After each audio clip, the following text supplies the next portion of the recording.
Nithyanandam Paramasukadam Kevalam Jnanamurtim Tvanvatitam Gagana Sadrusham Tattvamasyaadilaksham Ekam Nityam Vimalam Achalam Sarvadi Sakshibhudam Bhavatitam Trigunarahitam Sadgurum Tam Namami. Nithyanandam, I offer my humble obeisance, my humble pranam at the divine lotus feet of the Supreme Pontiff of Hinduism, Jagatguru Mahasannidhanam, His Divine Holiness, Bhagavan Nithyananda Paramashivam. And I'm welcoming all of the viewers who are gathering today to see, witness, and behold the Uttamottama Seva, one of the most unique and most auspicious rituals that is offered across KAILASAs worldwide. The Uttamottama Seva is the sacred ritualistic offering, which is offering the best of the best to Lord Paramashiva, Bhagavan himself, the Supreme Pontiff of Hinduism, and a different deity every single day.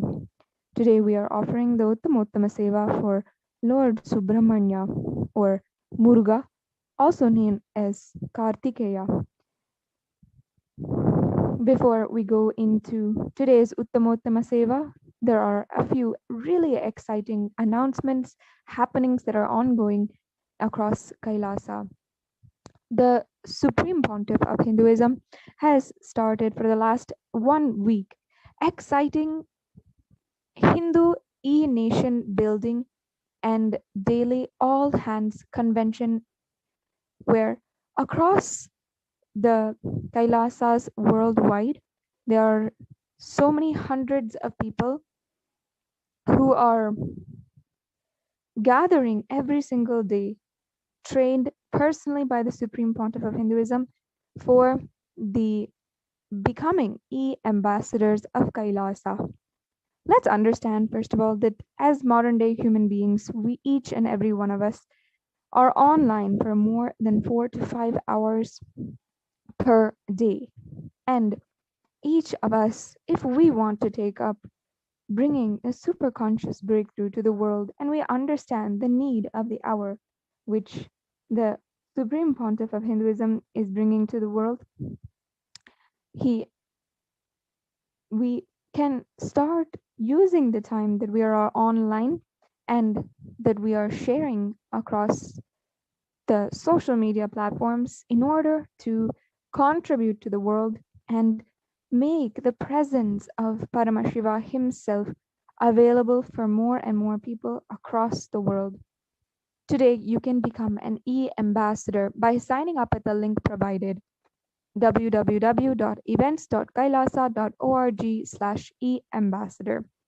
And you can become a part of the daily ongoing conventions which the Supreme Pontiff of Hinduism is personally conducting in order to train e-ambassadors worldwide and build the e-nation.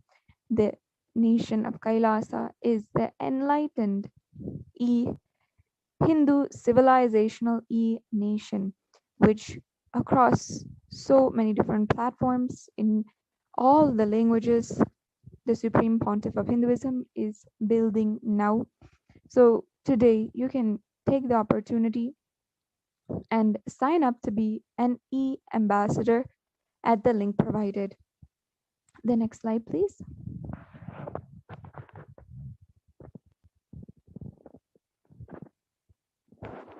And for the last few months, we have been continuously being blessed into the year of 2021 with the Bhava Samadhi Darshans of the Supreme Pontiff of Hinduism, gracing in the forms of deities and allowing each and every one of us to connect to our Ishta Devata, our favorite deity, connect to the energy of that deity, pray to them, and manifest whatever we want in our lives. Through the Bhava Samadhi Darshan, the Supreme Pontiff of Hinduism is reviving an ancient practice from Sanatana Hindu Dharma and allowing each and every one of the 2 billion Hindus worldwide to rekindle, energize, awaken the their deep feeling connection with the Hindu gods and goddesses. As the Supreme Pontiff of Hinduism himself says, the Bhava Samadhi Darshan is a window to the infinite expanse of consciousness, allowing us to glimpse the formless in a way that we can understand. Yesterday we had the most beautiful, auspicious Bhava Samadhi Darshan of Bhagavan Sri Krishna, the most auspicious incarnation of Paramashiva. And through this Bhava Samadhi Darshan of Bhagavan Sri Krishna, we were able to witness, imbibe, and energize, heal whatever pandemic fatigue which we may be having, whatever ways our relationships might be suffering, whatever ways in which we are not fulfilling and manifesting our higher reality, we are able to pray to Bhagavan Sri Krishna and realize our ultimate goals. The Bhava Samadhi Darshans will be offered through the Paramashivoham program. This program is one of the most amazing contributions of the Supreme Pontiff of Hinduism. With the coronavirus pandemic, which hit so many countries across the world last March, the Supreme Pontiff of Hinduism began the Paramashivoham program as a way to bring superconscious breakthrough to so many millions worldwide, wherever they are. Just over the last 1 year, over 10,000 people have started to manifest Shaktis, be initiated into so many different powers, and witness and behold the most supreme, ultimate Bhava Samadhi Darshan, literally interacting with, praying to, and closely living with the gods and goddesses of Sanatana Hindu Dharma. Through the Bhava Samadhi Darshan, a gateway is open for you to connect to the cosmic consciousness. This is one of the most beautiful aspects of Paramashivoham program, a 16-day online event which is continuously ongoing. You can sign up on at paramashivoham.org for the program, and on March 11th, on the day of Shivaratri, Mahashivaratri, the Supreme Pontiff of Hinduism is himself starting to conduct the Paramashivoham program. And this program will be an unforgettable experience, living and being guided day by day with the avatar, and letting us have easily that superconscious breakthrough which we're each inwardly yearning for. You can go to paramashivoham.org in order to sign up now. The next slide, please.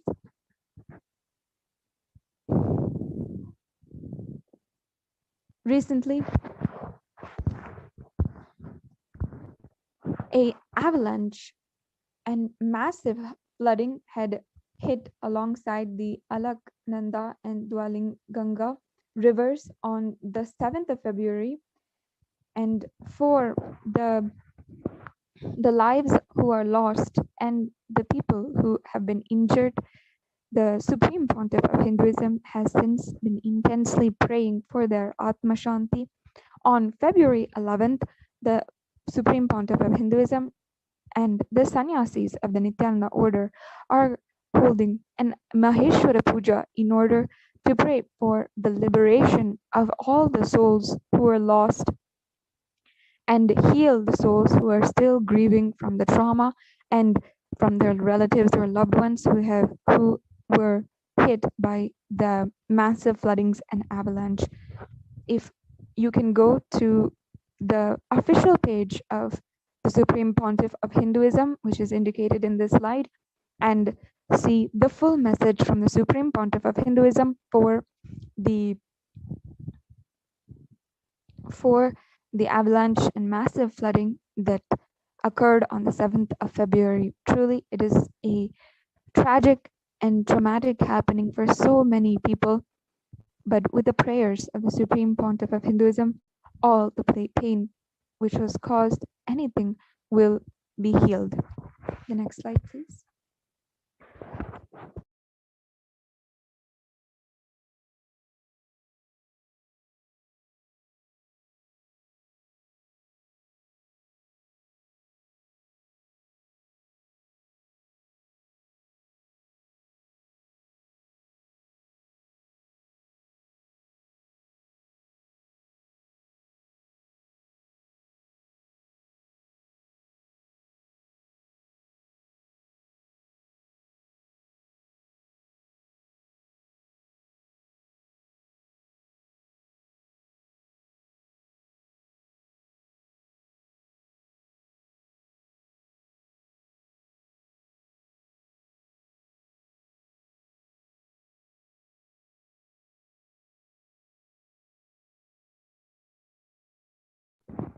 Now we are offering the Uttamottama Seva, the sacred ritualistic offering to the Supreme Pontiff of Hinduism and Lord Subramanya.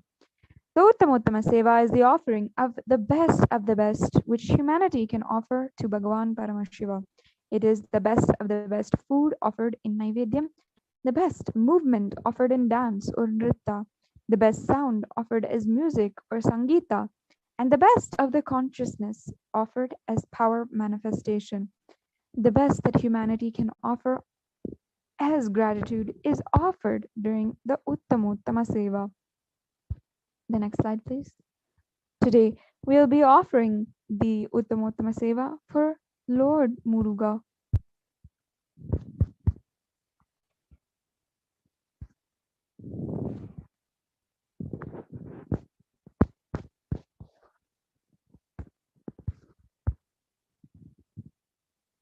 The next slide.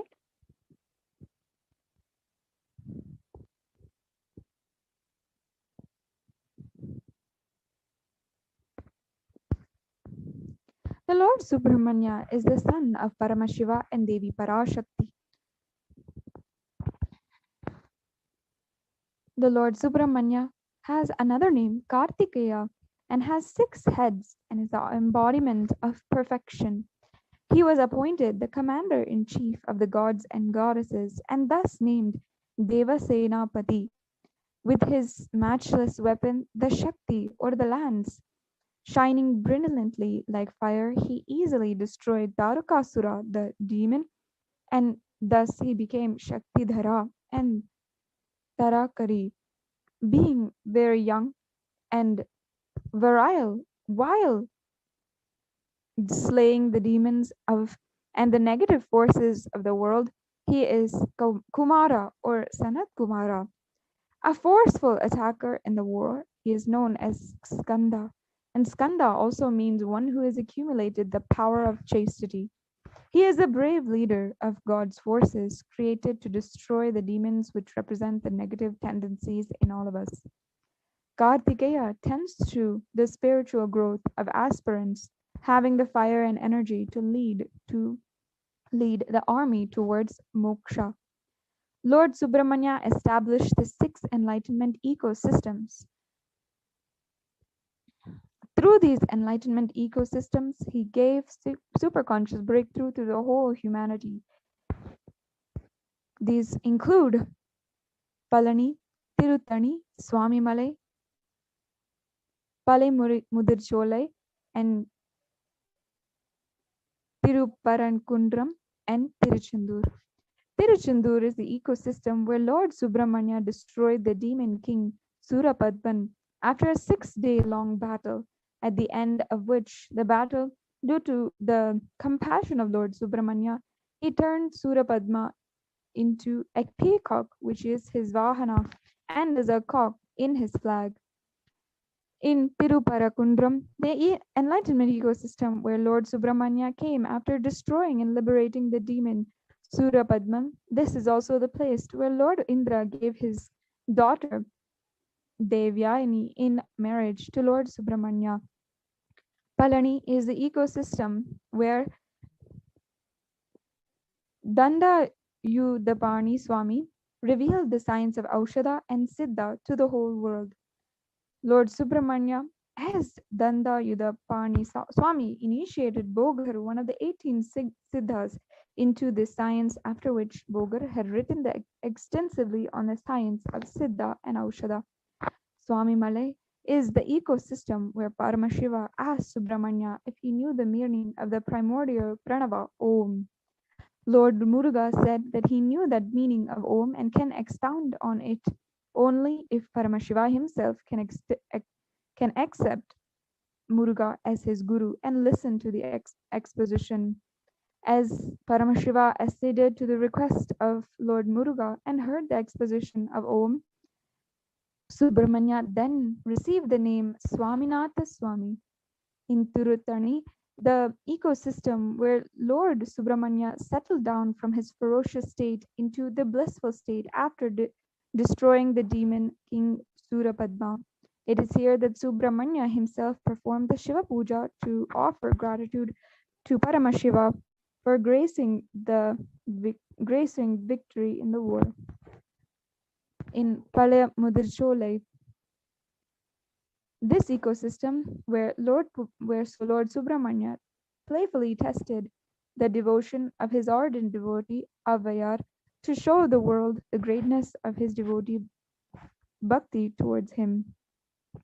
Lord Subramanya is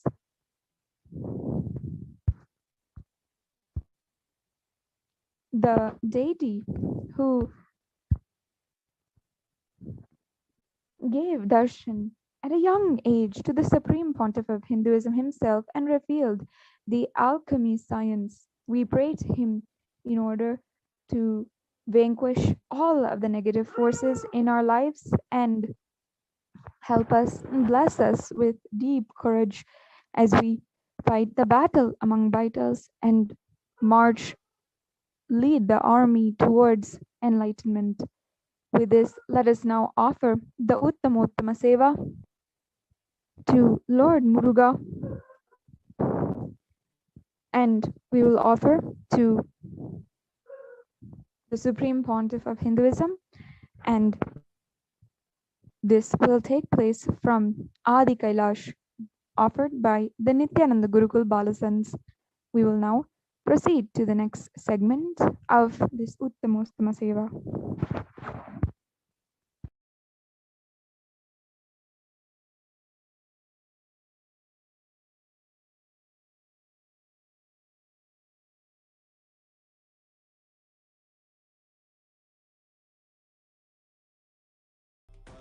Paramashivoham.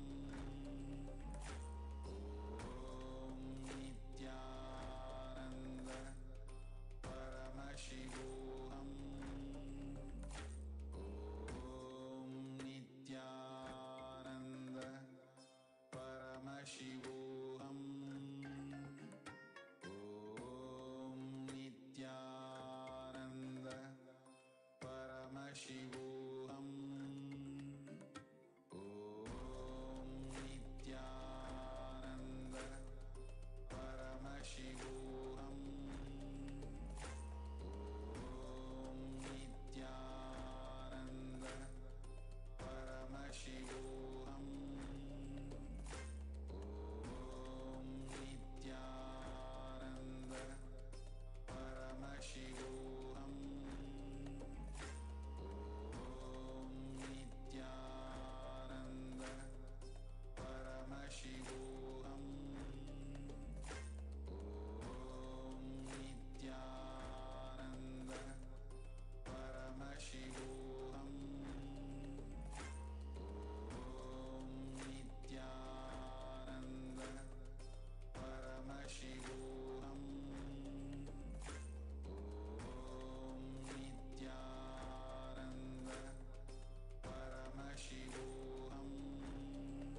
Ready?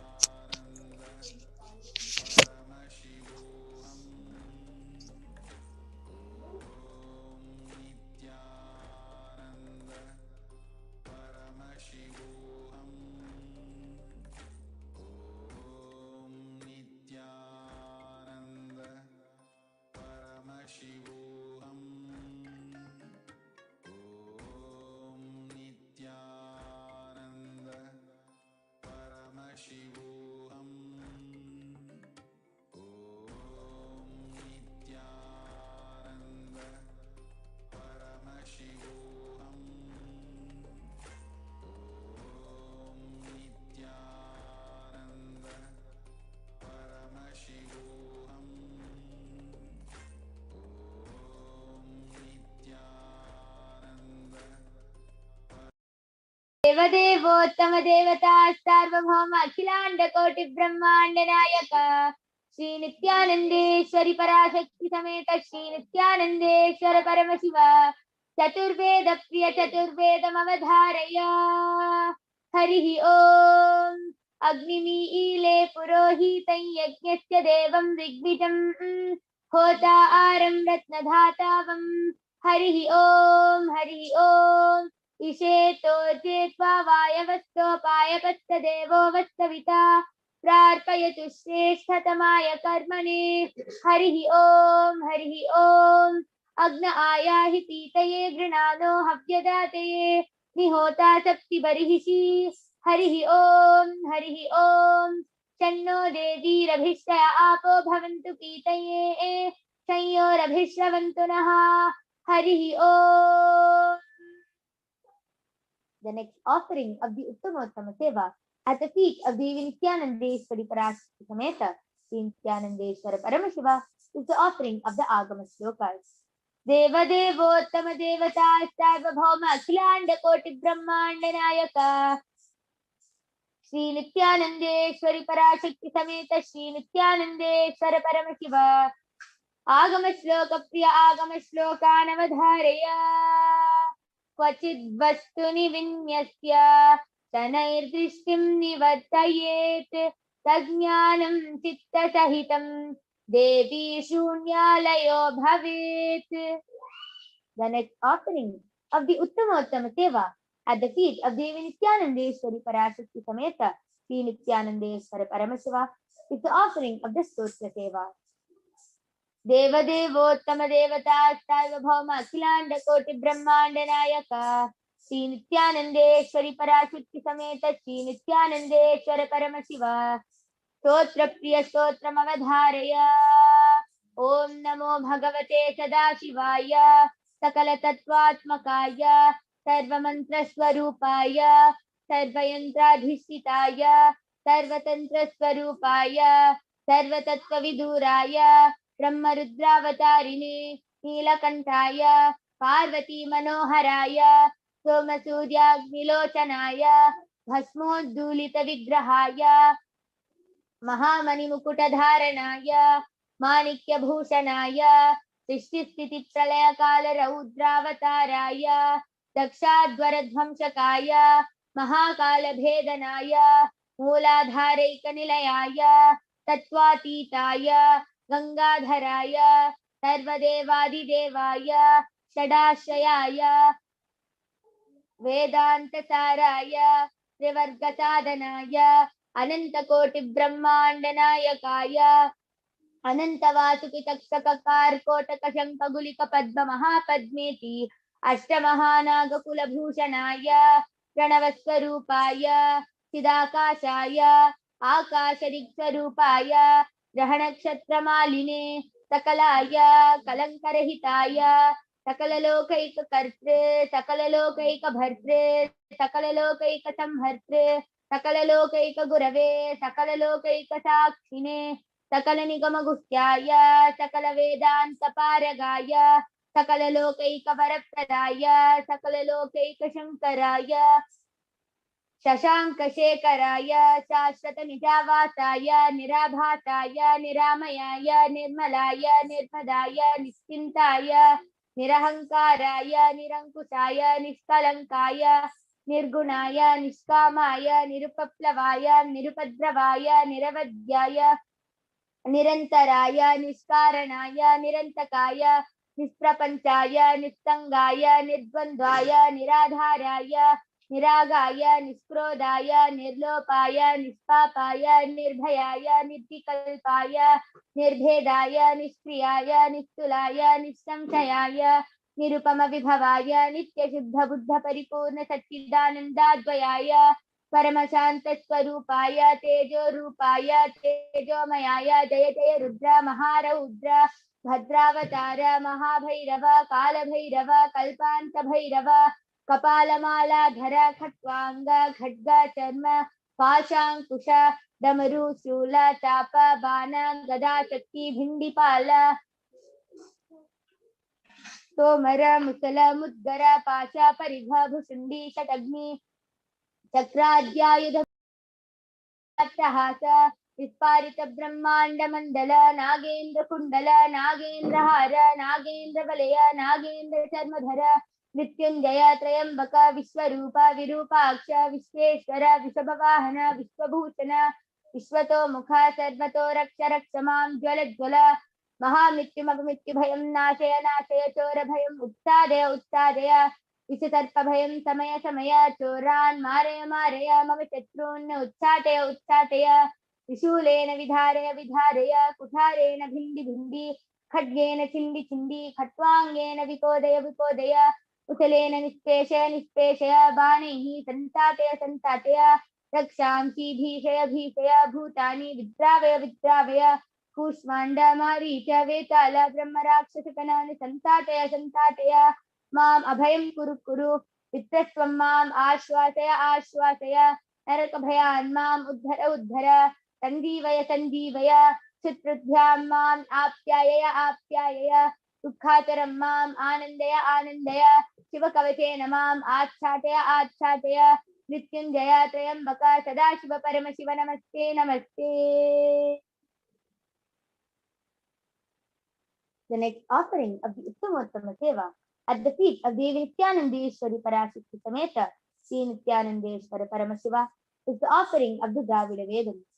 Deva Devottama Devata Sarvabhauma Akhilanda Koti Brahmanda Nayaka Sri Nithyanandeshwari Parashakti Sameta Sri Nithyanandeshwara Paramashiva Dravida Veda Priya Dravida Veda Mamadharaya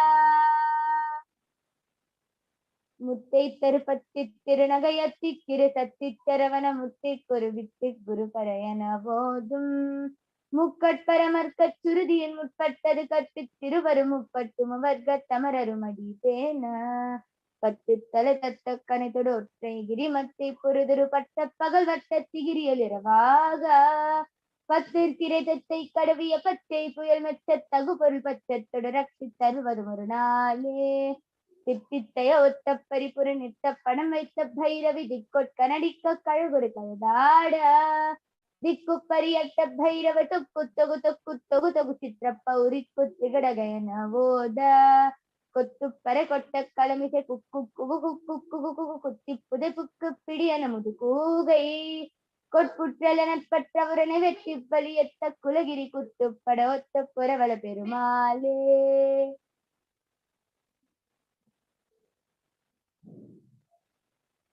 The next offering of the Uttamottama Seva at the feet of Devi Nithyanandeshwari Parashakti Sameta Sri Nithyanandeshwara Paramashiva is the offering of the Sangeeta Seva.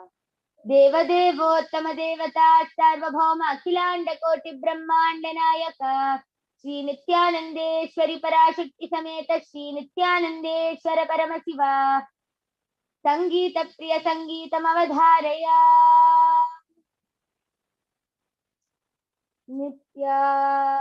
Nithyanandam Paramasukadam Kevalam Jnanamurtim Dvandvatitam Gaganasadrisham Tattvamasya Hilaksyam Ekam Nityam Vimalamachalam सर्वदी साक्षिभूतम्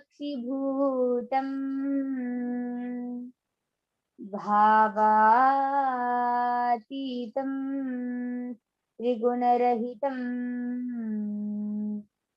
सद्गुरुं तं नमामि।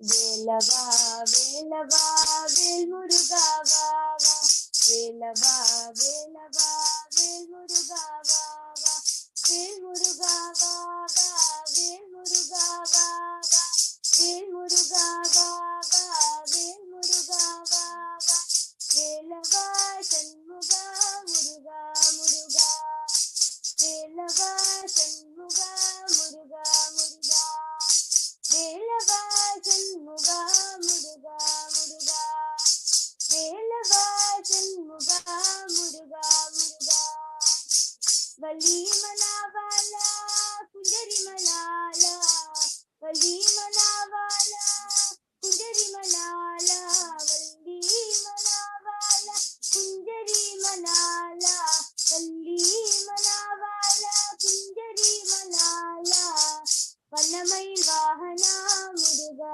முருகா, வண்ணமயில் வாகனா முருகா முருகா, வண்ணமயில் வாகனா முருகா முருகா, வண்ணமயில் வாகனா முருகா முருகா, வேலவா வேலவா வேல் முருகா வா வா, வேலவா வேலவா வேல் முருகா வா வா, வேல் முருகா வா வா, வேல் முருகா வா வா, வேல் முருகா வா வா, வேல் முருகா வா வா, வேலவா சண்முகா முருகா முருகா, வேலவா சண்முகா முருகா முருகா, வேலவா சண்முகா முருகா முருகா, வேலவா சண்முகா முருகா முருகா, வேலவா வேலவா வேல் முருகா வா வா, வேலவா வேலவா வேல் முருகா வா வா, வேல் முருகா வா வா, வேல் முருகா வா வா, வேல் முருகா வா வா, வேல் முருகா வா வா, வேலவா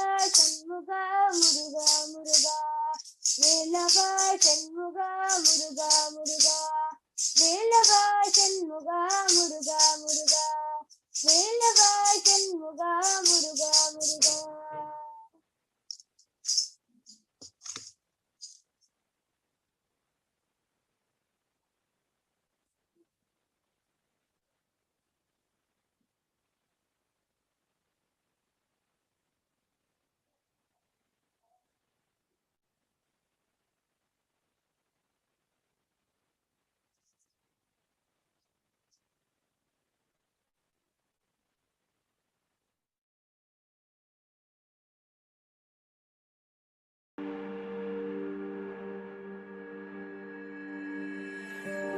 KAILASA is proper customized spiritual service helping you to identify your root patterns of suffering.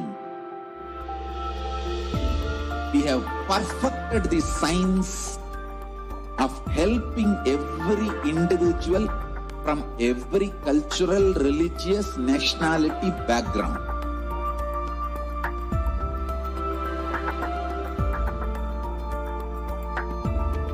You will have lowest reactionary assumptions, highest awakened response, alive response for life continuously.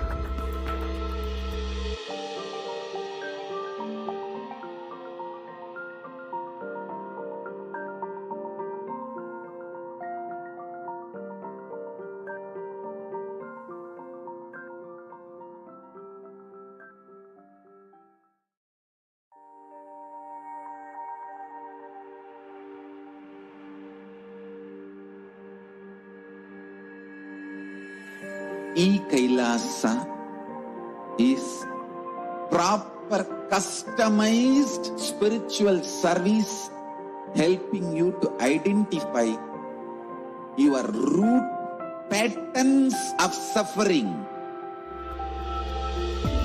We have perfected the science of helping every individual from every cultural, religious, nationality background.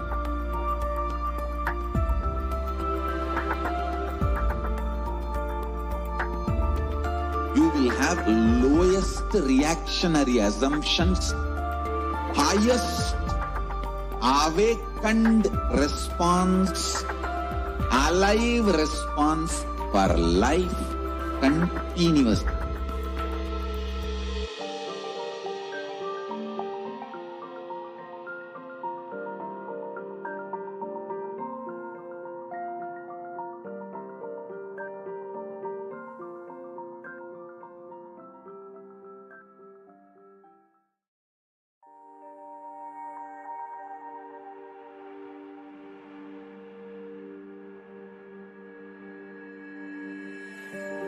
KAILASA is proper customized spiritual service helping you to identify your root patterns of suffering. We have perfected the science of helping every individual from every cultural, religious, nationality background.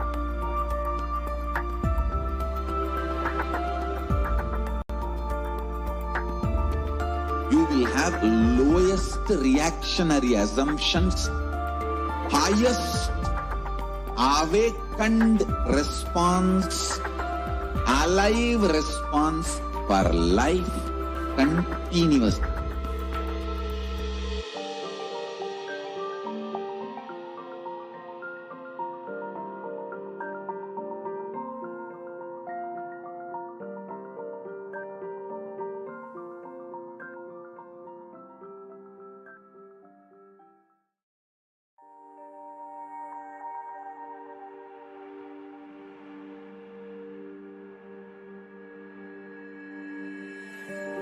KAILASA is proper customized spiritual service helping you to identify your root patterns of suffering.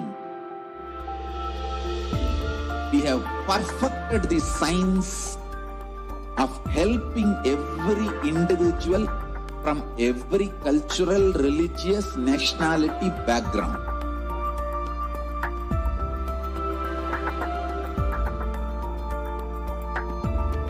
You will have lowest reactionary assumptions, highest awakened response, alive response for life continuously.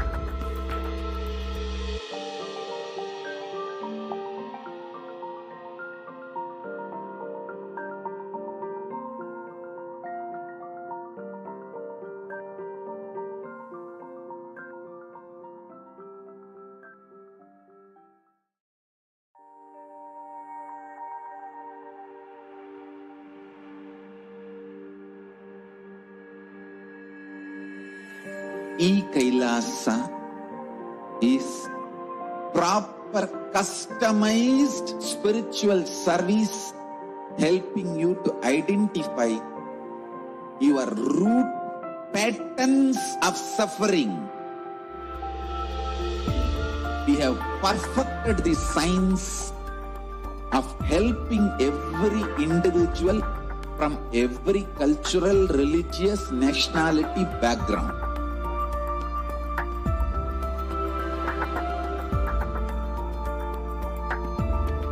You will have lowest reactionary assumptions, highest awakened response, alive response for life continuously.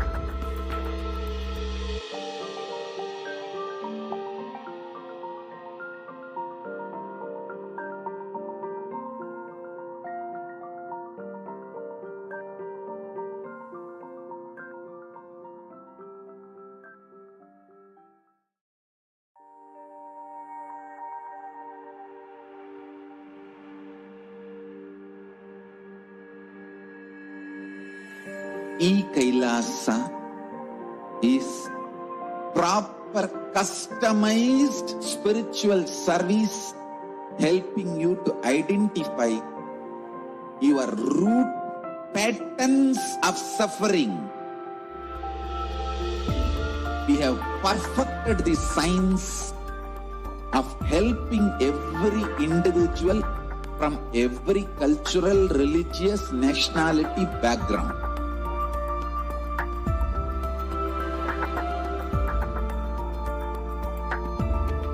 You will have lowest reactionary assumptions, highest awakened response, alive response for life continuously.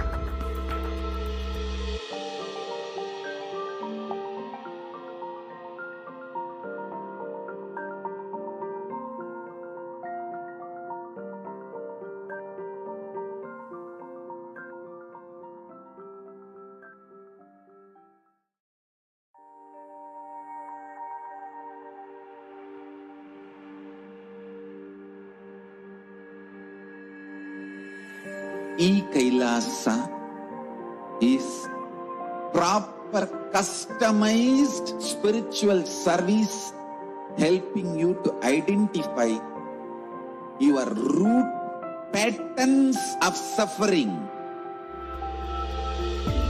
We have perfected the science of helping every individual from every cultural, religious, nationality background.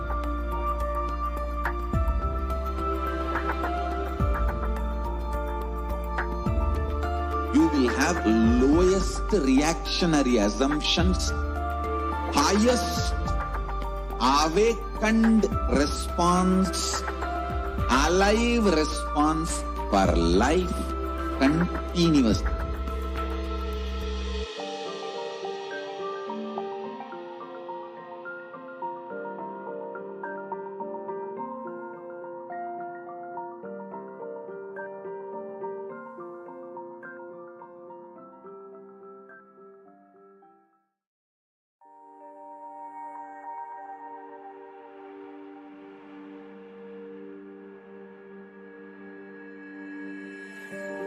KAILASA is proper customized spiritual service helping you to identify your root patterns of suffering. We have perfected the science of helping every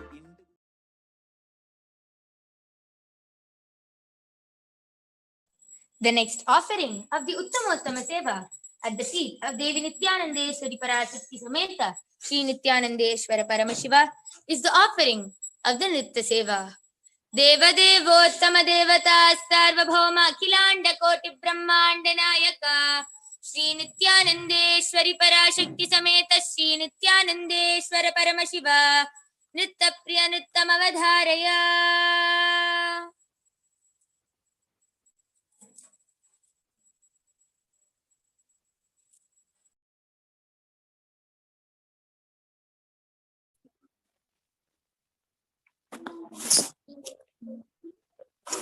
Vetrivel முருகனுக்கு அரோகரா.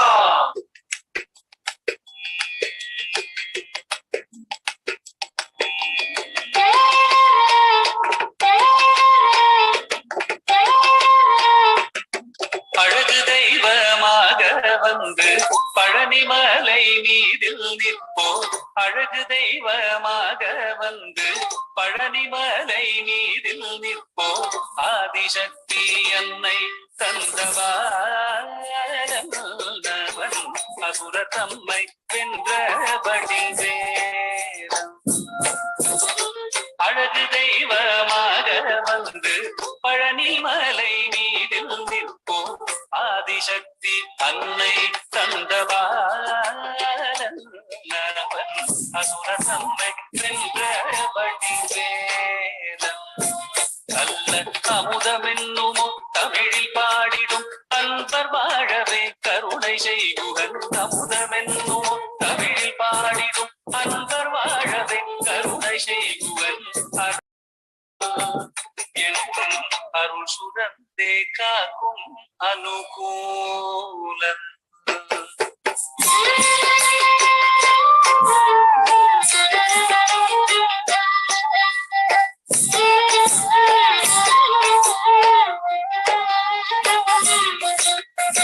குழந்தையாக குமரனாக கோவனாடை துறவியாக, குழந்தையாக குமரனாக கோவனாடை துறவியாக கோலம் கொள்ளும் காட்சி என்ன சொல்வேன், கண்டு கூறுமாய் வீணைகள் யாவும் வெல்வேன். இந்த குவலயத்திலோ கலியுக பெரு வரதனாய் திகழ்ந்தருளும் கந்தனை, குவலயத்திலோ கலியுக பெரு வரதனாய் திகழ்ந்தருளும் கந்தனை கும்பிட்டெந்தன் பிணிகள் நீங்க மகிழ்வேன். உள்ள குமுறல் ஓய்ந்தே நல்ல வழி செல்வே.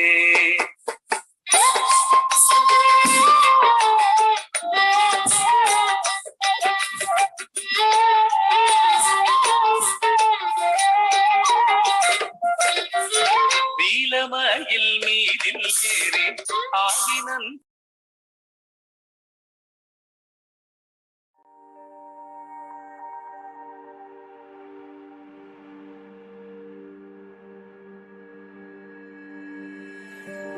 KAILASA is proper customized spiritual service helping you to identify your root patterns of suffering. We have perfected the science of helping every individual from every cultural, religious, nationality background.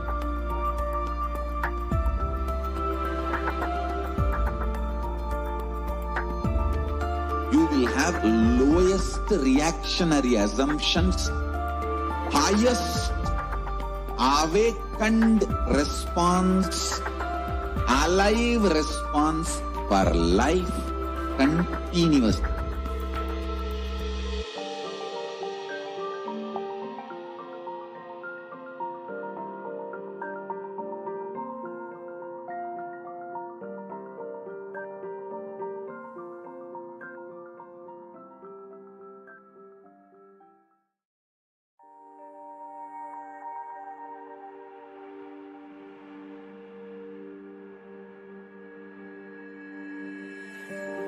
KAILASA is proper customized spiritual service helping you to identify your root patterns of suffering.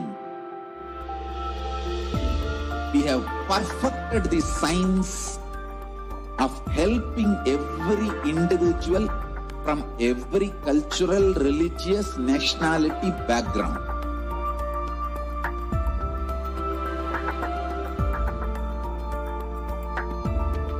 You will have lowest reactionary assumptions, highest awakened response, alive response for life continuously.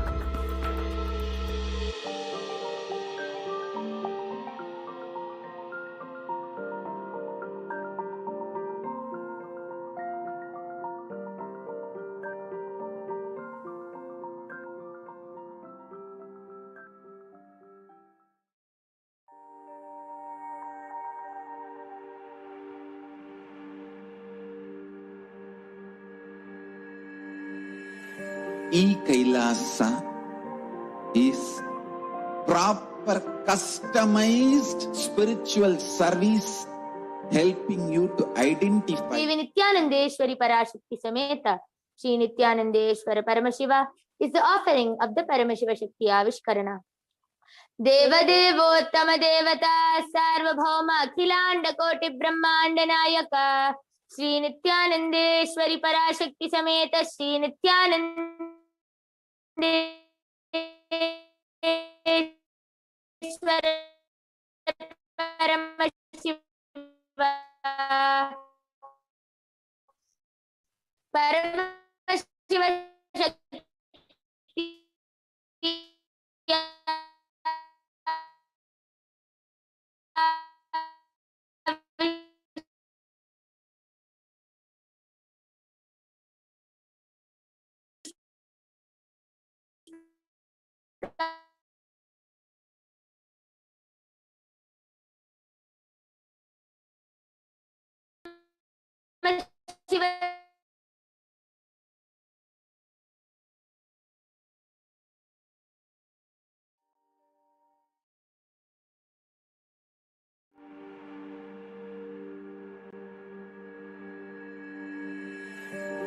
KAILASA is proper.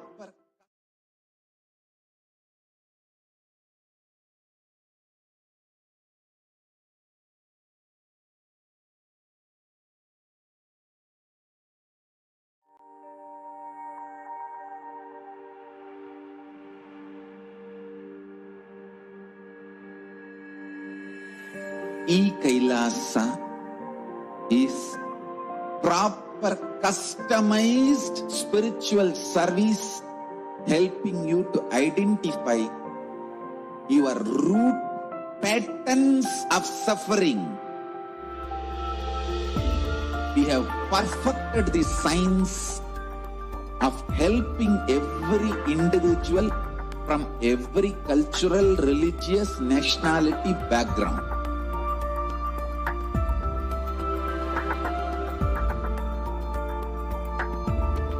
You will have lowest reactionary assumptions, highest awakened response, alive response for life continuous.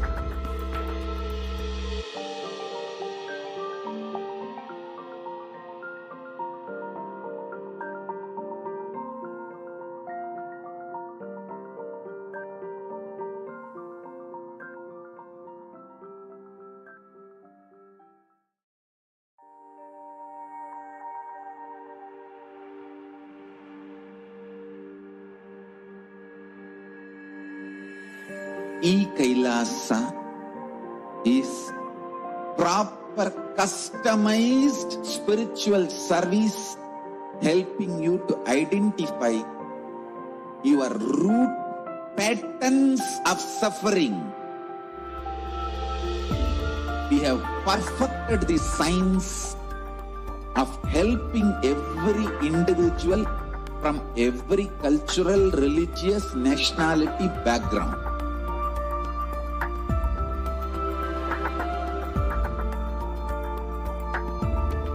You will have lowest reactionary assumptions, highest awakened response, alive response for life continuous.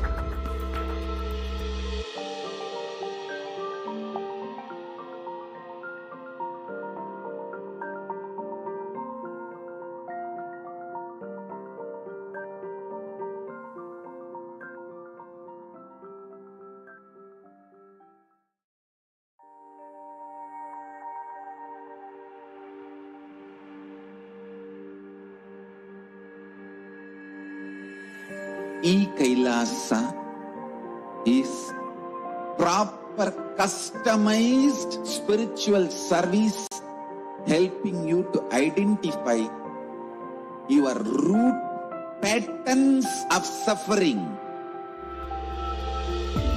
We have perfected the science of helping every individual from every cultural, religious, nationality background.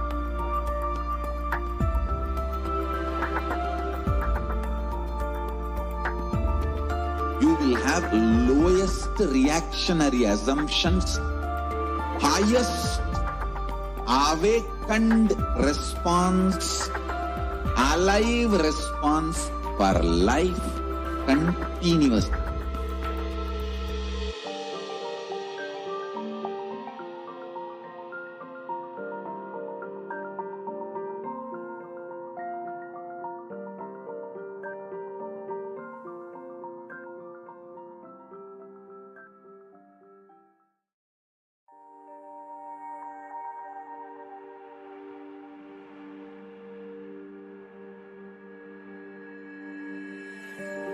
KAILASA is proper customized spiritual service helping you to identify your root patterns of suffering.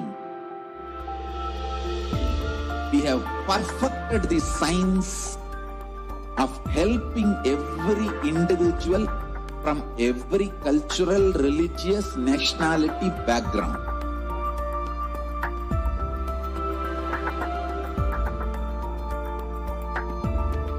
You will have lowest reactionary assumptions, highest Offering of the Uttamottama Seva at the feet of Devi Nithyanandeshwari Parashakti Sameta Sri Nithyanandeshwara Paramashiva is the offering of this Paramashiva Shakti Avishkarana. Deva Devottama Devata Sarvabhauma Akhilanda Koti Brahmanda Nayaka Sri Nithyanandeshwari Parashakti Sameta Sri Nithyanandeshwara Paramashiva Paramashiva Shakti Avishkarana Priya Paramashiva Shakti Avishkaranam Avadharaya Nithyanandam Paramasukadam Kevalam Jnanamurtim Dvandvatitam Gagana Sadrisham Tattvamasyaadilakshyam Ekam Nityam Vimalamachalam Sarvadi Sakshi Bhutam Bhavatitam Trigunarahitam Sadgurum Tam Namami. Nithyanandam, I welcome all of you with my love and respects to today's Paramashiva Shakti Avishkarana. I am Manitya Yoga Prananda. I'm 13 years old and I'm a Balasan of the Nithyananda Gurukul. And along with me, I have an extraordinary power manifester. Ma, would you like to introduce yourself? Yes, thank you. My name is Nithyananda and I am studying here in the Nithyananda Gurukul for past 3 years now. Yes. Today, you will be witnessing the extraordinary power of consciousness over matter. But before we begin the power manifestation, let us enter into a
Yes, sorry for the technical glitch. I would like to explain one thing about the power of consciousness over matter. What we'll be manifesting here is not merely the power of Majesha rolling the coconut of my hand. She will also be breaking some, stopping me to manifest my reality. And she will be completing and breaking some incompletion, some root pattern inside of her also while manifesting this power. So the moment the coconut rolls off my hand, it is also some incompletion, some root pattern breaking. Yes. So now Majesha will start the power manifestation by chanting the Mahavakya. Om Nithyananda Paramashivoham, which is the direct passcode, which directly connects us to Paramashiva.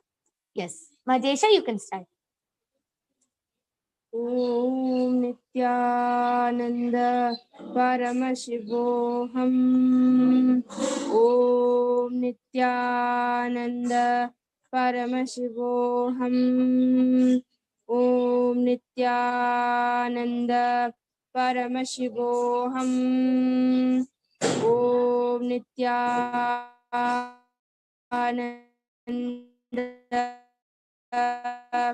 Paramashivoham. Om Nithyananda Paramashivoham. Om Nithyananda Paramashivoham. Om Nithyananda Paramashivoham. The power manifestation has happened in a matter of just a few minutes. And it is some incompletion, some root pattern breaking inside of us, which will now allow us to manifest our reality, which we want to manifest, any reality which we want to manifest. Yes. Majesha, would you like to share how you were able to manifest this power? Yes.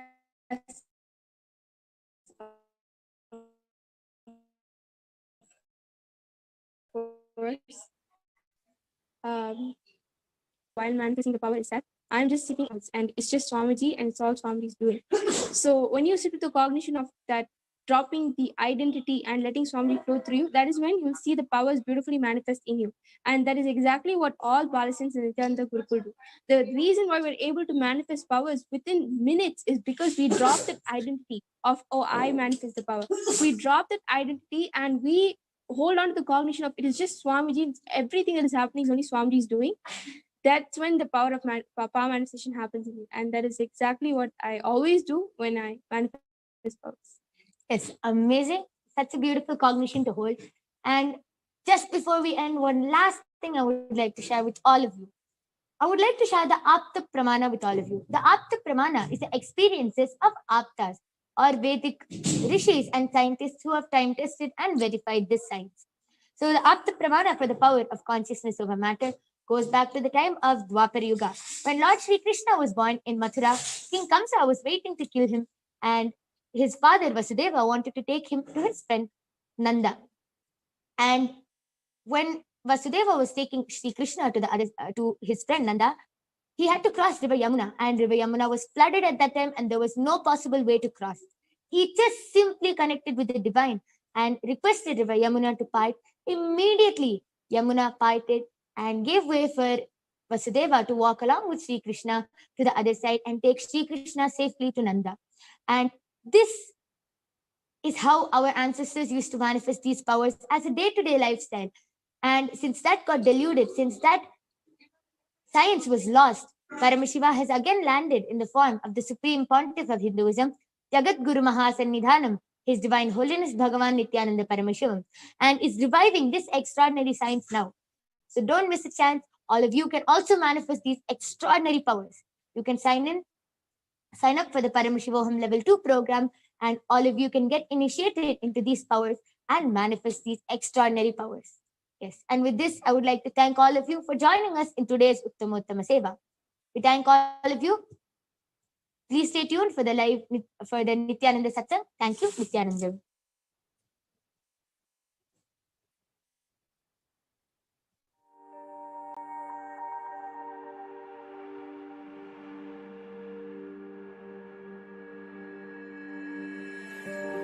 KAILASA is proper customized spiritual service helping you to identify your root patterns of suffering. We have perfected the science of helping every individual from every cultural, religious, nationality background.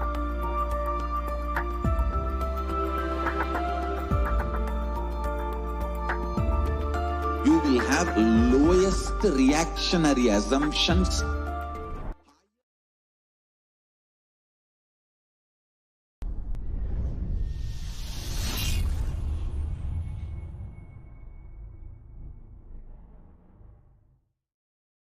On this auspicious Deepavali day, we have very beautiful announcement. The Hindu oaths are sacred. The Hindu oaths matter. Hindus vote for Hinduism. Activity is getting consolidated and presented to all of you. I want all of you to know this voting system is in Hinduism from time immemorial.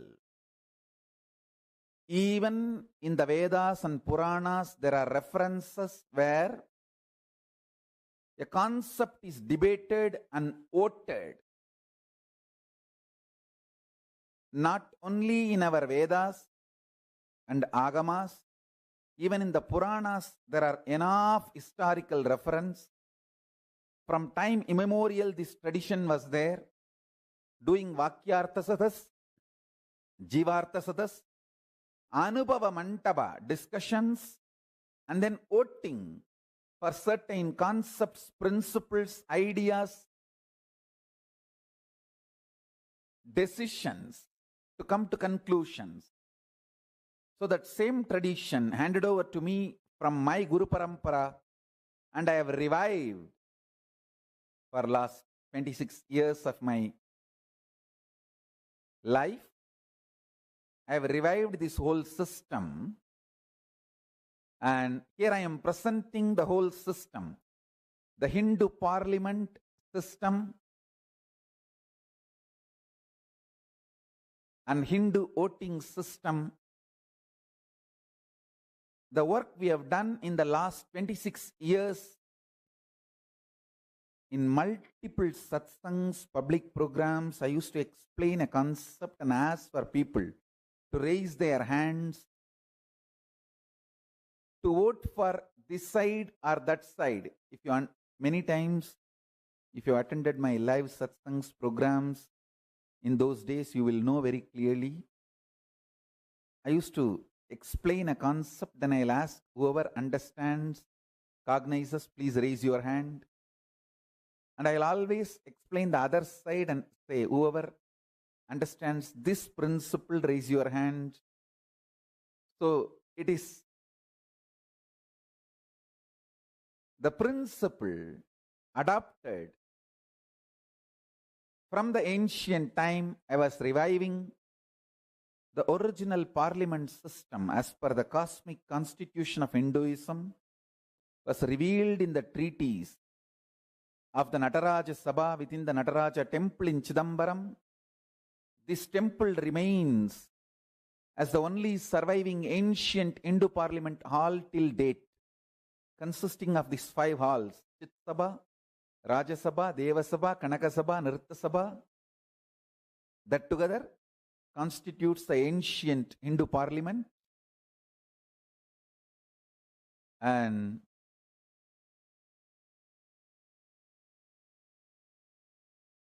today I am presenting all the 26 years of work we have done in multi-level, multi-layer on Hindu voting. So the whole thing is already uploaded in the Nithyanandapedia. The links are uploaded. Please go and see the multiple occasions the voting was done and the results documented. Fortunately, we have video recorded and photographed from 2000. So we have enough evidence to prove the whole system and its validity.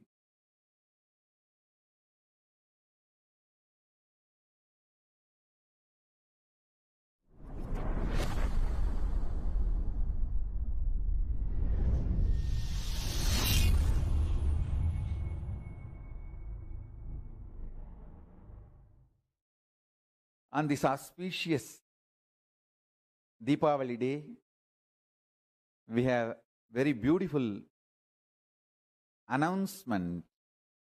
The Hindu votes are sacred. The Hindu votes matter. Hindus vote for Hinduism. Activity is getting consolidated and presented to all of you. I want all of you to know this voting system is in Hinduism from time immemorial. Even in the Vedas and Puranas, there are references where a concept is debated and voted. Only in our Vedas and Agamas, even in the Puranas, there are enough historical reference. From time immemorial, this tradition was there, doing Vakyartha Sadas, Jivartha Sadas, Anubhava Mantaba discussions, and then voting for certain concepts, principles, ideas, decisions to come to conclusions. So that same tradition handed over to me from my Guru Parampara, and I have revived for last 26 years of my life. I have revived this whole system, and here I am presenting the whole system, the Hindu parliament system and Hindu voting system. The work we have done in the last 26 years in multiple satsangs, public programs, I used to explain a concept and ask for people to raise their hands to vote for this side or that side. If you many times, if you attended my live satsangs programs in those days, you will know very clearly. I used to explain a concept, then I'll ask whoever understands, cognizes, please raise your hand.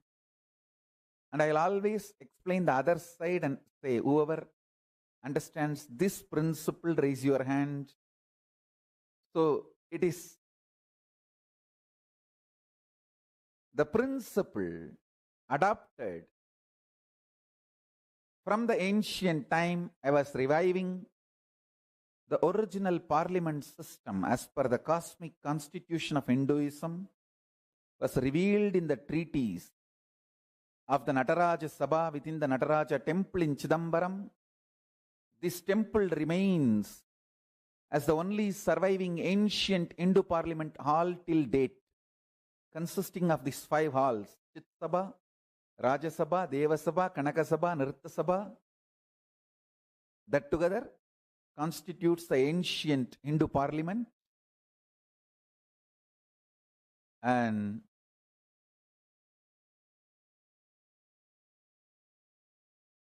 today I am presenting all the 26 years of work we have done in multi-level, multi-layer on Hindu voting.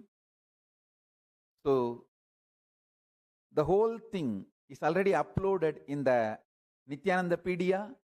The links are uploaded. Please go and see the multiple occasions the voting was done and the results documented. Fortunately, we have video recorded and photographed from 2000. So we have enough evidence to prove the whole system and its validity.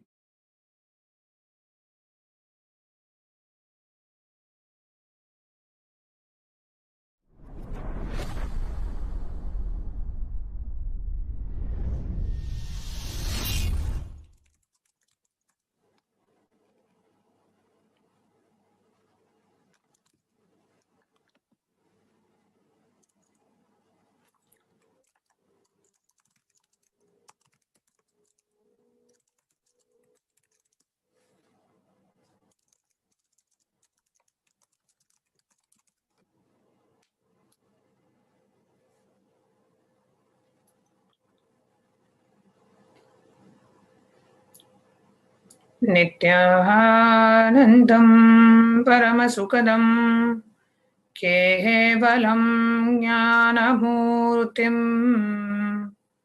द्वन्द्वातीतं गगनसदृशं तत्त्वमस्यादिलक्ष्यम् एकं नित्यं विमलमचलं सर्वदी साक्षिभूतम् भावातीतं त्रिगुणरहितं सद्गुरु.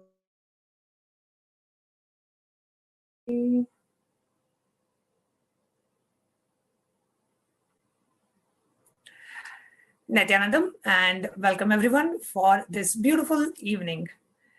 I'm sure all of us are still in fresh, alive memories of the beautiful Bhagavan Sri Krishna Bhava Samadhi Darshan of yesterday, and the memories of Bhagavan Sri Krishna and the experience. I'm sure it's still filled and fulfilled in each and every one of us. As we are getting ready for today's Nithyananda Satsang, we are going to have a very interesting Vakyartha Sadas on the topic of Kailasa, the seed bank of Hinduism.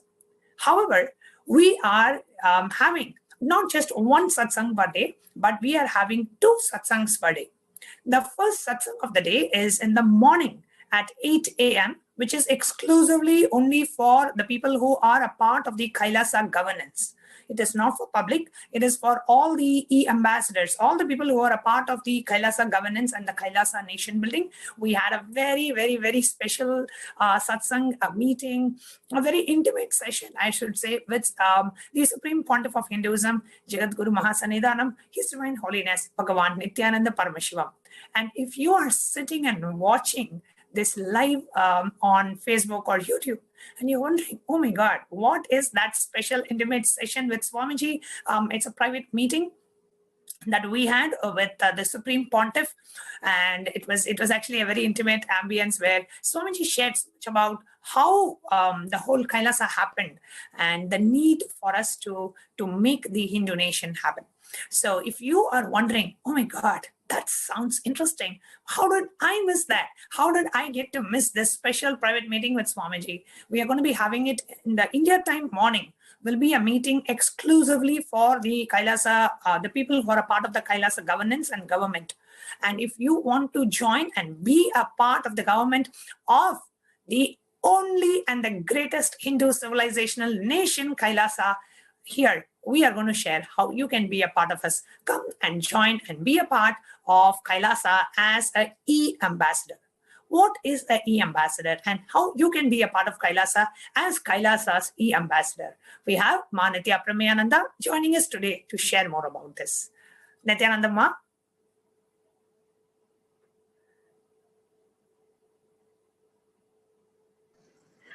Nithyananda Swami, and thank you so much. And welcome to all the viewers who join us today for this exciting evening and a morning, depending where you are right now. And yes, indeed, we are going to share with you how you can become the ambassador of Hindu e-nation building, the Kailasa. So as Nithyananda Swami mentioned already, every day, very special meetings, convention with the Supreme Pontiff of Hinduism, as we can also call it a second satsang. Very intimate session, sitting at the feet of the avatar.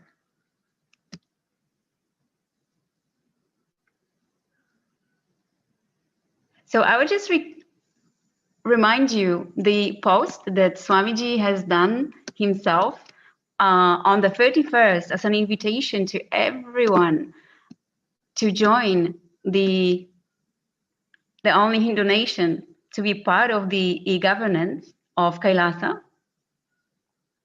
and becoming the ambassador, Paramashiva Duta. And in this message to everyone that has been published by Swamiji on his official Paramahamsa Nithyananda Facebook page, as well as his private, you can read that blessings of Paramashiva, message from Paramashiva directly from Kailasa. We modern day human beings spend minimum 5 to 10 hours in social media per day. Any of my disciples who are interested in using that time to enrich the world about Paramashiva's mission, Kailasa, Hinduism, Vegamic traditions, as revived by the Supreme Pontiff of Hinduism, are welcome to comment on this post. And you will receive direct guidance and training from HDH himself. I still remember the casual way one of my disciples started uploading my videos in YouTube in 2006. Now it has become such powerful enlightenment ecosystem in the digital world. Each one of you wherever you can create this powerful enlightenment ecosystem digitally and run it casually without stress or difficulties. This is the best thing you can do to yourself and to the world and to Kailasa. So enrich, enjoy, share, and celebrate. Every person chosen after successful completion of training by the Supreme Pontiff of Hinduism personally will be given formal title E-Ambassador or Paramashiva of Paramashiva and Kailasa. So if you already know you would like to be part of it and you've heard about it from your friends, from your teamily, you can sign up at events. You should be able to see the link at the bottom of the screen. .kailasa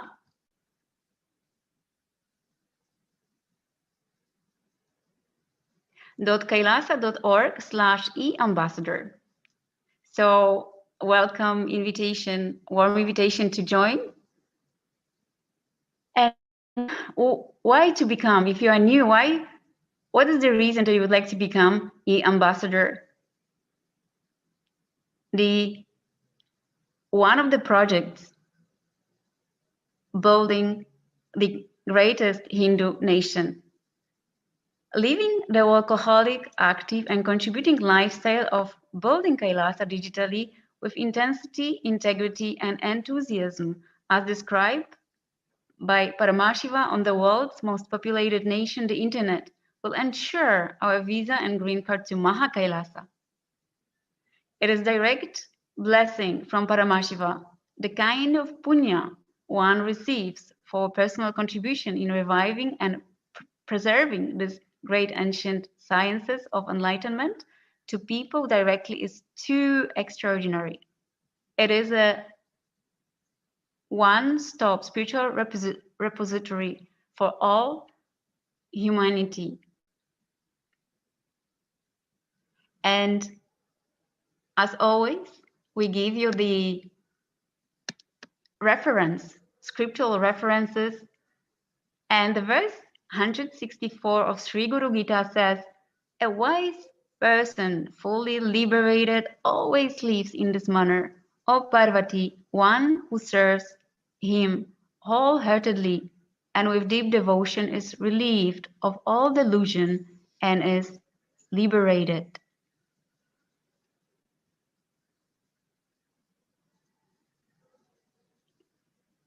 So the benefits that you are receiving when signing to become as e-ambassador of Paramashiva of Kailasa, and again, you can see the link. You can sign up at events.kailasa.org/e-ambassador, is receiving the direct guidance and training from the Supreme Pontiff of Hinduism himself, our beloved Swamiji. Also, that many of you might have dreamed of is becoming a team of Swamiji, of the Supreme Pontiff of Hinduism. Of course, the part is the exclusive daily convention when we are being trained, when we are being mentored directly by Swamiji. Every person who will choose after successful completion of a training by the Supreme Pontiff of Hinduism personally will be given formal title of E-Ambassador of Paramashiva and Kailasa.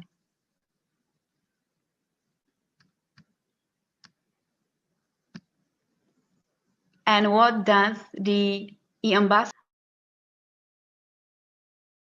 Enriching Kailasa Hinduism, Veda Agamic traditions are survived by the Supreme Pontiff of Hinduism. And if you already tasted, be part of many initiatives, projects, programs, very often led, taught by the Supreme Pontiff, you know how many benefits you receive yourself when using the teachings, the sacred science of Hinduism, the Sanatana Hindu Dharma. So again, how to become the e-ambassador? You can sign up at events.kailasa.org/e-ambassador. And in Swamiji's own words, this is the best thing you can do to yourself and to the world and to Kailasa.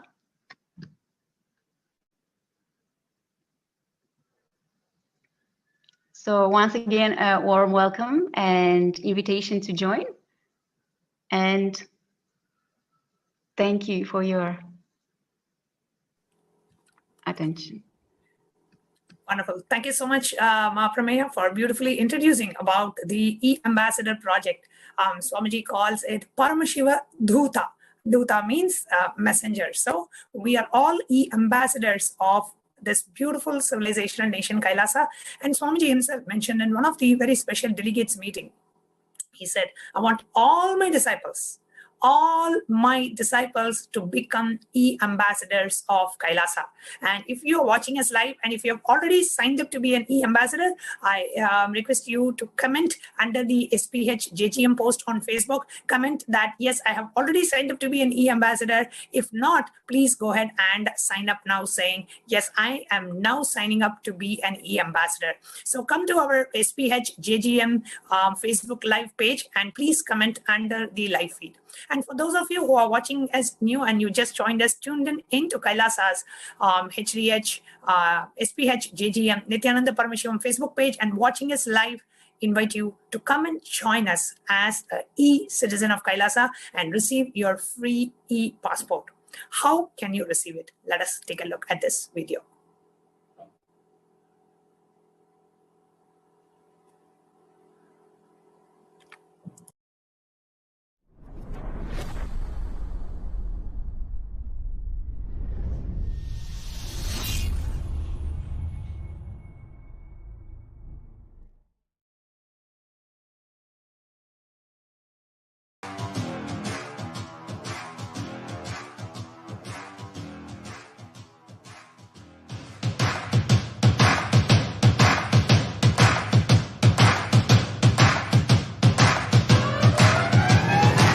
I welcome all of you, the whole world, to come and celebrate, enjoy not only the enlightenment ecosystem, the beauty of how it is getting revived. Be an insider for this great revival process.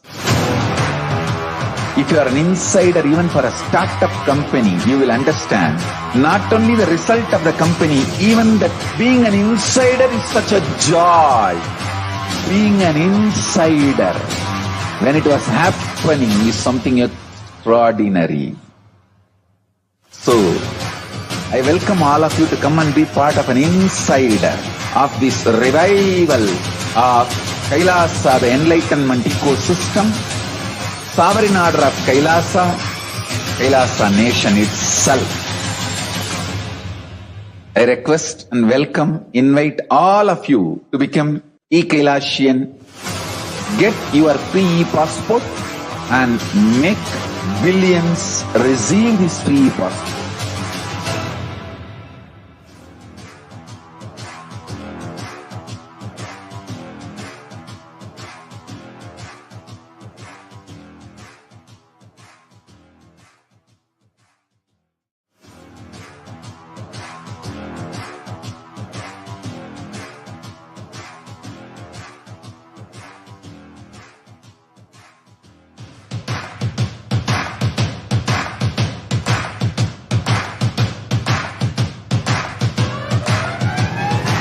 I welcome all of you, the whole world, to come and celebrate, enjoy not only the enlightenment ecosystem, the beauty of how it is getting revived. Be an insider for this great revival process.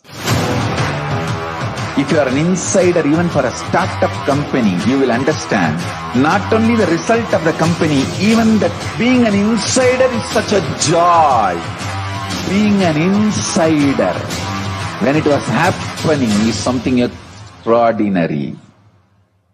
So, I welcome all of you to come and be part of an insider of this revival of Kailasa, the enlightenment ecosystem, sovereign order of Kailasa, Kailasa nation itself.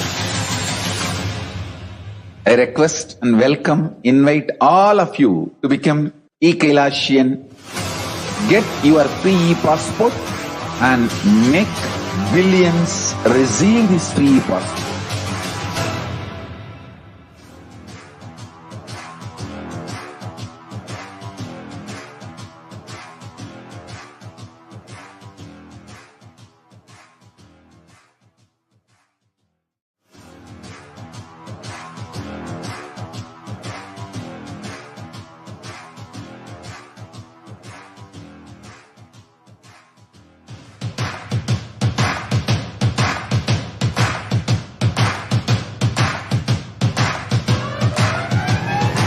I welcome all of you, the whole world, to come and celebrate, enjoy not only the enlightenment ecosystem, the beauty of how it is getting revived. Be an insider for this great revival process. If you are an insider even for a startup company, you will understand not only the result of the company, even that being an insider is such a joy. Being an insider when it was happening is something extraordinary.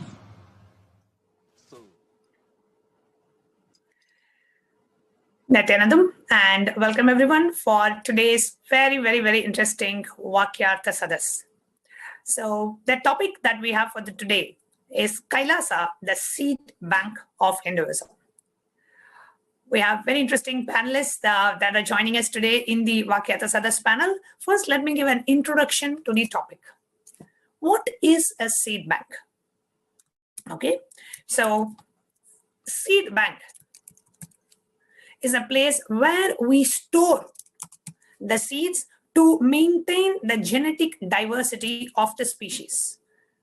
Seed bank is where you store all types of seeds to maintain the genetic diversity and to maintain the genetic continuity.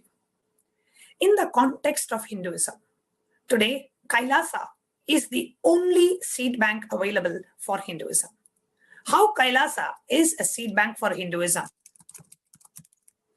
And we are going to explain, and we have a very interesting panel joining us to share more insights about Kailasa, the need for Kailasa, as it is the only seed bank of Hinduism available today. So I request the interview operator to please project the slides. I'll first start with giving an introduction to today's topic.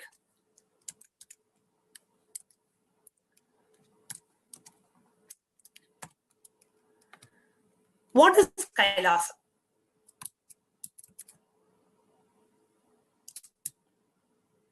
And then we will move on to our panel, and I'll be introducing the panelists as we go.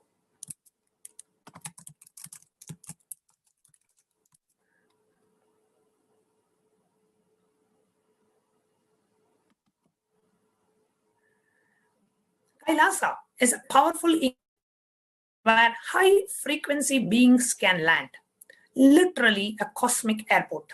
The main purpose of this is for living beings who are to live and radiate enlightenment and to share the signs of enlightenment with the world.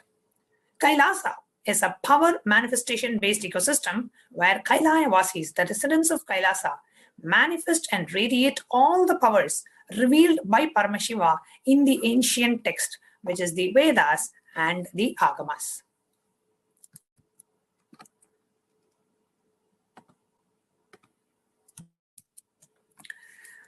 Kailasa is an ecosystem required to bring about a superconscious breakthrough to the world. Consumer-based, fear-driven, capitalistic society has led to the destruction. Many of them have already become. Now it is the last opportunity to save planet Earth and its inhabitants. For every enlightenment science to be alive, a certain spiritual ecosystem needs to be created, such as a temple, Goshala, Annalaya, Gurukul, universities, libraries, the resident members of the ecosystem, the Adinavasis. There was a time in Hinduism where we had 56 nations, 200 states, 1,700 provinces, and 10,000 sampradayas. Almost 98% population of those days were Hindus. How did Kailasa start? The evolution of style Kailasa first started in Kailasa by Paramashiva himself, and then established in various sacred places such as Naimisharanya, Varanasi, Kanchi, Mathura, Madurai, etc. These various sacred places were also the host of amazing libraries, universities, which were supplying all the knowledge and the scriptural references to the universities. Most of these libraries were burnt and destroyed by the invaders. The brutal British, brutal terrorists, anti-Hindu terrorists who entered, destroyed, robbed the temples, and destroyed the spiritual ecosystems. Kailasa is building the largest Hindu library in the world to restore the lost knowledge. Over 5 crore, 50 million books about Hinduism will be made available to the world through Kailasa. In Sanatana Hindu Dharma, there were 10,000 sampradayas.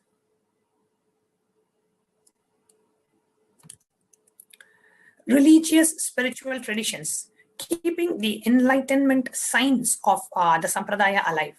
But now only 200 are left alive, and even those are struggling to be alive. Fortunately, for many of the sampradayas lost, those scriptures are still available. Some in the form of books, many others are still only in the form of Akashic records, the cosmic archives.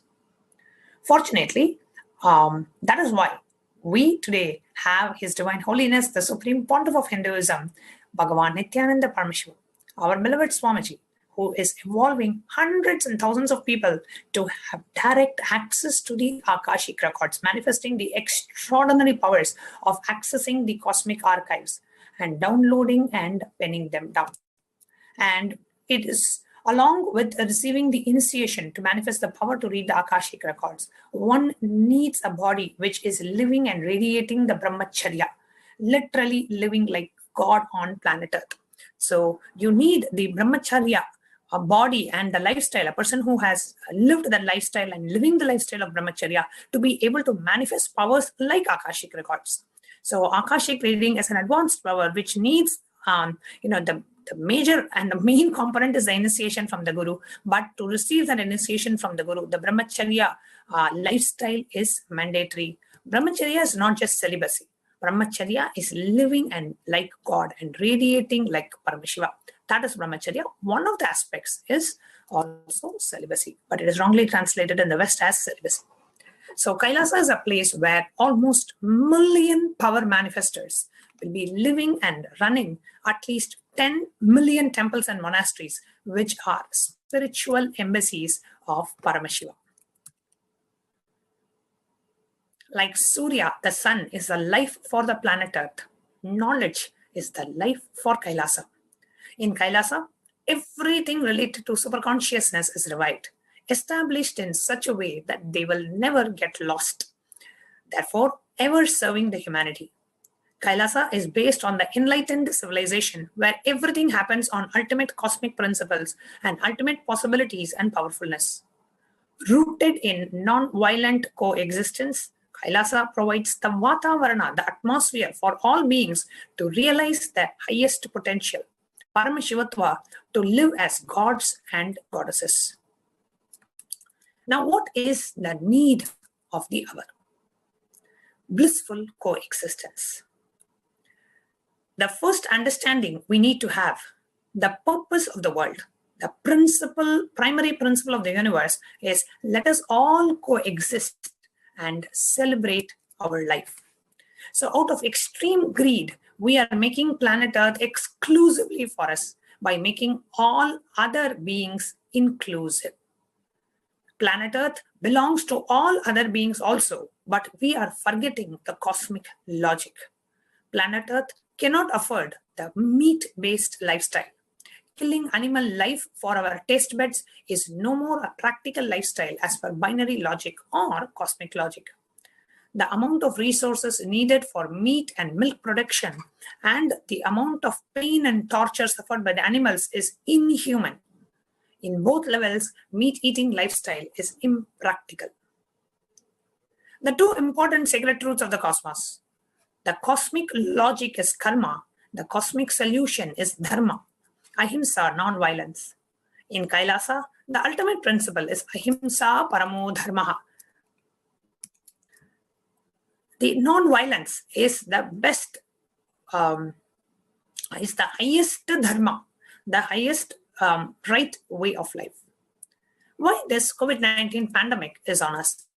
The Supreme Pontiff explains, if we internalize and align with the truth of the cosmic logic and the cosmic solution, the karma and the dharma, we can build a new future for us. And cosmic logic, karma, is COVID-19 crisis, and cosmic solution, dharma, for COVID-19 is non-violence, ahimsa, going beyond the meat-based lifestyle. We can have a better world with aparigraha and asteya. Blissful coexistence, aparigraha means living with minimal things. Asteya is non-stealing. The blissful coexistence is the key, which can be achieved by internalizing the truth of the cosmos, the Satya. So why we need Kailasa? Let us take a look at what has been destroyed in this great grand Hindu civilizational nation. Hindus have experienced historical religious persecution and systematic violence. These occurred in the form of war, forced conversions, massacres, killing of Hindus, demolition and desecration of temples, as well as destruction of educational centers. Era of persecution of Hindus can be described. The medieval persecution by the Islamic invaders, followed by the violence of the European colonial rulers, and third, violence against Hindus in the context of the India-Pakistan conflict. And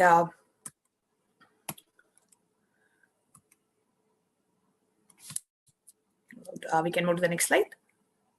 Just describing some of the, persecutions by the Islamic invaders. So now there is a need for the revival of the Vedic temple culture, because Hindu temples are not just worship altars. Hindu temples are residences of gods and goddesses. Temples are batteries in which enlightened masters have stored their energy for them to radiate it for thousands of years. The revival of authentic Vedic temple culture is one of the keys to reviving Sanatana Hindu Dharma, and is therefore one of Kailasa's highest national priorities. Temple culture formed the nucleus of Hindu civilization, and it spawned, incubated, nurtured, sustained, and spread Sanatana Hindu Dharma's cultural and social environmental from time immemorial. The Vastu Shastras. The Vedic builders cognized that the free space is capable of experiencing, vibrating, and converting energetic vibrations and themselves into spatial forms. They considered the temples they built to be living organisms pulsating with life, just as is the case with our human form. Temples were built specifically to purify and enlighten humanity. The science of the Vastu temple architecture and its applications spread across the globe and are considered to be the architectural foundations of many civilizations. Then we have the Vedic rituals. The origins of temple culture date back to the Vedic concept and the practice of yajna. The word yajna describes an elaborate ritual of sharing, a ritual where all communities and state of the society come together and offered their material and non-material services for the welfare of the world. It was an act of strengthening human, social, and national bonds on an epic scale. A yajna was how the entire nation renewed its vows to itself. The Vedic dance. A dance in South and Eastern India, where the Rudra Kanyas worshipped different aspects of the divine through elaborate language of mime and gestures. Natya Shastra is one of the most ancient and the most elaborate and scripture describing every element and aspect of this sacred art worship. We can move to the next slide. The revival of the Rudra Kanya Sampradaya. The Rudrakanya Sampradaya, the spiritual lineage, was an ancient order of chaste, strong women sannyasis who traditionally lived within the Vedic temple complex, took care of the temples, studied and shared all the sacred Vedic arts. These Vedic women were the heroines and the role models of their day, the epitome of complete chastity and devotion, and held the highest status in the society. With the destruction of temple cities and complexes by invaders, the Rudrakanyas were no longer respected and honored and were either captured as trophies of war or pushed into poverty and prostitution. As these Rudrakanyas were literally a biological repository of all knowledge, arts and scriptures, with their decimation, a huge treasure trove of Vedic DNA and its extensive knowledge of scriptures, culture, arts and sciences were lost with the demise of the Rudrakanya tradition. Next, we have the Vedic education system, the Gurukul education. The Gurukul is the original Indian education system of Sanatana Hindu Dharma, where students lived with enlightened masters from a tender age, learning the 64 vidyas, the types of knowledge, and knowledge was transmitted through the very memory of the Guru, of the master. We have the Vedic economy, the Goshala. The Vedic tradition has encouraged an agrarian civilization from time immemorial, and cows have played a pivotal role in the society.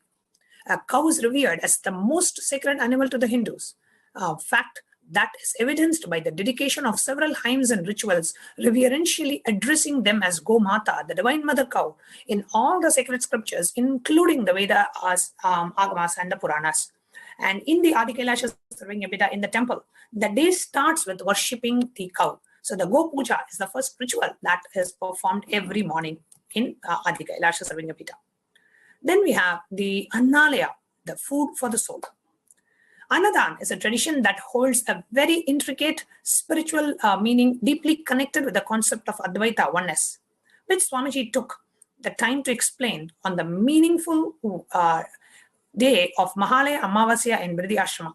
On the subject of Annadan, that the Nithyananda Annalaya frequently organizes, offering food abundantly to whoever comes as a visitor to in any of our Kailasa centers worldwide.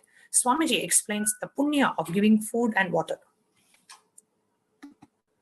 2 million free meals served a year, managed by volunteers and devotees. Free food served at all ashrams, disaster relief areas, free medical camps, Kumbh Melas, etc. Working towards serving organic food, pesticide-free food.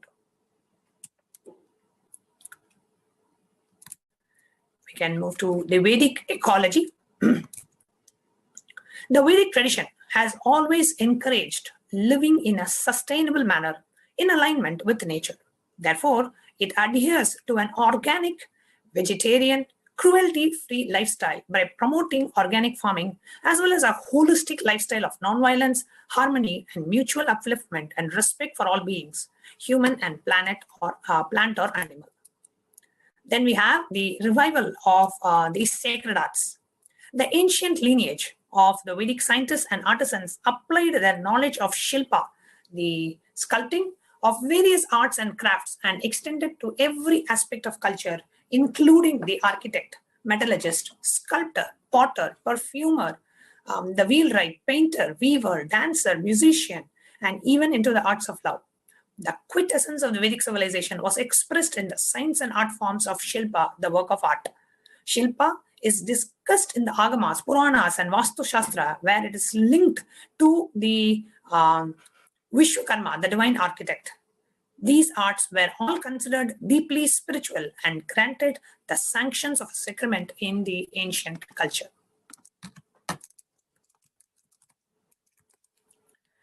Yes, next. So at this point, I would like to maybe move on from introducing the topic of the need of Kailasa and the seed bank of Hinduism. We can stop the slide share.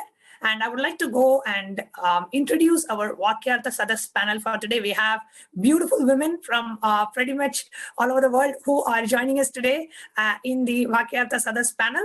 So I request the NTV to please project the entire panel today. We have beautiful women representing the Vedic feminism, the powerfulness of the great tradition of Sanatana Hindu Dharma, joining us in our panel today. So I would like to first introduce all our panelists. So let's have all the panelists join us on the panel.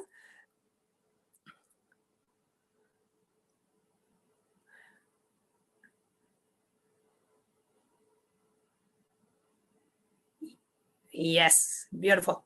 So we have totally 8 of us in the panel today joining live on Nithyananda TV. Nithyanandam, and welcome everyone to the very interesting Hindu debate Vakyartha Sadas on the topic of Kailasa, the seed bank of Hinduism. I would like to first introduce the panelists for the day, and I would like the panelists to maybe say a few words about where they are from, what do you do, and what got you to Swamiji, and give maybe a few lines introduction of what has been your experience since you came to Swamiji.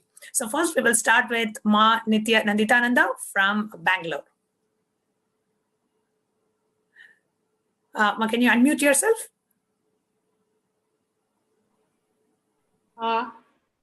Nithyananda to everyone. I'm not from Bangalore. I'm from a place called Mangalore, which is a coastal city in Karnataka state. I was told about Swamiji many years ago, but like it always happens, the Guru comes before you only when you are ready. So I finally came to attend Swamiji's program, that is the Inner Awakening, in 2015 July. And after that, I have been fortunate to be associated with different projects in the Sangha. So I was the editor of Hinduism Now magazine, the Nithyananda Times magazine.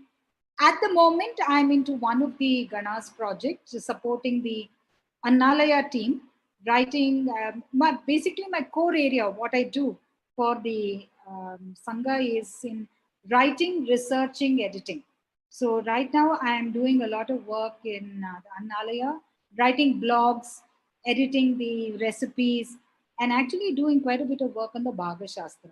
So I hope to share some of this knowledge today as part of this panel discussion. Wonderful, Ma. Thank you so much for joining us, Ma Nithyananda from Bangalore. I'm not going to miss that again. Okay, so next we have Ma Jagatguru Giridharan from Singapore. Nithyananda, I'm Jagatguru from Singapore. I have known Swamiji since 2015 when I attended my first Inner Awakening. Actually, I started off by being anti-Guru, anti-Swamiji, and anti-Gurus and all that. And somehow I kind of got into this, and ever since my life has been just absolutely wonderful, great. And I'm going to be sharing a lot about my experiences also. So all I can say in short is that from being, half Lusu, I'm now like completely Lusu now. Like I'm totally like all the time floating, and it's an absolute journey. It's a wonderful journey. Since 2015 till date, I haven't hit the ground at all. I'm still floating.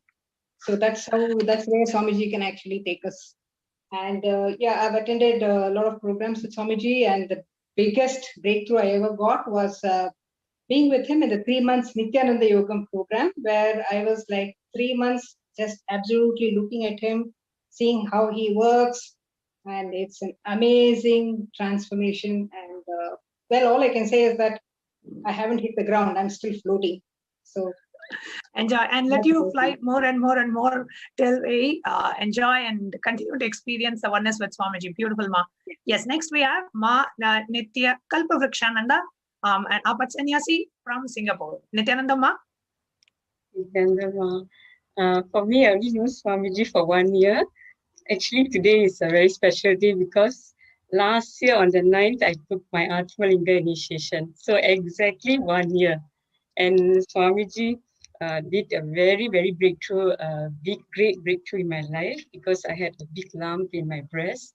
Swamiji completely removed it. I've not even seen Swamiji once actually. So that is one thing that inspired me to become Apat Sannyasi. If not, I don't know whether the lump was cancerous or not also. So because of that, just after 3 months, I found that the lump was missing already. I didn't even go to the doctor once. I didn't go for any surgery, anything, nothing. It's totally gone. And that's why I decided to give my life back to Swamiji to become an Apat Sannyasi. Wow, that's very inspiring. You have just known Swamiji for 1 year. You have not met Swamiji, and now you have declared yourself as a sannyas, and for the rest of the life, going to be a part of the divine mission of Paramashiva. Wonderful, but that's extremely inspiring, Ma Kalpavrakshama. Next, we have Ma Nithyananda from Trinidad and Tobago, all the way in the Caribbean. Let's see what Ma Nithyananda has to introduce herself about. Nithyanandam, and it's indeed a pleasure to be here with you all today. My name is Ma Nithyananda from Trinidad and Tobago, and I'm also Apat Sannyasi. And I've known Swamiji just over 2 years. Back in 2018, started looking at YouTube videos. So an entire year, I was basically just drawn into Swamiji's teaching and his very being. And in 2019, I actually joined the Nithyananda Yogam program, which was held in Trinidad and Tobago. And that really transformed me and changed my life completely. And I realized, you know, sannyas was something that I was really drawn to, and something that, you know, a life path that I would like to choose. And so in February, and again, Kalpa Vrikshananda said, today is very special. This month is actually very special to me as well, because it was this month that I declared myself as an Apat Sannyasi to serve Swamiji and his mission. And I honestly can't, I haven't met Swamiji in person, but he's very much a part of me, and I really want to be able to serve this mission. And I think it's the greatest blessing that I could ever ask for. So thank you so much for having me on this panel. And today I'll be sharing a little bit about my my experience as a born Hindu in Trinidad and living in a temple-based ecosystem. Thank you, Nithyananda. Thank you so much, Ma. Next, we have Ma Nithya Swatantra Priya from Montreal, Canada.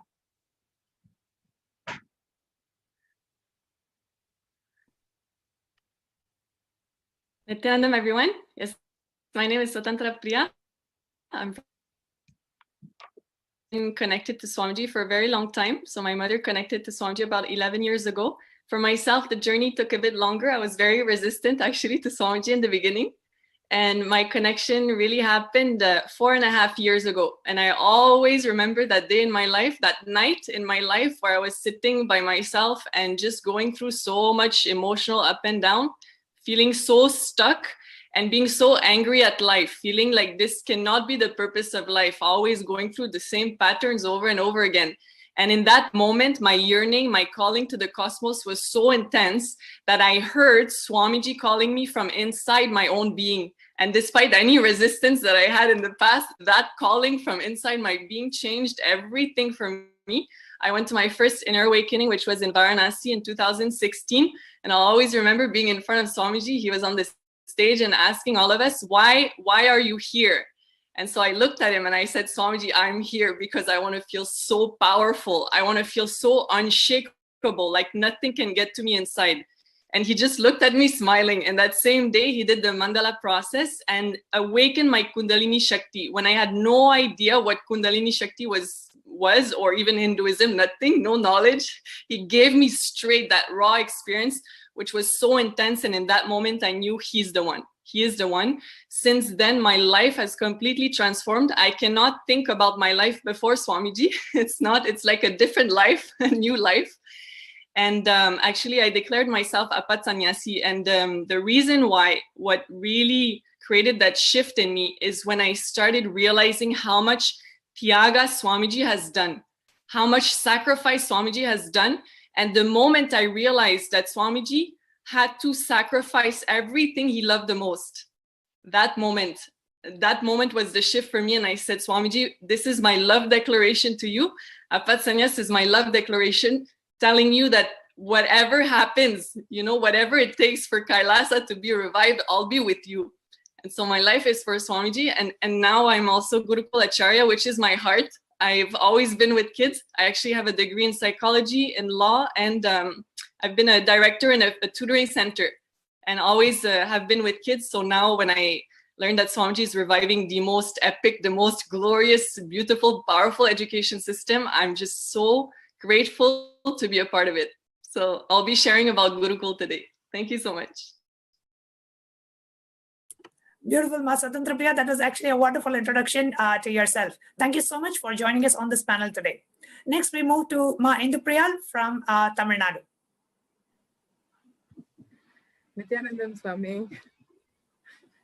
Thank you for inviting me on this wonderful panel, Swami. I'm basically a software engineer from Chennai, and I was working in a multinational company, doing really well, but there was something missing. Wanted to, there was some seeking. I just thought, okay, probably a change in job. So I wrote this government exam and got into a central government bank. But the search never ended. Only Swamiji made me realize the purposelessness of life, to live life as it is. So like the today's topic, Kailasa is a seed bank of Hinduism. He's literally made us all seeds. Every initiation, every darshan, every Bhava Samadhi darshan, every program is a rebirth. As Swadanta Priya told, we just don't remember what was ourselves before the initiation, before the darshan. So past 12 years with Swamiji has been, rebirth. Every darshan is a new birth.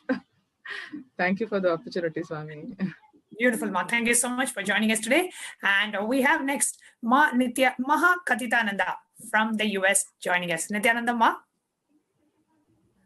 Yes, Ma, Nithyanandam, everyone. So my name is Ma Nithya Maha Katitananda. I just received my spiritual name.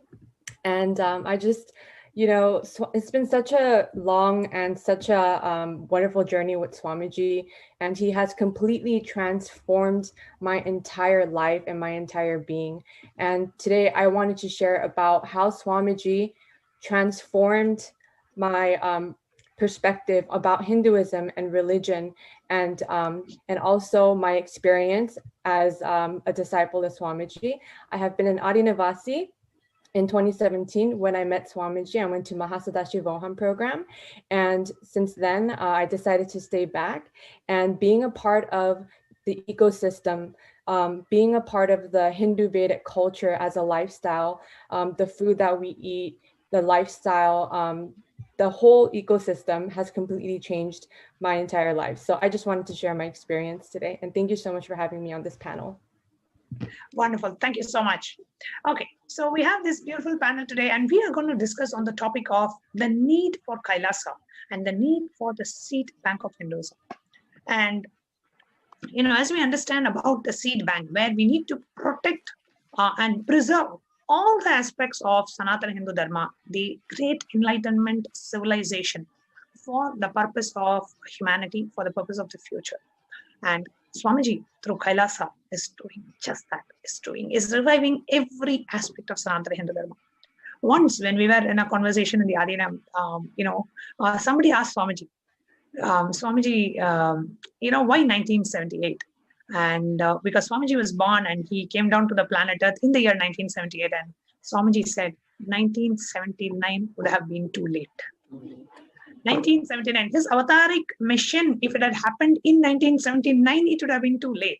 We are in that dire emergency situation that we as Hindus, we have the collective responsibility to revive Hinduism, the science of enlightenment, to the world.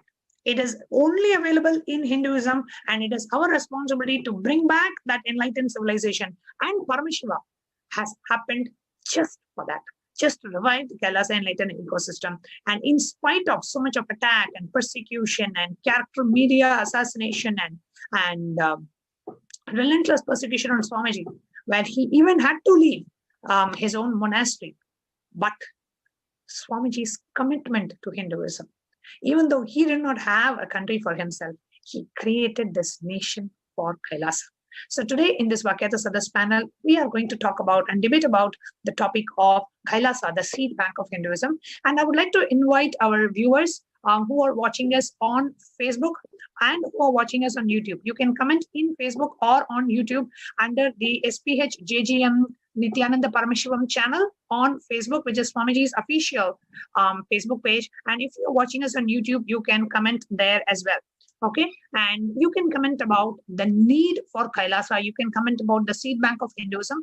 See, there are 8 panelists we are speaking on Nithyananda TV, and we have all our viewers. All of you are also panelists. You are just panelists joining via a chat.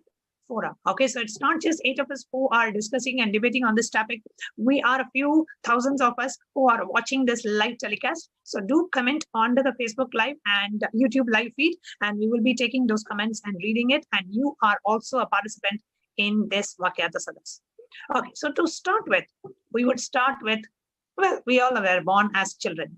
So let's start with children, which is the Gurukul. So how Swamiji is reviving the Gurukul education system, and what are the drawbacks of the present education system? We have Maswatantra Priya, who is going to present today about the Gurukul. Isma, thank you so much for this beautiful introduction, and feeling so grateful to be able to present about Gurukul today. And let's be interactive. So everyone, it's going to be so exciting if you share also your comments in the live feed. And as Manyanatma was saying, we'll be reading them as well.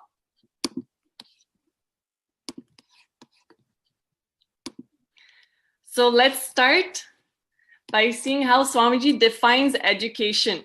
What should education be like?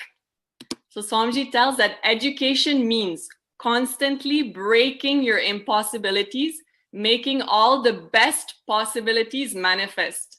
So education has to be so extremely life positive, and this is exactly the space that Swamiji holds for every single child in the whole world. And so at the Gurukul, apart from having the ability to live an extraordinary life with the powers, Shaktis, students are also trained to be able to handle any situation that life puts in front of them. And so every aspect of the student's life, from the food to the cognitions they hold about life, is aligned to the Vedas and Agamas, the sacred Hindu scriptures, in order to make them into world leaders. So that should be the purpose of education, making the kids into the most powerful world leaders and being extremely life positive. And about his own experience, actually, Swamiji describes his own experience as he had the golden childhood, and he was brought up, he grew up in the environment, the enlightened ecosystem, and being so attended to, nurtured by so many gurus, enlightened beings who made sure that he would be ready to fulfill his avataric mission. And so about his experience in Gurukul, Swamiji tells, I had the great fortune of living in an amazing Gurukul in Tiruvannamalai. Multiple Hindu specialists in Adi Shaivam, Vedanta, Siddhanta, Bhakti Sampradaya fields reproduced their enlightenment in my system.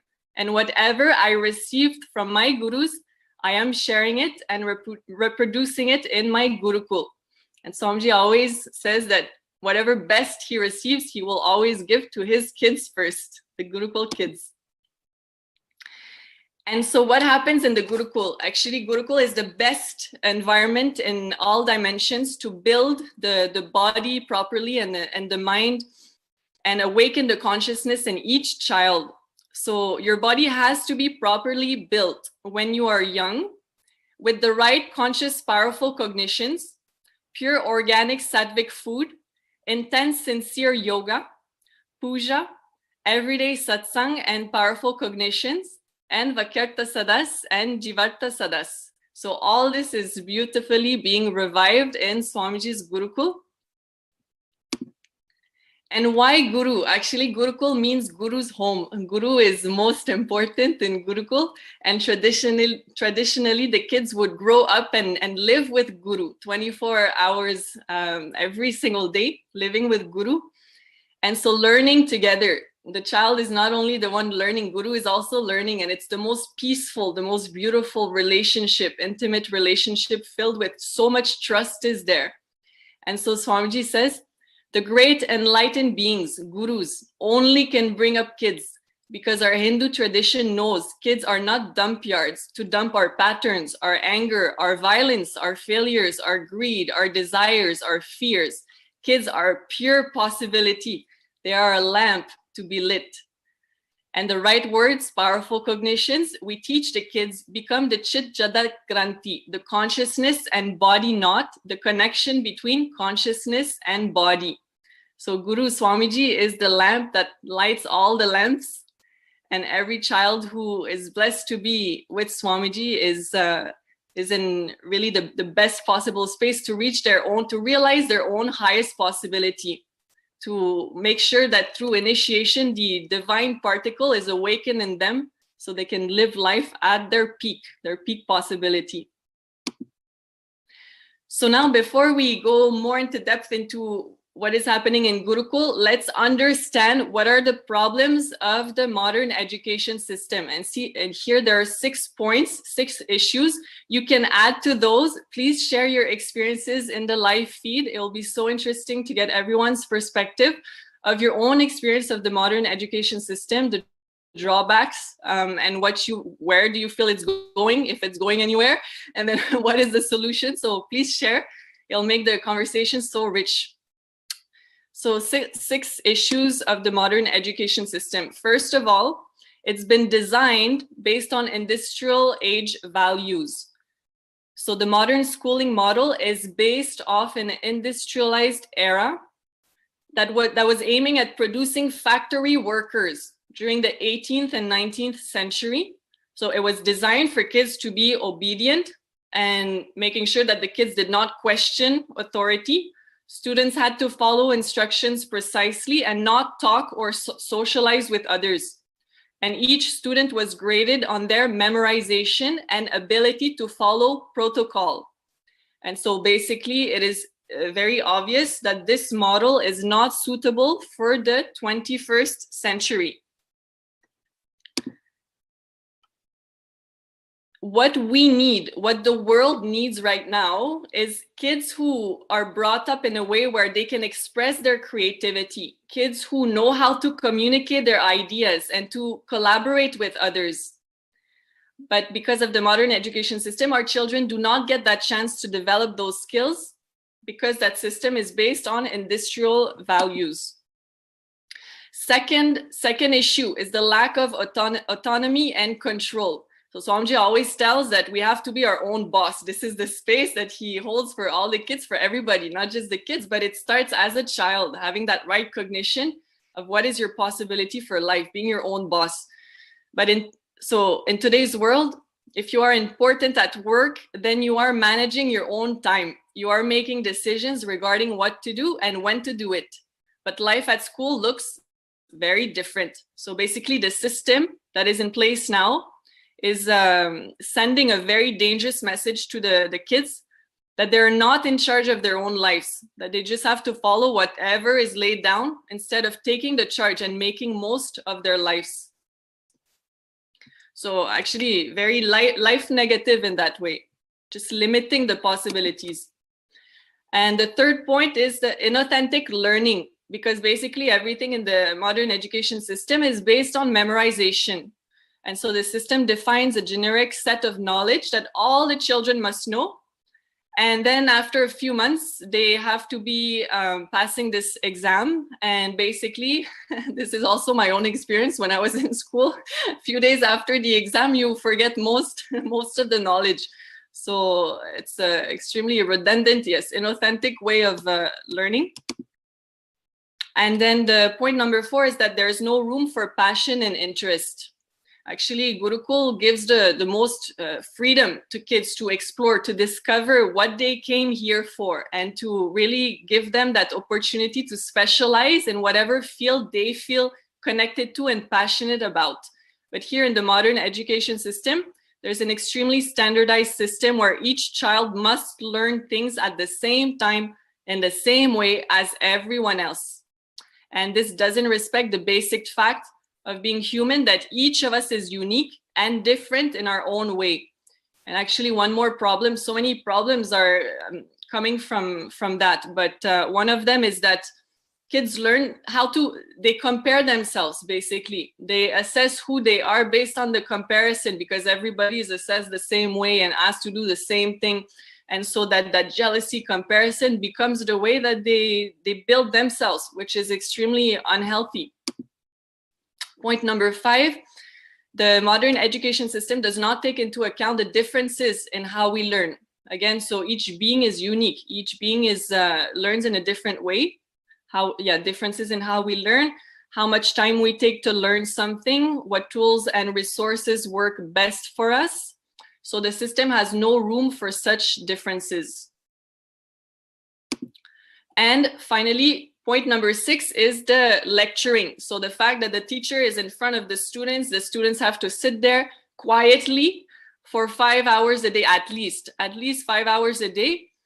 And Sai Khan from Khan Academy tells that lecturing a fundamentally dehumanizing experience, that the kids have basically their fingers on their lips, not allowed to interact with each other. And also the fact that different students are at a different level of understanding. So the problem is that whatever the teacher does, there are some students who are going to be bored because they're either ahead or confused because they are behind. So yes, so many problems. And I actually see a comment from, yes, from Matt Deborah on the live feed. Thank you for engaging. This is so much fun to have interaction. So Matt Deborah is telling, as a school principal, I was always dealing with kids at risk, in quotations. We had regular bomb threats, drugs, and I was constantly breaking up fights. And we wonder why America is under siege, even our capital. Now our whole country is at risk. Yes, exactly. So basically the way that we raise the kids is the future. It's our humanity. It's what we are going to experience as a humanity. That is why kids are most important and we must give them the best. It is actually our responsibility. And we're so blessed to have the Guru who is here to revive the most powerful ancient Vedic education system, the Gurukul. So again here, yes, education is failing to teach us important life skills. I think we can all agree now. I mean, all the parents, you can share also your experience if you agree with this or not. The modern education system is not preparing kids for real life. When they're faced with a situation, how do they handle themselves? How do they handle others? How do they handle life? School doesn't teach that. So here, the sources from Crown Institute. We spend so much time studying many subjects in school that we seldom use it in our jobs. Moreover, our education system lacks useful knowledge and skills for career development. School system is failing to teach important life skills, how to make money, how to manage finances, how to manage time, how to communicate, how to be a good manager.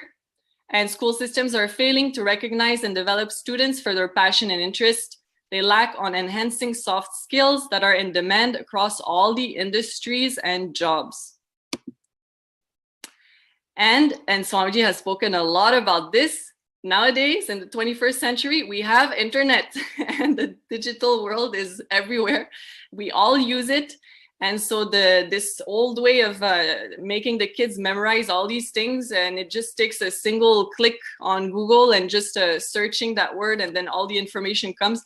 But the modern education system does not take advantage of these incredible resources, and it's still stuck at making the kids memorize all these things that are not useful. So here, let's watch a short clip from Swamiji, where Swamiji really, very powerful clip, where he basically tells how he's removing the blind spots of the modern society, modern education system in his Gurukul. My Gurukul is 100% free. Not only I am teaching them English, math, science, I am teaching them true history. I am teaching them the real powers and possibilities they can manifest. I am teaching them life. Only thing, I am not doing the stupid things which you guys have designed for a generalized way. Understand? All generalization creates more blind spots. When there is a Google Earth available, Google Map is available, why will I make them memorize the capitals of all the countries and states? Macaulay's time it was not there, so you have to memorize. Capital of India is Delhi and capital of Tamil Nadu is Chennai. You have to memorize. Now there is a Google Earth and Google Map. Just Google it, that's all. They need to be caught Googling. I am only removing all those stupid blind spots become part of the education because of the generalization. Understand? All generalization is faulty generalization. All generalization is faulty generalization.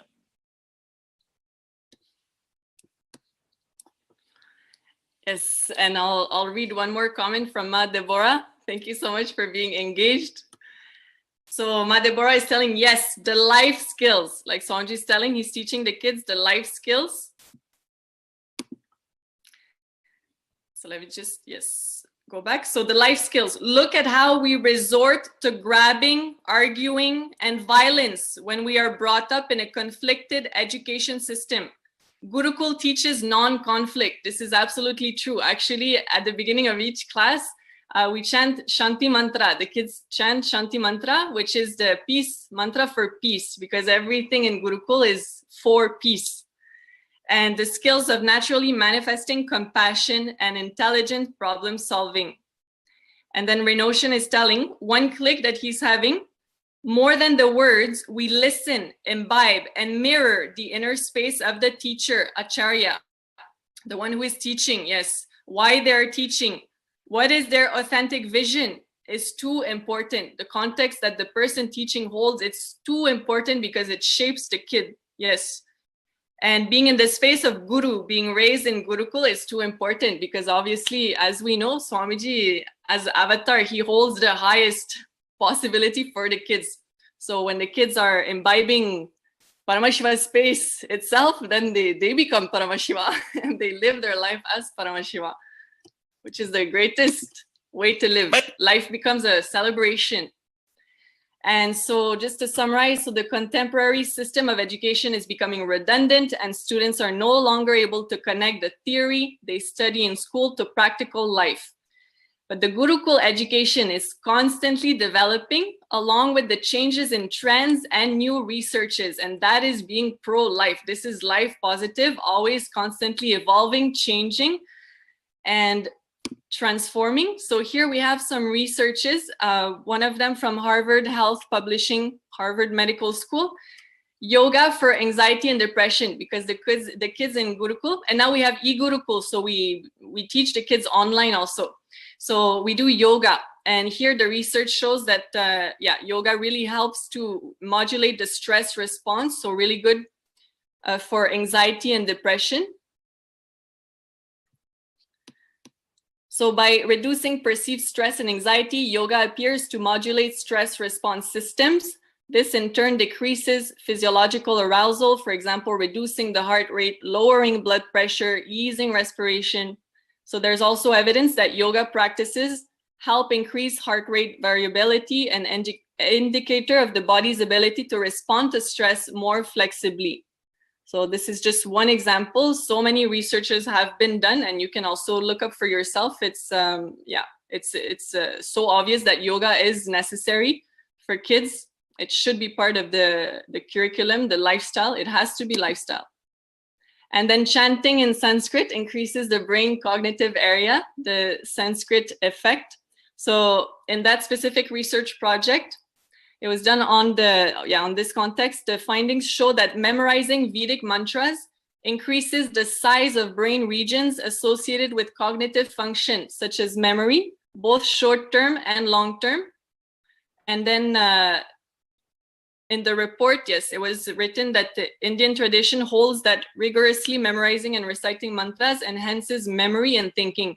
And so actually the kids in Gurukul, we practice the most authentic yoga that Swamiji is reviving directly from the Vedas and Agamas. So the mantras are chanted in Sanskrit. So as the kids are doing the yoga, their whole being, whole system, all the different dimensions, just aligning to the sacred cosmic geometry and imbibing the highest vibrations, that is the mantra itself. Actually, the power of the mantra is that conscious experience is imbibed in the mantra. And even if we don't logically understand it, that experience is given to us simply by listening or chanting. And one more research, Harvard neuroscientists, meditation not only reduces stress, it changes the brain. So we found differences in brain volume after 8 weeks in 5 different regions of the brains of the 2 groups. And in the group that learned meditation, we found thickening in 4 regions. So number one, the primary difference we found in the posterior cingulate, which is involved in mind wandering and self-relevance. Number two, the left hippocampus, which assists in learning, cognition, memory, and emotional regulation. Number three, the temporal parietal junction, which is associated with perspective taking, empathy, and compassion. Number four, an area of the brainstem called the pons, where a lot of regulatory neurotransmitters are produced. And the amygdala, the fight or flight part of the brain, which is important for anxiety, fear, and stress in general. And so that area got smaller in the group that went through the mindful-based stress reduction program. So all this Swamiji is definitely offering in the Gurukul, and all the kids are being raised this way, which makes them most powerful being. And so yoga, puja, and power manifestation, which is ultimate, because when we start manifesting powers, then we realize, hey, yes, I am Paramashiva, this is real. And so Swamiji is reviving the science of power manifestation, Shaktis, and always aligned to Shastra Pramanas, Apta Pramanas. So the Vedic rishis, munis, and sadakas manifested extraordinary powers. This is part of the Hindu history. This is Hindu history. This is real. And it's happening now. Swamiji is reviving and gifting all the kids with this science. So they were manifesting, yes, materializing materials, reading the past, the future through Akashic readings, creating alchemy products for spiritual evolution, levitation. All these powers, the kids get to play with them, to experience them now. And side effect of their feeling, yes, all these powers manifested because of oneness or non-duality with the divine Lord Sadashiva, Paramashiva, the original source of all cosmic sciences. So refers to this as Shuddhadvaitam. And all this information is taken from the Avatar Shastra, the Manifesting Powers book. And Swamiji also tells that knowledge and sciences of manifesting these powers was passed down from one generation to the next through Diksha, which is initiation by the enlightened gurus, and preserved by the Guru Parampara, which has an unbroken lineage of enlightened beings and avatars till date. So we are so blessed as a humanity that Swamiji is here. He is the one, not only, yes, he's holding everything together, reviving everything. Everything was almost destroyed, but in 1978, Swamiji came because of the yearning of so many beings who wanted that liberation, that superconscious breakthrough. Swamiji is here and making sure that these sciences get revived. And so training all the kids to make sure that they carry on the science of enlightenment and reviving Hinduism. So yes, His Divine Holiness, Bhagavan Shri Nithyananda Paramashivam, is the living avatar of the millennium, who is powerfully reviving these yogic sciences revealed in the Vedas and Agamas, again, always aligned to the Shastra Pramanas, and transmitting it to the world at large on a human scale never imagined before. And so this is what Swamiji has been reviving. So many powers are now available actually for each and every one of us. All of you can go on YouTube and type KAILASA Science of Power Manifestation. So many playlists are there. More than 460 powers are there. And different playlists like powers of depth, powers of clairvoyance, materialization, mind reading, remote view. And all of these have the Shastra Pramana, the scriptural evidence, and then the Apta Pramana, the experiences of other enlightened beings and scientists, rishis, munis, then Atma Pramana, Swamiji's own experiences, and the Sakshi Pramana as well, which is the experiences of all of us who get to be with Swamiji and experiencing these powers. And again, power manifestation comes from the feeling connection to Guru, integrity to Guru. It's the sweetest space. And the kids get to enjoy that sweetest relationship that is so trusting from the very young age, which makes them feel so confident about themselves and about life. There's no such thing of powerless cognitions, like feeling like life is cheating me and so on. This doesn't happen with Gurukul kids because they're given the best from the start. And so to finish, a few achievements. So the kids who have been part of Swamiji's Gurukul, some statistics here. So 35% children have IQ scores above 130. So they are, it is considered as the gifted category as per the Slosan IQ score. That is the name of the test. Then quantum memory activation is rapidly moving towards recalling verbatim after a single hearing. Yes, so much actually downloading happens. They don't need any of that memorization of just reading the same thing over and over and over again. It doesn't work like that. Swamiji's space just downloads the whole thing into the child. And then awakening yogic powers, such as communing with and commanding nature to cause rain and rose plants to drop their thorns. And kids have been experimenting with this because their inner space is so non-violent that when they connect in oneness to the rose plants, the plant also feels like, oh, there is no threat. There is no threat, so I don't need to have thorns. And the rose plants drop the thorns. So just take a moment to see how beautiful this is, this life, this kind of life is. And 100% of children initiated into third eye awakening, showing high intelligence, blindfold reading, x-ray vision, clairvoyance, and more. 30% of the children spontaneously play musical instruments without formal lessons. So yes, they can pick up anything they can pick up they have never done before, they can start doing spontaneously. 100% of children produce creative temple arts like deity making, alankara, deity decoration, planning and building children's temples, making deity jewelry and art.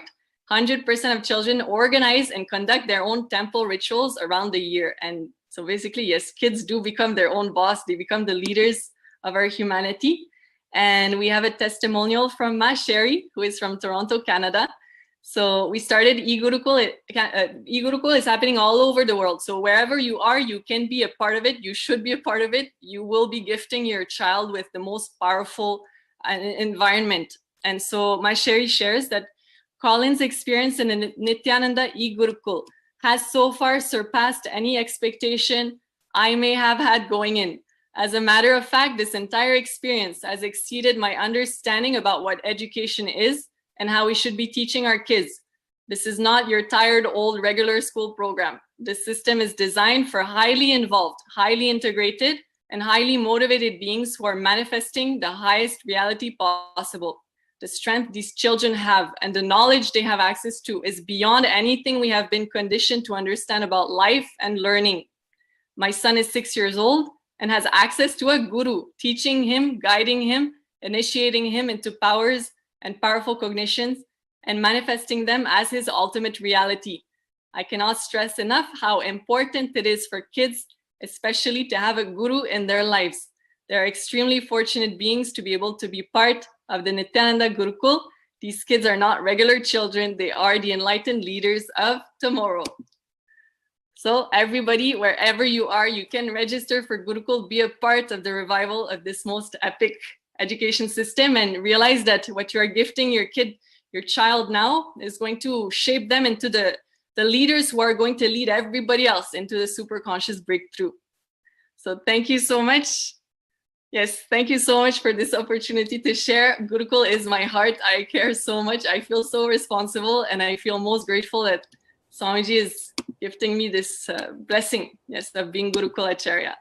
Thank you so much, Nithyanandam. Wonderful, Ma. Thank you so much, Ma Swatantra Priya. We could literally feel you are vibrating and reverberating with Swamiji's vision for Nithyananda Gurukul, and we could feel that in your presentation. And most of us, totally agree, because all of us have been victims of this stupid Macaulay's education system, and we read to forget.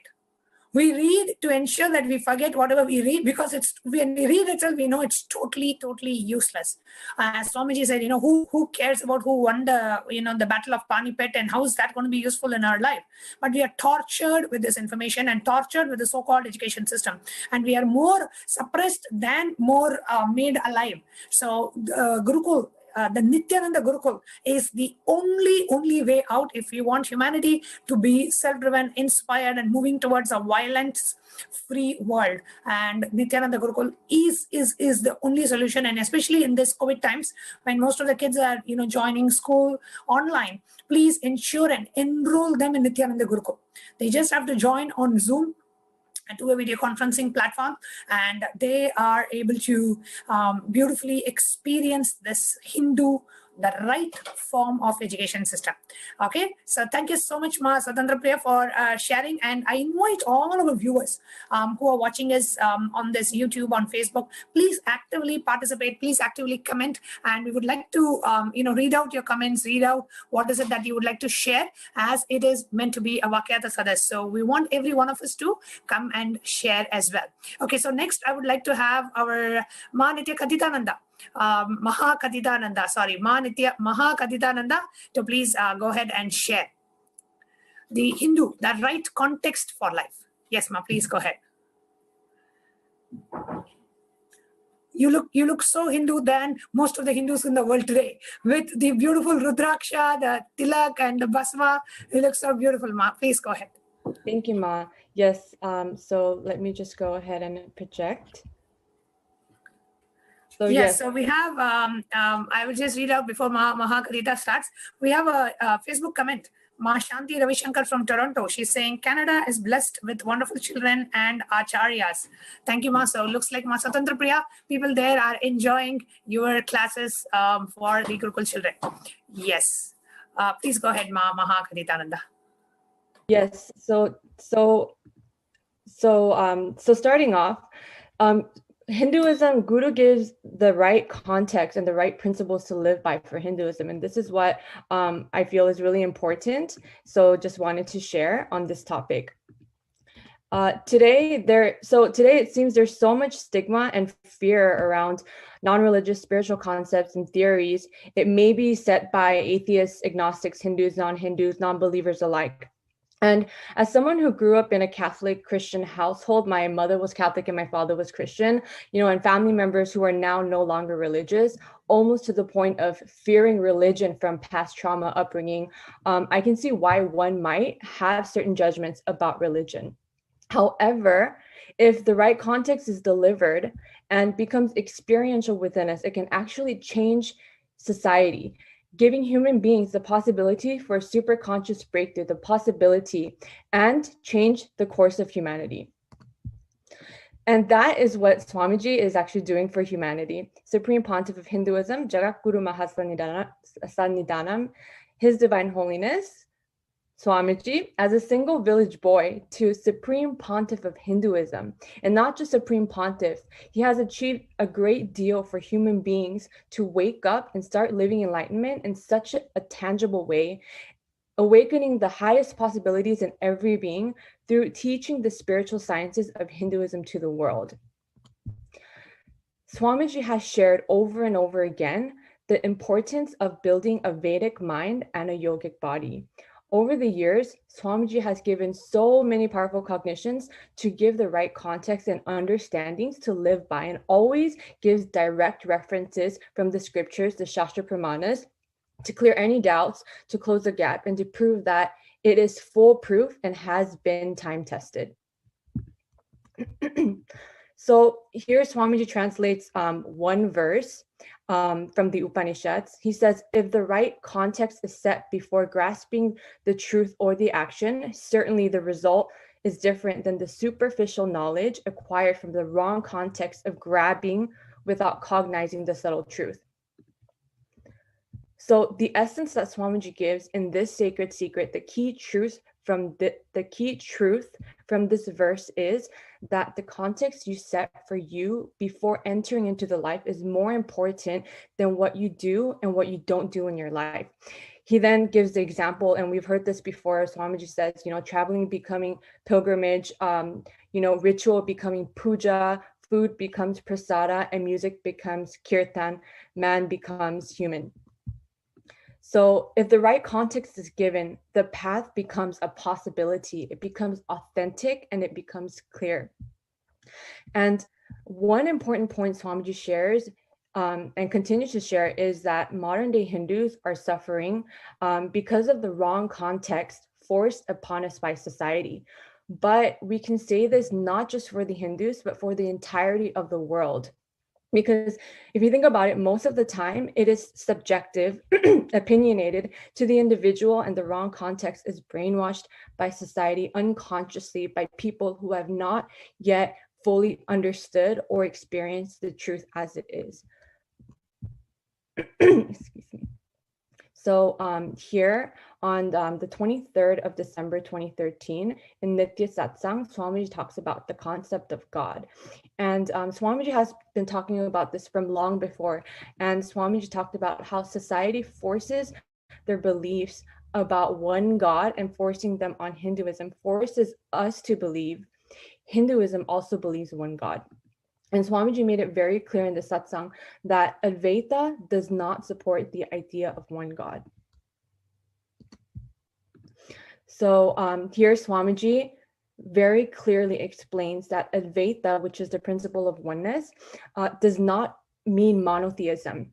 And according to Oxford Dictionary, monotheism actually means that a belief that there is only one God. And this belief is widely believed by majority of the world, especially in the West, where Judaism, Christianity, and Islam is a majority. So on the contrary, Advaita is defined as, Swamiji says, there is no two, there is not one, infinity, but infinitely powerful. Swamiji has clearly explained that Sanatana Hindu Dharma allows all of us to be gods, that all of us are gods, and we don't need to fight with each other. We don't need a superior body to guide all of us or a traffic signal to all of us.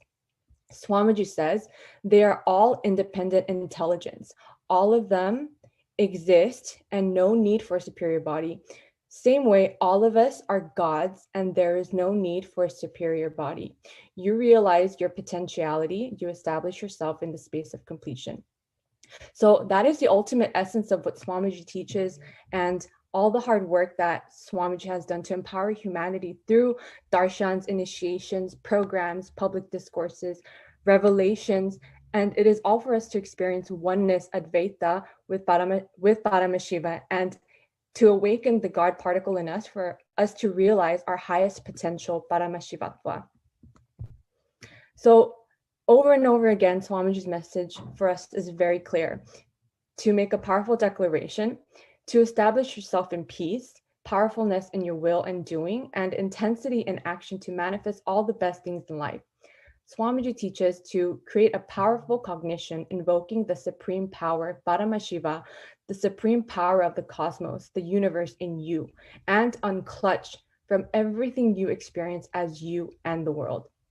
With the sincere, simple prayer, a request to manifest himself in me.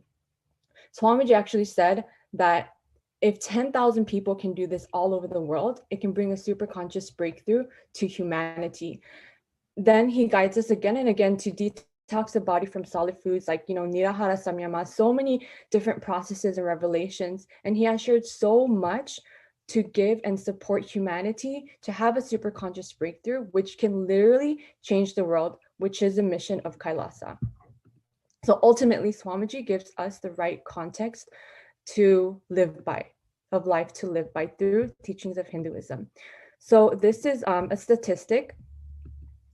So right now there's a trend and it's been growing, and it's the trend spiritual but not religious. If anybody has ever heard this term where people categorize themselves as spiritual, not religious, please do comment. It's actually I hear it a lot out here in the US, even through like social media and browsing. But here it says only 1/4 of Americans now see themselves as spiritual but not religious. That's 250,000. I mean, 1/4 of Americans, and there's millions and millions of people on the United States. So actually 27% now say that they are spiritual but not religious. That is up 8% in 5 years, according to a Pew Research Center survey conducted in 2017. So only 54% of the US adults think of themselves as religious. So on the contrary, the 46% would consider themselves as non-religious. And out of that 46%, 27 say that they're spiritual but not religious. So there's so much stigmatism around religion, and this, and I also have experienced that about Hinduism before my journey. A lot of wrong concepts and based on judgment. So if anybody else have experienced that or heard about it, please do comment. And also because of the different gods and goddesses, the many gods, people really don't understand that But if the right context is given, that can be changed, and people will be more open to Hinduism, thus leading to a superconscious breakthrough for the entirety of humanity. And yes, and also for my personal experience, I just wanted to quickly share. I live in the United States. I live in the West Coast in California and in LA, and that's like the spiritual hub next to New York. It's New York and LA. And I've come to realize that many people have some form of fear regarding religion, but they call themselves spiritual, and they may be based on their own spiritual practice, but I can see that there's no basis or foundation of truth, the context from which they're practicing. So the fear of religion, choosing atheism and agnosticism, resorting to that, I can see why probably, because it might stem from childhood, hypocrisy or experiences, from early on. And speaking from my own experience, seeing the hypocrisy in church, the one God theory, you will go to hell. And from a young age, I learned that it's a religion based off of, it's a lot of fear and guilt. And my mother was super religious Catholic. And she used to do this thing where she like hits herself and she says, oh, it's my fault, it's my fault, it's my fault. And they used to do this in church. Like it was like part of the whole church, the flow, it was part of the prayer. So I mean, seeing that and witnessing that as a child, I never understood why you would do that and why people should live with this kind of fear. So I think that's when my seeking happened, and I asked more questions, and I found my spiritual freedom through Hinduism. And yes, so I was seeking to experience something that was legitimate and had a valid source, which led me to my guru. So upon meeting Swamiji, I actually went to a World Tour event, and I didn't know that it was based on Hinduism. I just knew that the event was free and it said third eye, and living in the West, my own spiritual practice with crystals, the new age stuff.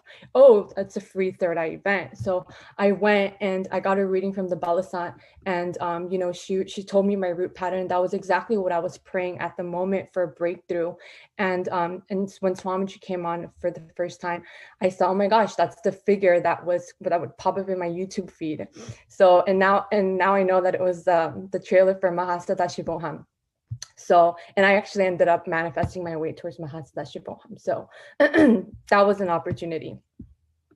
So yeah, living as an Adinavasi, being in the breathing space of Swamiji, what I learned is that everything is based around the authentic lifestyle, as it's purely integrated to the lifestyle of Agamas. From morning to night, the food that we eat, which is based off of the Bhagavad Shastra, Mahadeva's cookbook, and daily routines like morning routines, what we wear, the agamic attire, kumkum basma, that's every single day, of course, and the space that everyone holds for each other in the ecosystem around the breathing space of a master is so empowering. It was so empowering, and everything, like I said, is integrated to the scriptures. And it's truly around while accommodating to the people. So, for example, we wanted coffee, and Swamiji said, okay, we'll get coffee. If I remember, this is the story behind why there's coffee in the Adinam, because Swamiji said, okay, if you find it in the Agamas, we'll have coffee. So yes, so somebody did find it in the Adinam, and we ended up having coffee. Same as hot chocolate. I know we have hot chocolate because it's in the Agamas, and Swamiji has set this in his programs as well.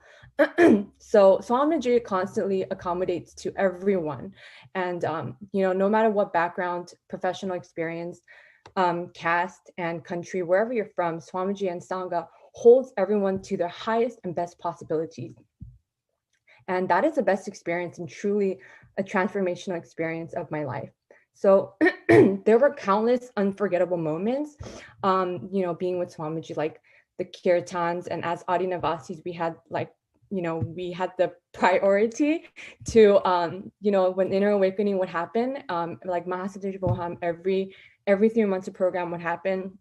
we would all rush to receive darshan or like mandala processes. And yeah, that was just the highlight of my stay in the Adinam. And also, the daily Adinavasi power manifesting sessions, it was held every single day. We had the opportunity to offer abhishekams and alankarams to the main deities and the main linga, the Swayambhu linga in the Golden Temple. So that was amazing. And, using our third eye to manifest rain with the Balisans, and how it would always rain after a home. And I didn't realize it was actually a thing, because I remember thinking like there was homas, when the homas would start happening every single day. There would just be raining, and I was like, wow, like every time a homa happens, it rains. And it's apparently it's a thing. I mean, it is a thing because it's happening, right? So yes, and another really a great experience that I wanted to share was that Swamiji was to take us around with him to different temples. And I remember one group went to the Kailash temple in Aurangabad. So that's like near Mumbai, and we are in Bangalore. So that's quite a drive. So we would have charter buses. And not just that, we went to the Rameshwaram temple, where the 21 tirthas, the 21 wells, where all the rivers, where the waters from the Gangas meet in one point in South India, and it's the 21 wells. So we would just go around and pour the well and receive the blessings. And yeah, that was like I know it's like a 16-hour drive, and it felt like 3 days. And also we would go on trips with Swamiji to Tiruvannamalai. So we just had such a great experience, and it was all for us to experience the best. And also we did yoga on the beach with Swamiji during that trip. So that was really special. I will never forget that. And so we can see how, like, through all the spiritual truths delivered to us by Swamiji and through his discourses, everything he reveals, it's for Swamiji to make sure that we understand it properly. And, it is given as an instruction, and he always reassures how and where it is revealed in the Agamas. So Swamiji has revealed time and time again, delivering the truths about the known, the unknown, the life, existence, spirituality, superconsciousness, and answering all the unanswered questions within us and about life. And he does that through, the revelations from the Vedas and Agamas as a directly applicable science that can be easily applied as a lifestyle.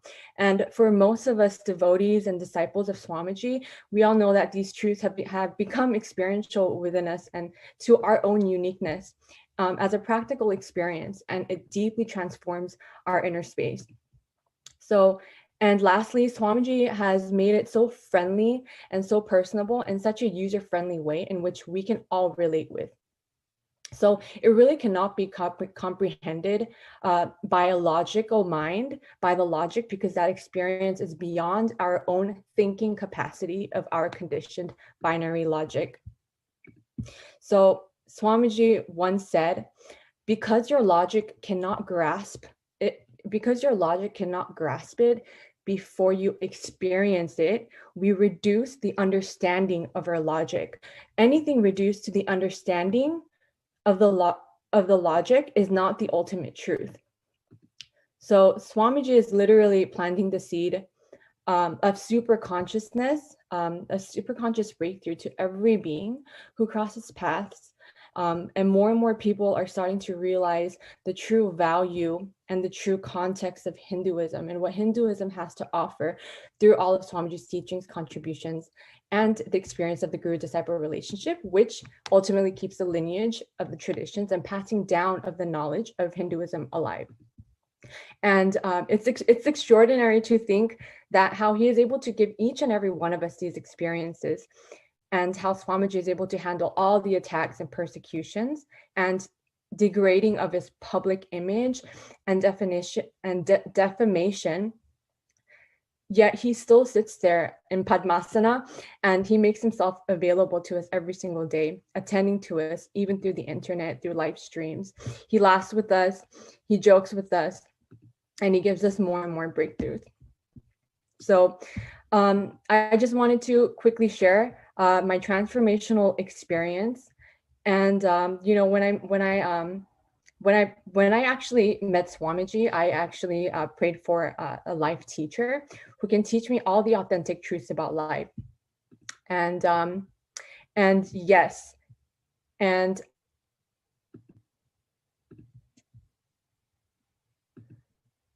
yes, so so I met Swamiji in 2017. So I prayed for a teacher. I remember like looking outside my window and I was like, you know, if there's source, if there's somebody out there, I mean, God, whoever you are, please give me a teacher who can teach me all the authentic truths about life. Because I was very aware of the misinformation and the misleading, just the misinformation and the misleading information out there. So that was really important. And also I prayed that I wanted a breakthrough in my spiritual seeking, because I really hit a wall after doing so many YouTube meditations and, you know, reading so many self-help books that really I felt really didn't help me. So I wanted to experience more. So, you know, indirectly, I was actually asking for a guru, and, you know, Paramashiva manifested Swamiji. So yes, I went to MSS, and that's Paramashivoham, and I stayed as an Adinavasi. And during my stay, it was just the perfect ambience and the community for superconscious growth. And you know, from the organic foods, and it was all fluoride-free water. It's all reverse osmosis, so everyone knows that reverse osmosis is fluoride throughout the campus, and daily routines like yoga, third eye power manifestation as a lifestyle. And living the Hindu Vedic lifestyle, it really brings a transformation and really resets your biomemory. And that's what I experienced. And I'm sure that many of us Adinavasis have experienced as well.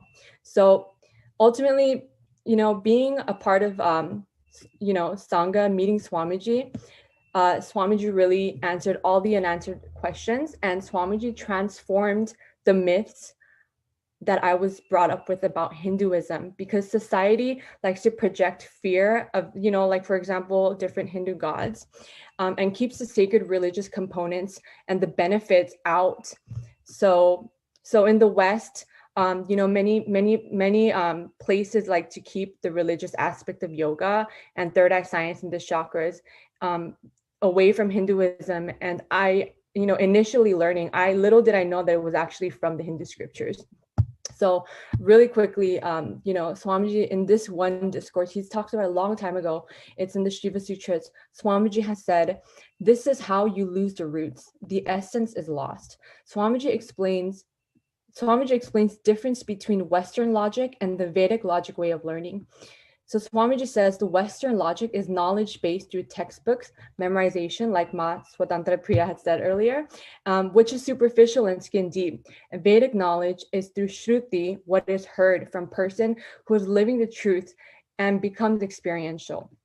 And Swamiji said, if you want to experience the maximum benefits of the Eastern teachings, go into the root of the culture. So I encourage everyone to dive deep, explore Hinduism, and experience the cultural heritage of the Hindu and the richness of the Hindu Vedic knowledge and culture, which will ultimately lead you to your self-discovery through, you know, Kailasa. So thank you so much.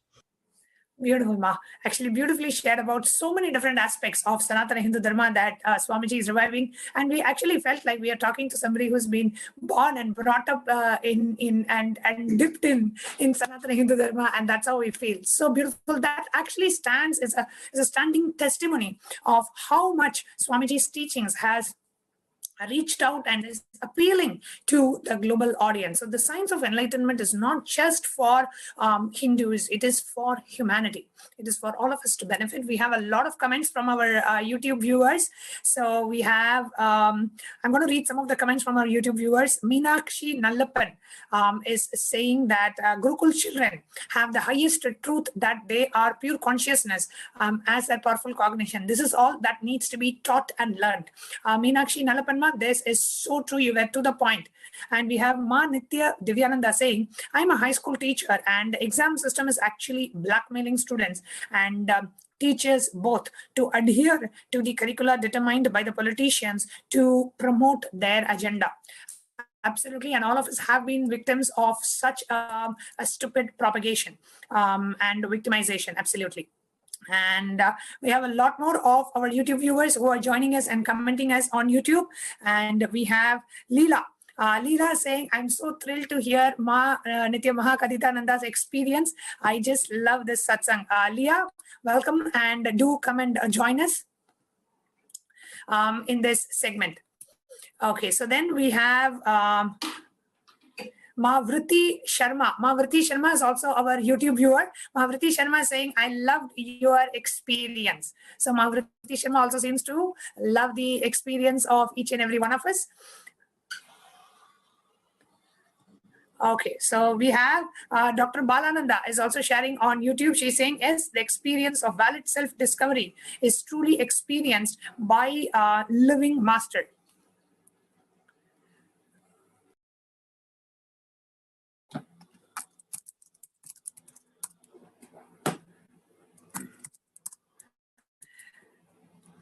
Yes, Balananda and Leah saying so honest and an amazing sharing. And Riti Sharma saying, I also loved your experience. We have Dr. Balananda who's saying, yes, this experience of valid self-discovery is truly experienced by having a master, living master. A conflict-free life is so easy. There is no need for suffering. Absolutely, Ma Balananda. Thank you so much. And all our YouTube viewers, do comment. And this is a debate with all of us, inviting all of us. We are all a part of this debate. So this is not just a few of us participating. We want each and every one of you to please come and share your live comments. How do you feel listening to all of us sharing various aspects of Kailasa being the seed bank of Hinduism and the need for us to protect it?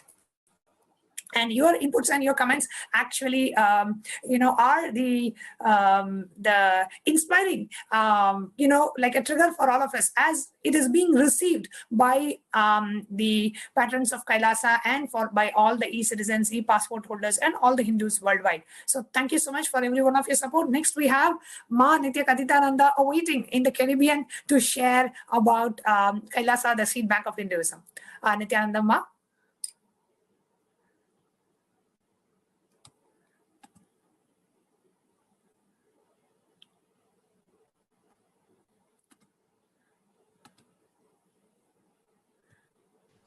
Nithyananda Ma.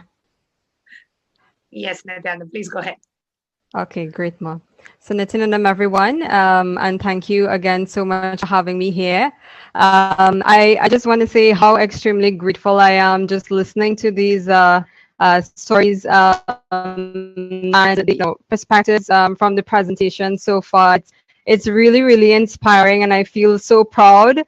It really brings so much joy just seeing this and hearing your experiences. So thank you so much.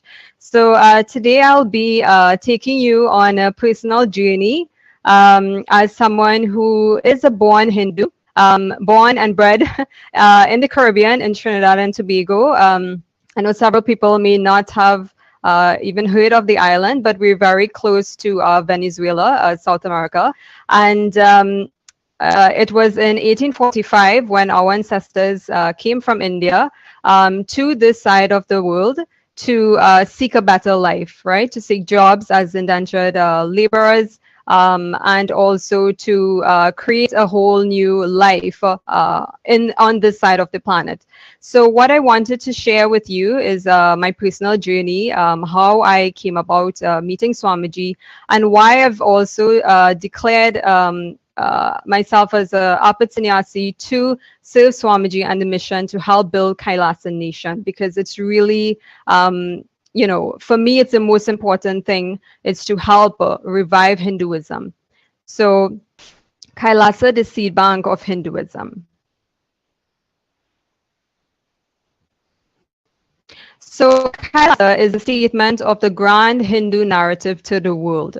So I'm sure a lot of you all may have known going to school about the Jews and the Jewish Holocaust.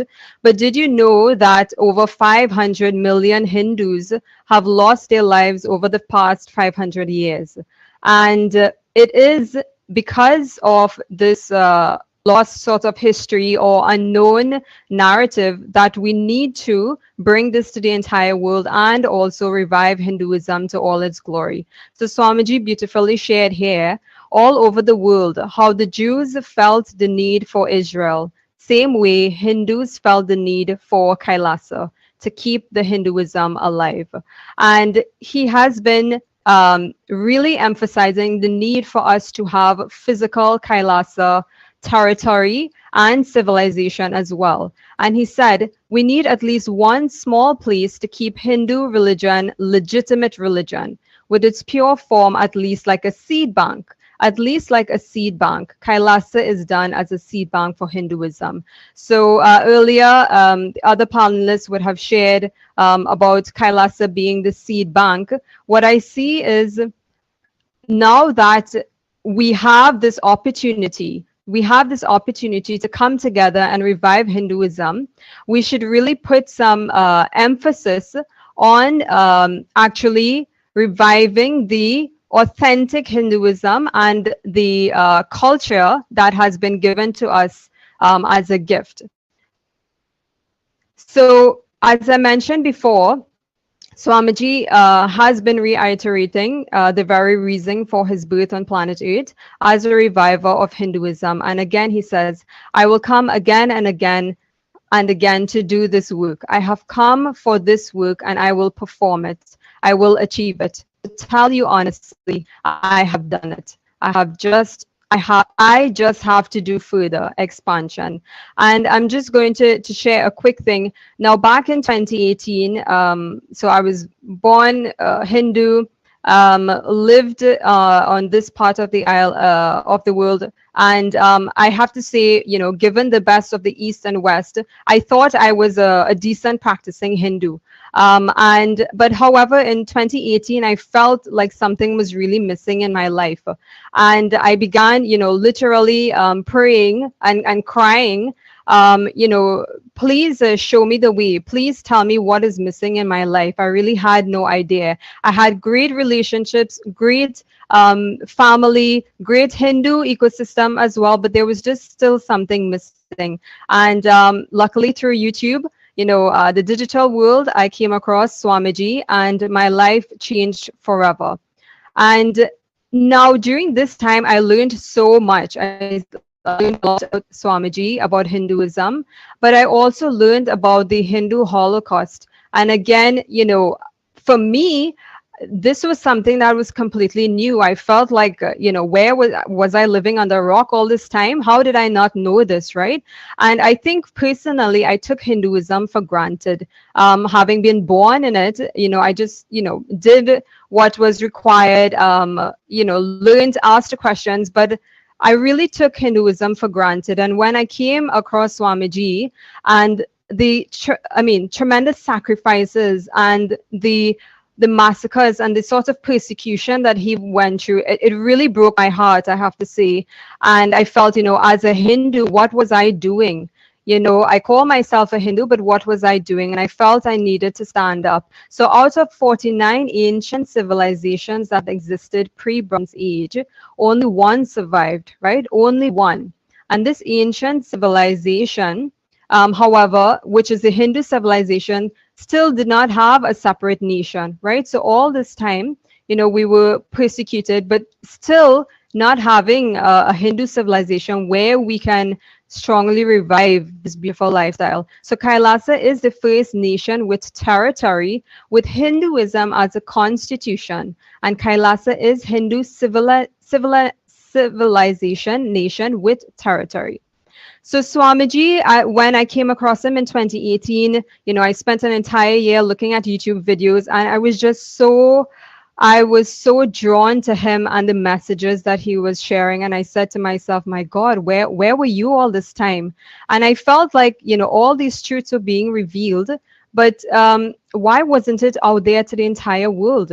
And for me, immediately, you know, something really sparked in me, and I said, I have to be part of this. I have to do something, and I have to also honor this beautiful gift that has been passed on by my ancestors. So Swamiji, I saw him as a true visionary. He is beyond any being that I have come across. And from a young age, what really inspired me is from a young age, he was very, obviously he's an avatar, he's, not human. But from a young age, he always asked himself the right questions. And the two most important ones were, how can we give confidence to people on the living enlightenment system, right? This is how Kailasa came about. And also, how can that become not only cosmic currency, but also even country currency? So for me, growing up again as a Hindu, I lived in, I have to say, in a very sort of sheltered bubble. I grew up around temples all the time. Temple lifestyle was, was everything. And I took it for granted. Hindus, for me, and I know this is also backed up by research, and it was presented not too long ago, Hindus are the most peaceful, non-violent, happiest, stable contributors of society. And there was a research done in the UK where they than his people in that society. So again, this really goes to show that Hinduism has a lot to contribute, and it's just because of the ecosystem we have been blessed, even without thinking about anything, we just naturally live this way, right? So moving on to the point of the Hindu temples and the importance of them. And Swamiji beautifully said that anywhere the Hindu civilization was prevalent, it was all temple-centric, temple-based, because that was the source of our knowledge, our economy, principles, systems, and strategies. Temple building and sustenance was one of the most beautiful methods to keep the economy current and alive. And again, this was something, I grew up, every single place that I moved and lived, a temple, was just like a few hundred feet away. We grew up, we walked to temple. Again, it was just part of our lifestyle, but taken for granted, really, really taken for granted. And it's because of this, the glory of the temple, like Swamiji mentioned, is the capital, the temples were the capital of the Hindu kingdoms, right? So just imagine, what our Hindu civilization used to be thousands of years ago, right? Huge temples, many deities, just a powerhouse, and everyday, routines, activities, many festivities happening, and things like depression and boredom and tiredness, like that did not exist, right? Because there was so many things to do and so much to get involved. It was just all about pure positivity and positive lifestyle. And it was because of the temple, because of that ecosystem, that people lived this beautiful life. And again, not knowing all the benefits, right? So this amazing enlightenment-based, everyone was integrated to this ecosystem. And as he said here, the glory of the temple, the capital of the Hindu kingdoms, was actually the way they attracted the citizens from all over the world, right? And the way they kept their citizens motivated, inspired, integrated to the kingdom. It was an amazing spiritual enlightenment-based nationalism. There was a certain pride, patriotism, enlightenment-based economy, and enlightenment-based integrity. And this is what this is what Swamiji is pouring his entire being into creating.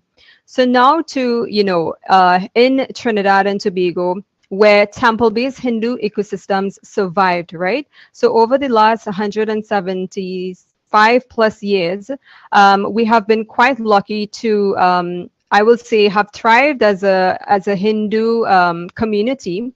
But now we're at a point where we're not, in my honest opinion, we're not expanding, right? We're not yet to the point where we're thriving. There are so many Hindus or born Hindus that are still not yet practicing Hindus. And I feel that sort of knowledge and awareness of the power and the beauty of Hinduism in everyday life, that definitely needs to get out. And this is why we need Kailasa. So in a population where, over 240,000 people live here on this beautiful island, you know, we have seen Hinduism growing and expanded, but now it has to thrive, right? And there are many born Hindus, unfortunately, have gone either astray, they don't practice anything, they're either taken up into drugs or they're being converted, right?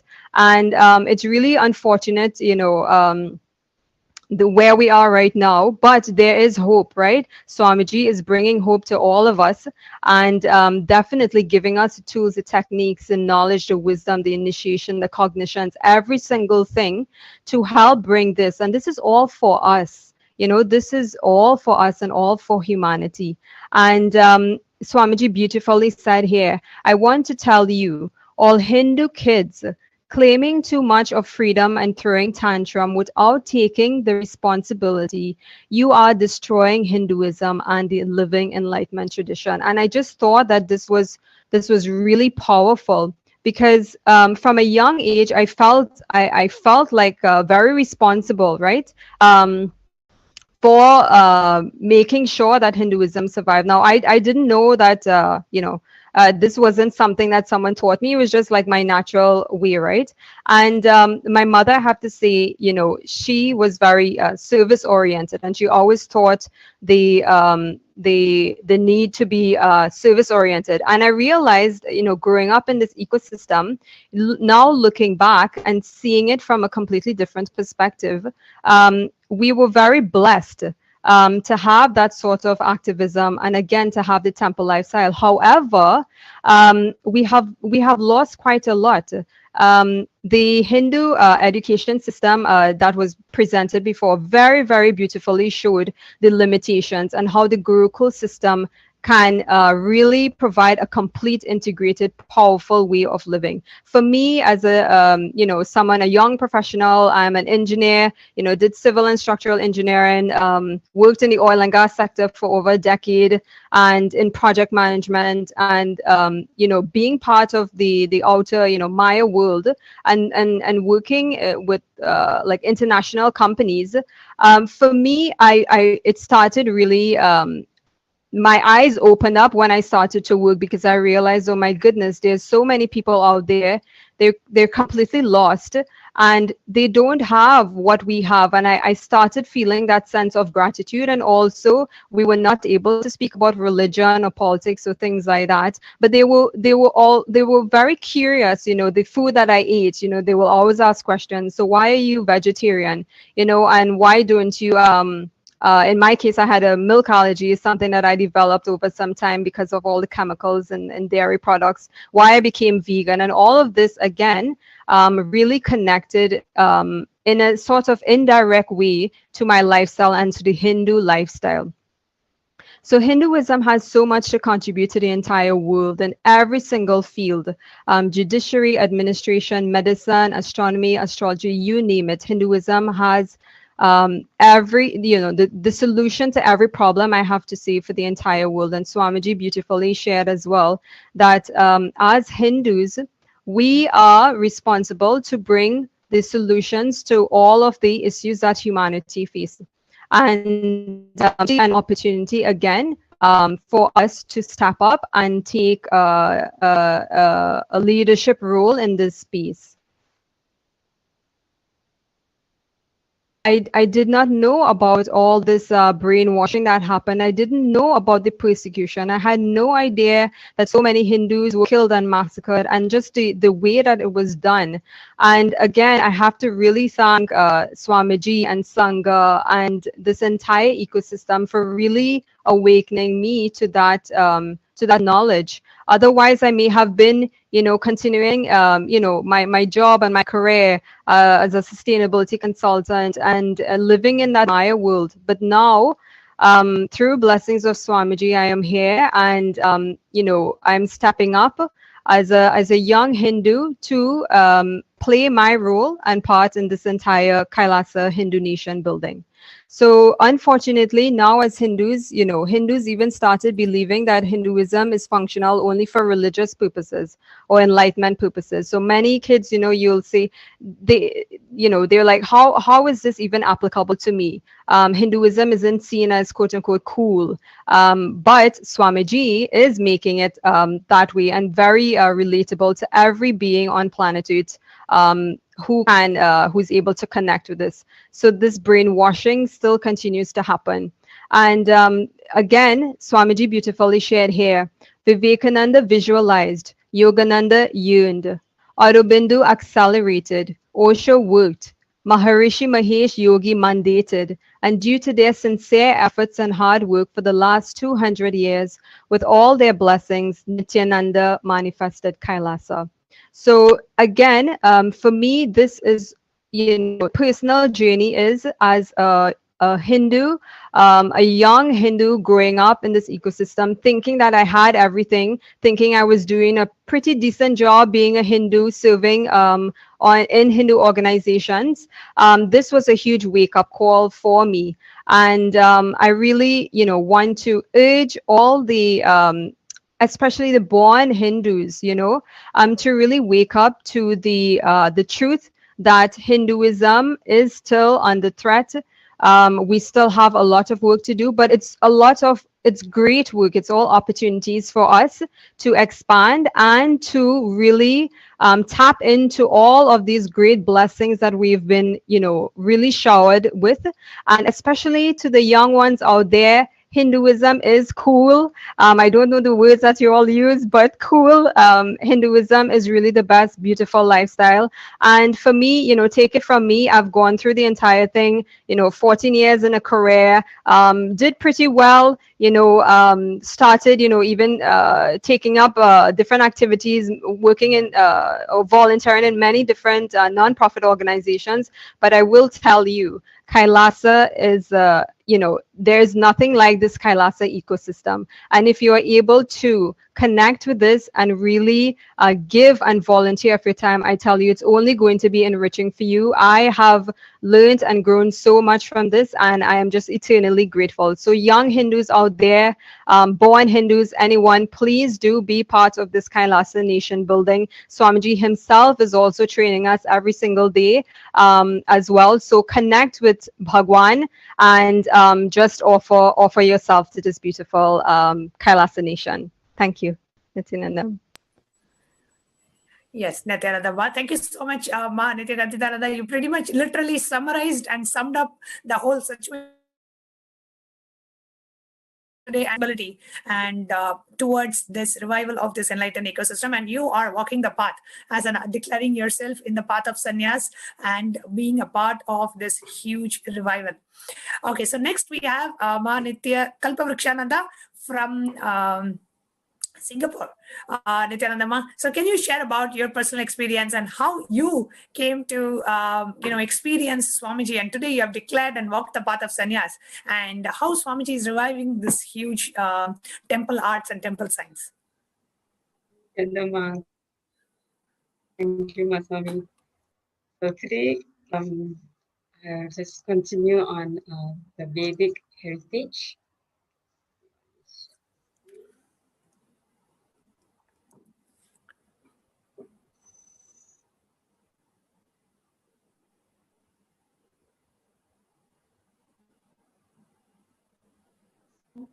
Swamiji is reviving the Nithyananda sacred arts as well, continuing with where Ma Katinanda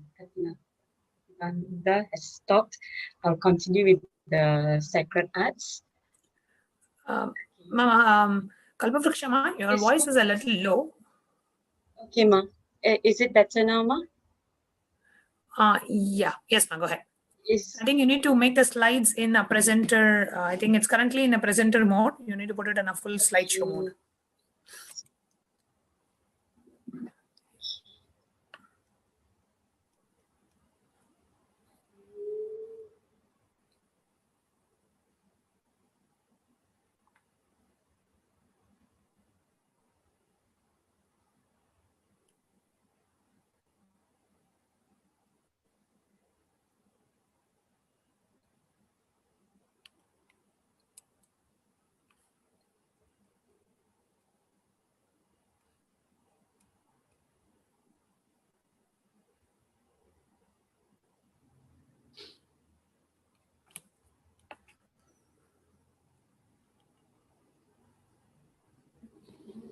Better now?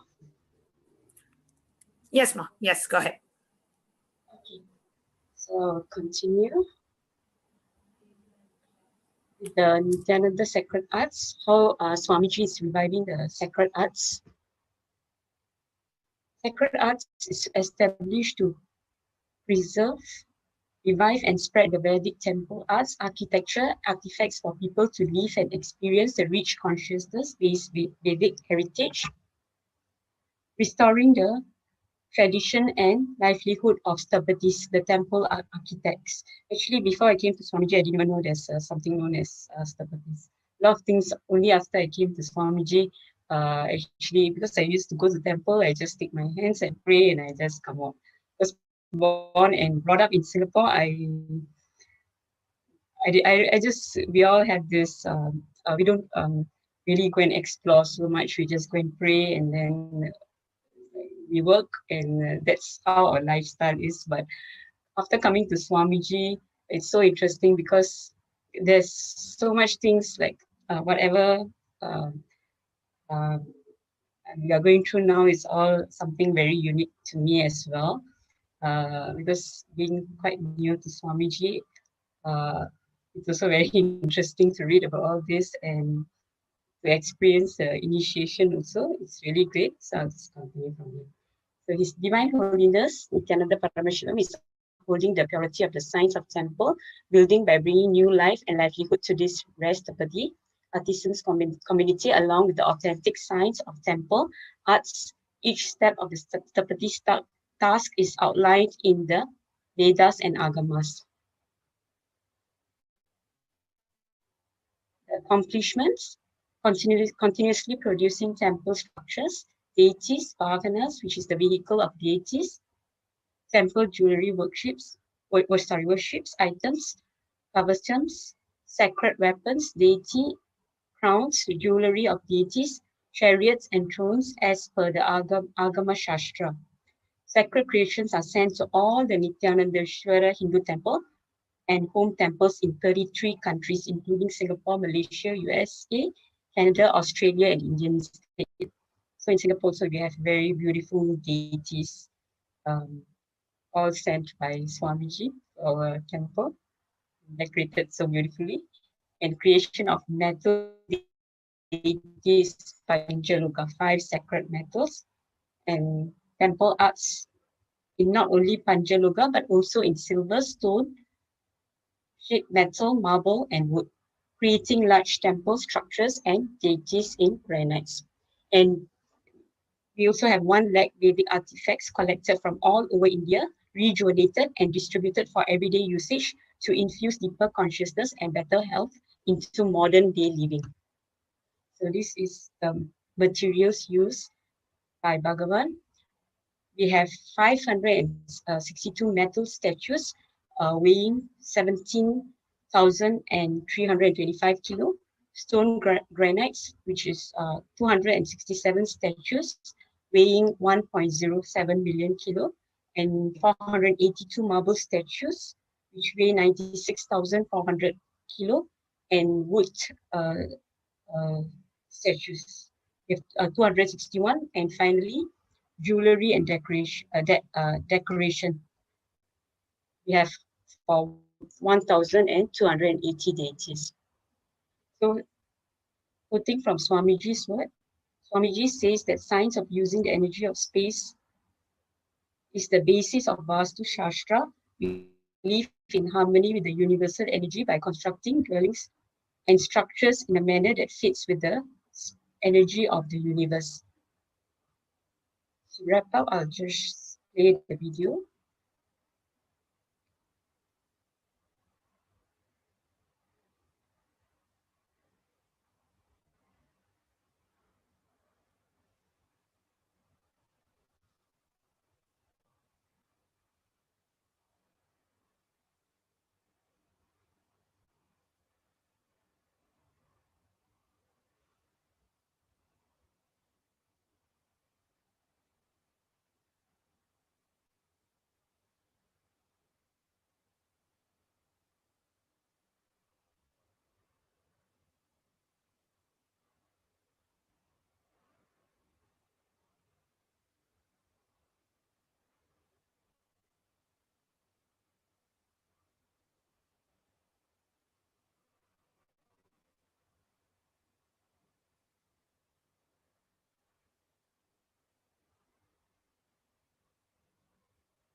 you to the devotee who created the video. Beautiful, Ma. Thank you so much, Manitya Kalpavrikshananda. And see, sacred arts. Sacred arts is one of the most important aspects of Sanatana Hindu Dharma, where Swamiji is reviving not just temple-based ecosystem, but everything that goes behind the making of the temples, which is the Nithyananda Sacred Arts University. So beautifully presented by Ma Nithya Kalpavrikshananda. And we have so many of our Facebook and YouTube viewers who are commenting. We have Uday saying, I appreciate Swamiji's endeavor to revive Hinduism, which is Sanatana Dharma and the eternal religion. And we have Ma Kela saying about Ma Nitya Kaditananda. She's saying, love this extraordinary woman. She enriched me to declare for Apat Sannyas. And she is such a powerful stand for Hinduism, Ma Nitya Kaditananda. So Kela Prasad is commenting about Ma Nitya Kaditananda. And then we have also Kailasa's Nithyananda in French. Team Lee is saying, so beautiful, sharing, so inspiring. So thank you everyone for your beautiful responses. And we have 3 more panelists who haven't gotten an opportunity to share their thoughts. So we are going to quickly go over them. Ma Indupriyal, Ma Jagatguru Ma, and Ma Usha, please go ahead and share your thoughts. Yes, let's go ahead. Okay, I wish to touch upon the Annalaya aspect. So before I get into that, a couple of memories that I carry with me, which I want to share. Now, not many people know, that this sari is a very versatile costume. I don't think any other country in the world has anything like this. Now, of course, in as part of the Vedic attire, we know how to fashion it into many things. But for a rural Indian woman, this is, this serves many purposes. And one of the things that it serves is to make a big pouch out of it.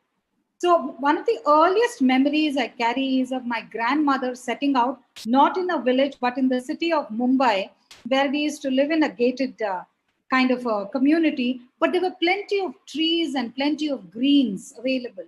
And invariably, she came back with this pouch, which used to be full of, she didn't have to steal anything. She just used to pick up things that were fallen on the ground. So there would be raw figs in it, there would be raw mangoes in it. But more than anything else, there would be a huge variety of greens that she would bring back. Now, cut to the present. So we never had to pay for any of these things. When my grandmother cooked very traditional food, and incidentally, it was all seasonal. Whatever was seasonally available, that is what used to be cooked. Now, cut to the present. Today, if I were to go to a shop, when I go to buy vegetables, I do not get more than 4 varieties of greens. I have to choose between a palak or a methi or a amaranth, and that's it. And what the greens that is imposed on me is that which has come from what is called monocultures, and that is which is totally nothing to do with India. So you have lettuce, iceberg, and pok choy, and all these things which have nothing to do with this. Now, there is an interesting thing that I have been seeing with a person by the name of Krishna Mackenzie. Some people must have seen his videos. Suddenly, I find he's talking about a lot of greens. So what is the shift? He's in Puducherry. He's an Englishman who came as a 19-year-old and he's now in his mid-40s and is following what is known as natural farming.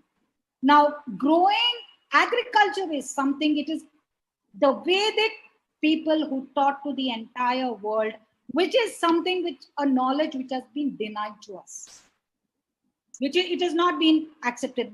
This was a country completely where we did organic farming and did many things which was very localized, and the food that was eaten was very localized.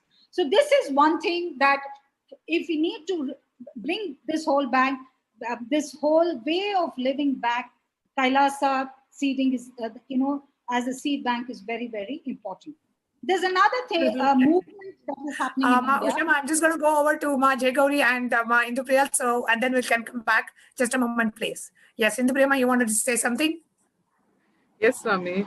As Amma was telling, seed bank, the KAILASA, the seed bank concept is not something that is new to Hinduism. Hindus have been pioneers in maintaining the seed banks. Literally, all our ecosystems that were surrounded around the temple, it was revolving around the temple, and on the top of every temple was a kalasa, which is literally the seed bank of the entire ecosystem. After every harvest, the best of the best seeds were not just used for consumption. It was selected, not only by natural selection process, but by a deep researched selection by the priests, by the gurus, and it was preserved on the top of the temples. Be it any natural calamities or man-made calamities, even if the entire ecosystem was washed away, we didn't have to work from the scratch because we have the best of the best seeds protected in our kalasas, in our seed banks. So similarly, today, not only the seeds that we use for our food, every human being is a seed of consciousness, our DNA. Our DNA evolves not only by natural selection process, the survival of the fittest. With the Guru's grace, what he does is with every initiation, with every darshan, he evolves. He literally sculpts our DNA. We are given a new birth. Yes. And Kailasa is nothing but Kalasa of humanity, of all beings. Literally, Swamiji is reviving all of us. Even in the species, like when even the sannyas initiation, Swamiji said it's literally a genetic alteration. It's literally upgrading your very DNA. That is what, and you become literally a new species. You may be living in a human body, but you are literally living and radiating Paramashiva, just like Swamiji. So that is what Swamiji is doing by reviving the sannyas sampradaya. And here we also have our Pujari of our Kailasa Singapore, Ma Jaigauri and Nithyananda Ma. What would you like to share, please? Nithyananda Ma. Okay, basically what I wanted to share was, like you said, I was actually an atheist, you know. So I can't say I was an atheist. I didn't like this Hinduism and the rituals, and I was kind of very anti-Hinduism kind of a person. And irony is that I come from a Brahmin background. So we had a lot of pujas and stuff at home, and all the time there is some Swamiji or somebody coming home. You know, there were a lot of these rituals happening. And irony was that I was studying in a Christian institute. I was studying in Holy Christ and then Good Shepherd and all that. And we were used to, you know, teasing Hinduism and teasing Hindu rituals. And I was kind of brainwashed into believing that I'm in a very bad shape because I belong to this religion. And I used to feel very shy that my parents are actually, you know, chanting mantras and all that. And for some reason, somehow something happened that I kind of came to Swamiji. That was in 2015 when I first met Swamiji, and a lot of things happened after that. And it has come to a stage where I have started appreciating and I have started realizing, my God, this is so deep. And there is so much in this, and the thing that I was taught and what I was feeling shy about is actually so wrong. And I started seeing how, you know, the pujas were done, and how, I mean, there's so much of integrity. And I mean, after seeing all this thing, I was kind of so inspired to know what is the Swamiji doing, what is this mantra, what is this? And I started digging out all the books, trying to learn everything. And once I did all these things, I started getting, I don't know, it's some kind of, like Swamiji says, you have this in your DNA or whatever. I started remembering and recollecting what my parents were actually chanting, the mantras and all that. I started recollecting all those things, and somehow, like, I don't know whether you call it power manifestation or DNA or whatever that is called, somehow I was able to recollect all this thing, and somehow it became a natural flow. And from being a person who hated Hinduism, today I'm actually doing pujas, and I'm the Pujacharya at Singapore Adinam, and I'm doing the pujas there every Friday and every other day. So this is the kind of a complete breakthrough that I've had with Swamiji. So that's what I wanted to share today. There's so much more which we can go on talking. I know we have so much more to share, and we can keep going for another couple of hours as well. So how much Swamiji is doing to revive the seed bank of Hinduism? However, dear viewers, we will be coming back again on Friday for our next Vakyata Sadas. But until then, it's time for us to tune in into today's Nithyananda Satsang. So let's get ready for the Nithyananda Satsang today. Please sit straight and close your eyes. Intensely chant the Mahavakya. Om Nithyananda Paramashivoham, as we all wait for yet another groundbreaking satsang by none other than our beloved Swamiji, the Supreme Pontiff of Hinduism, Jagatguru Mahasannidhanam, His Divine Holiness, Bhagavan Nithyananda Paramashivam. Thank you.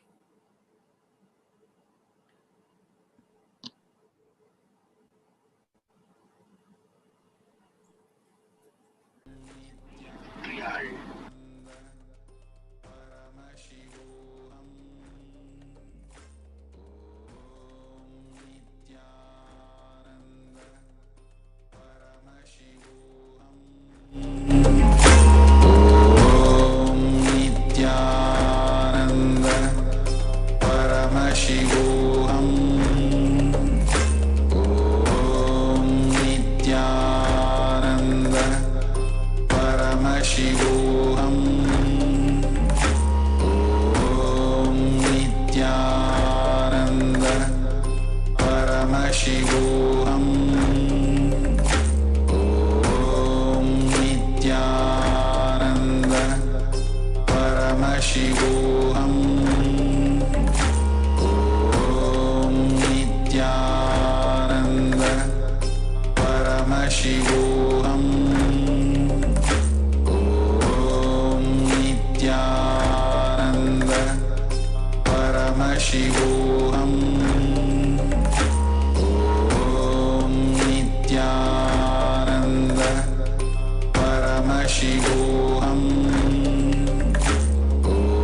Tala, Talatala, Mahatala, Patala. These are the lower level time zones. The vertical time zones, understand this principle of vertical time zones.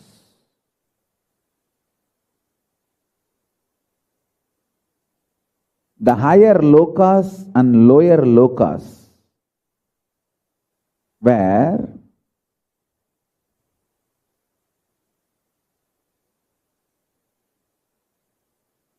not just the quantity, the very quality of time is different. The definition of time is different.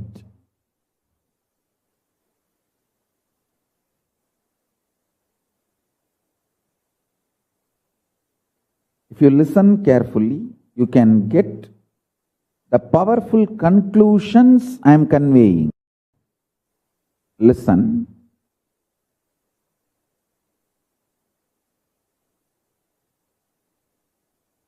These powerful conclusions can make you manifest the powers of Paramashiva immediately, the moment you come to this conclusion. So listen carefully.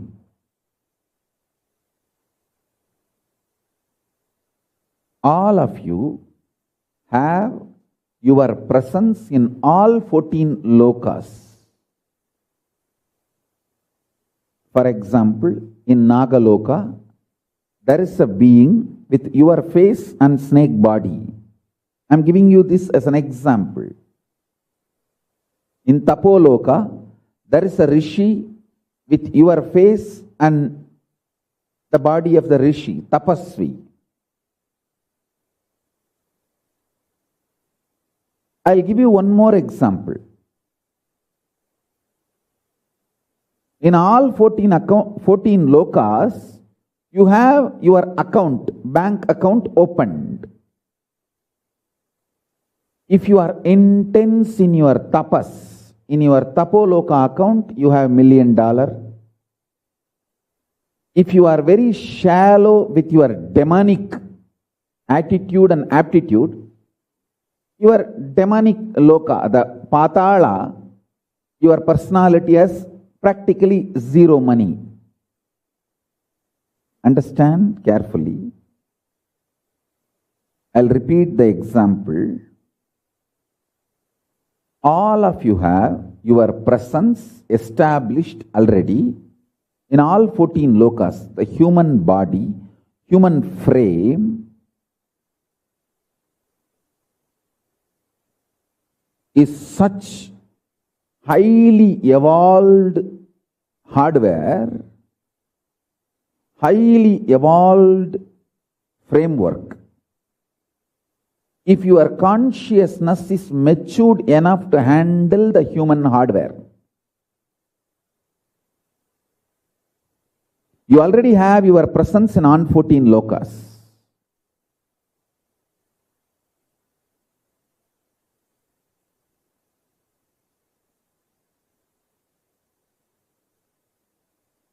I am giving you the example. In Patala, where the demons, Rakshasas exist, there is a Rakshasa with your face and the Rakshasa body, the demon body and your face. Same way, in Tapoloka, your identity exists.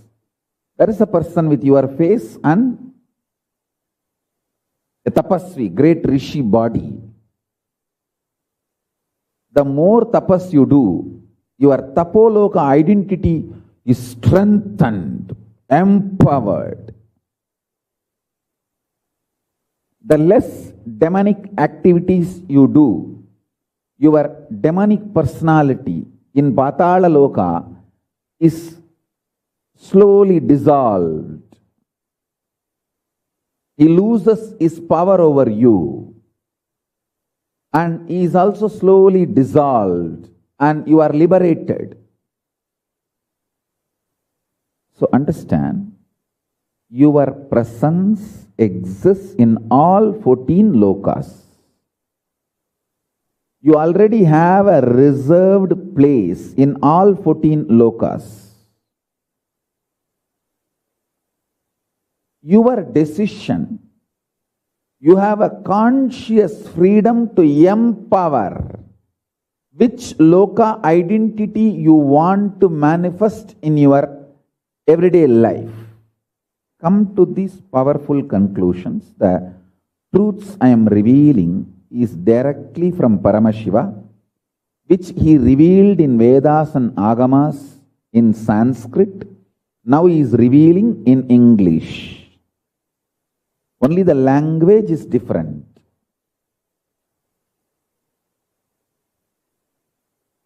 The Paninian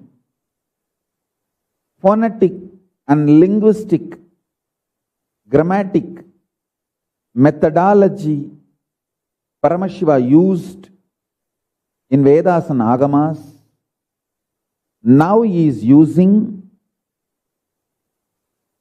the English language and grammar to express those same truths.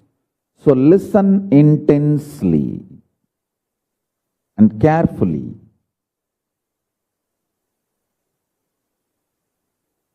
I am not saying you have access to all 14 lokas. I am saying you already have your identity established in all 14 lokas.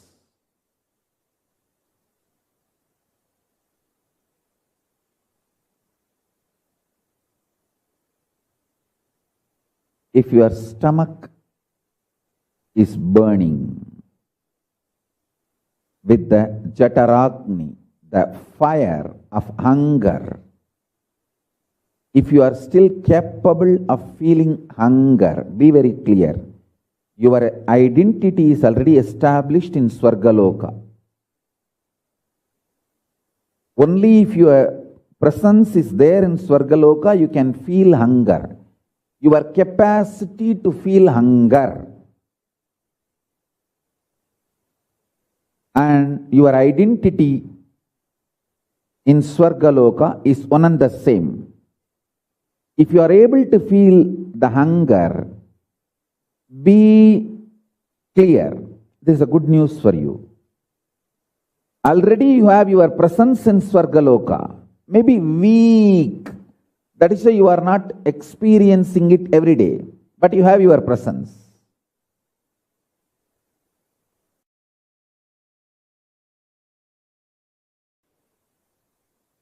I'll elaborately explain this truth now. All the higher time zones, the vertical higher time zones, up to Kailasa, and all the lower time zones,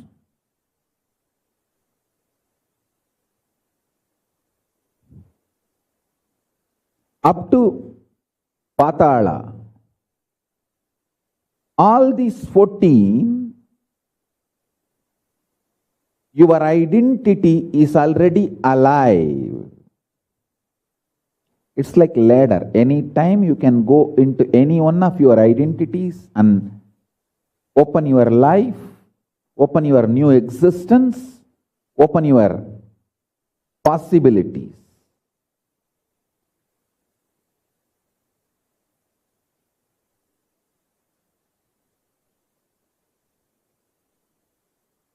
Understand this example. You already have, because you are initiated, you already have your identity as Kailasavasi, even in Kailasa.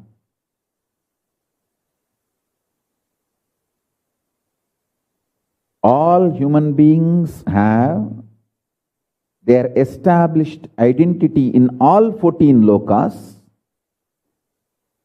Kailasa is beyond this 14 loka, but because you are all initiated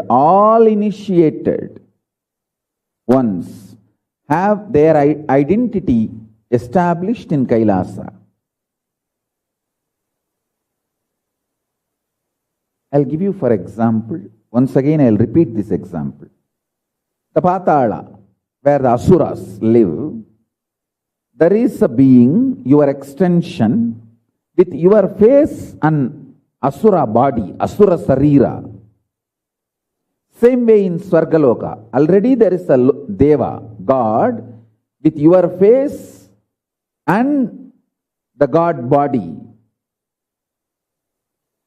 Same way in Nagaloka, already there is one Naga, snake, with your face and Naga body, snake body.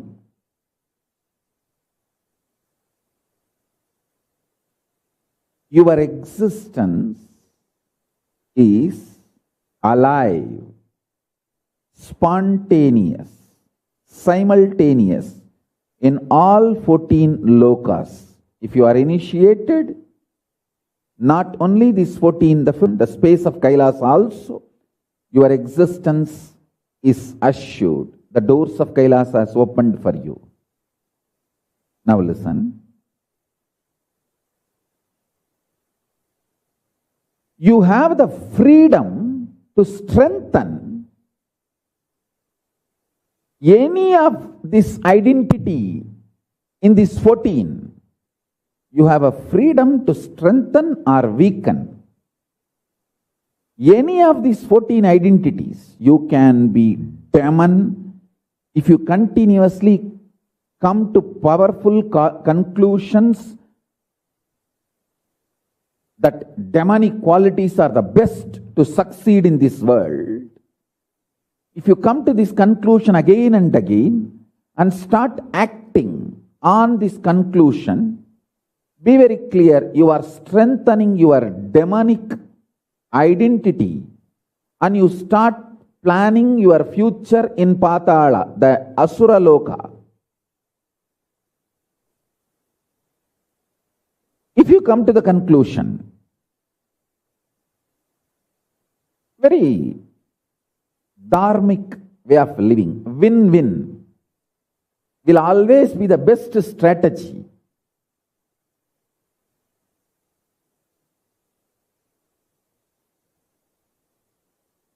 For success in the life, whenever you come to the conclusion, hey, I should also win, he should also win, that is the best strategy to achieve success in the life.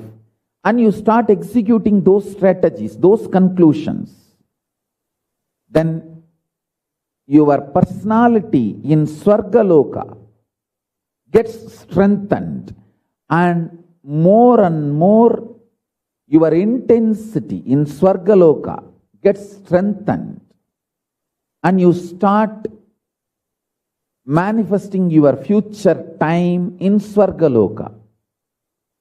And if you feel tyaga, giving up,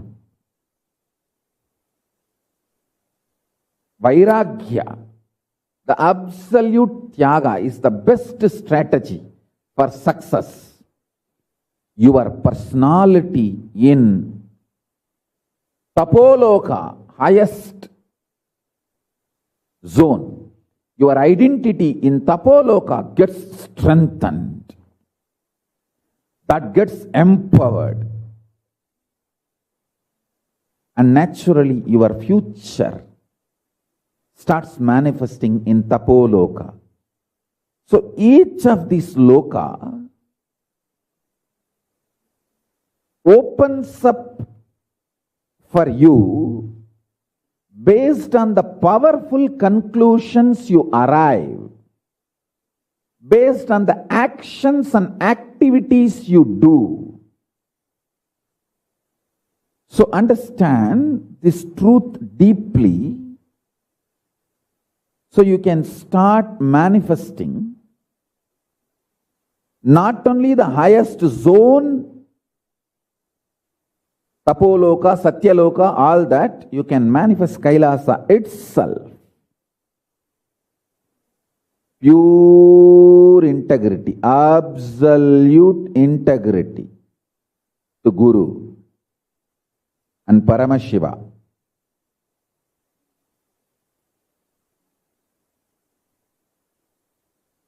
Guru is the manifest form of Paramashiva.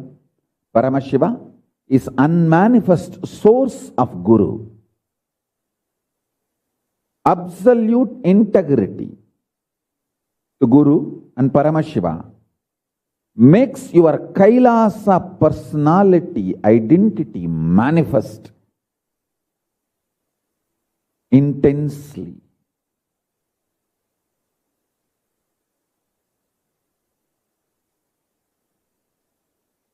Listen carefully. If you come to the powerful conclusion in your life, if you conclude, win-win is always the best strategy for success.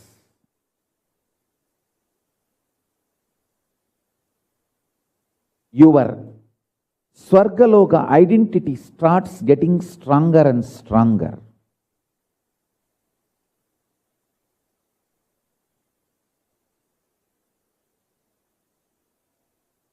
If you conclude complete Vairagya, Tyaga is the best way to succeed, your Tapoloka personality gets strengthened. It's like you have already 14 accounts. Every day you deposit your money in some account. Based on the conclusions you come and the actions you perform, that account gets larger and larger. If you come to the conclusion, exploiting others, robbing others, stealing, swindling is the best strategy to become successful, your demonic, the Patala Loka identity gets strengthened. You deposit your money there. You start manifesting your life in Patala.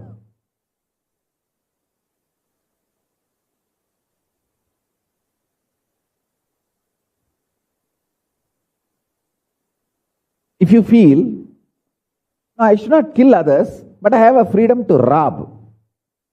If that is what is your conclusion, and you make that strategy as strategy for your life and you start living that, then you get the Rakshasas. In the Rakshasas also there are categories. Among the Asuras, demons, devils, there are categories. There are some who kill you and rob your wealth. There are some who don't kill you, but just rob your wealth. There are some who says, all right, you have too much, I'll take little, I will not hurt you, you keep the remaining. Different levels of demons are there. So different levels of demonic lokas are also existing. Atala, Vitala, Sutala, Talatala, Patala. The strategies, conclusions you arrive and start executing, based on that you reach your loka. If you feel.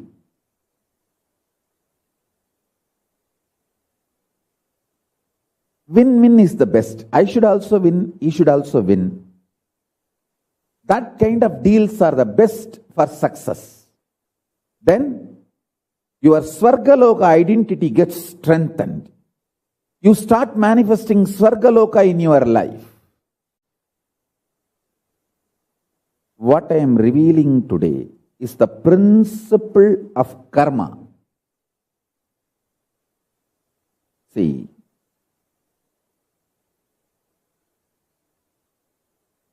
practically I have seen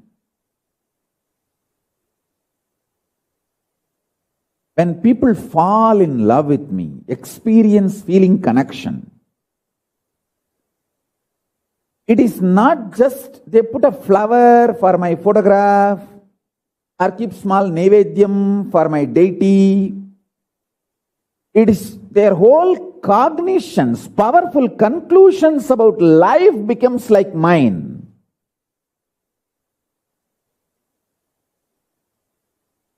I have seen this with my own eyes. One of my devotees in Tiruvannamalai, his name is Krishnamurti. We call him Rayar. He told me, Swamiji, only after becoming your devotee, I started calling people Ayya and with respect. Before that, Yavana Arnal, die. He said, after I became your devotee only, not only I dropped my smoking habit, I started addressing people respectfully with Ayya, like respectful way. I tell you, falling in love with me, feeling connection, Guru Bhakti, makes your higher identities manifest intensely. How I manifested my higher identities through tapas, just with that same intensity I manifest in you without you need to do any tapas. Listen carefully. When you fall in love with me, thousands of powerful cognitions which I arrived after so much of tapas, intense hard work and sincere spiritual practices, they manifest in you just like that. Just because of that one virtue, you are in love with me. Understand?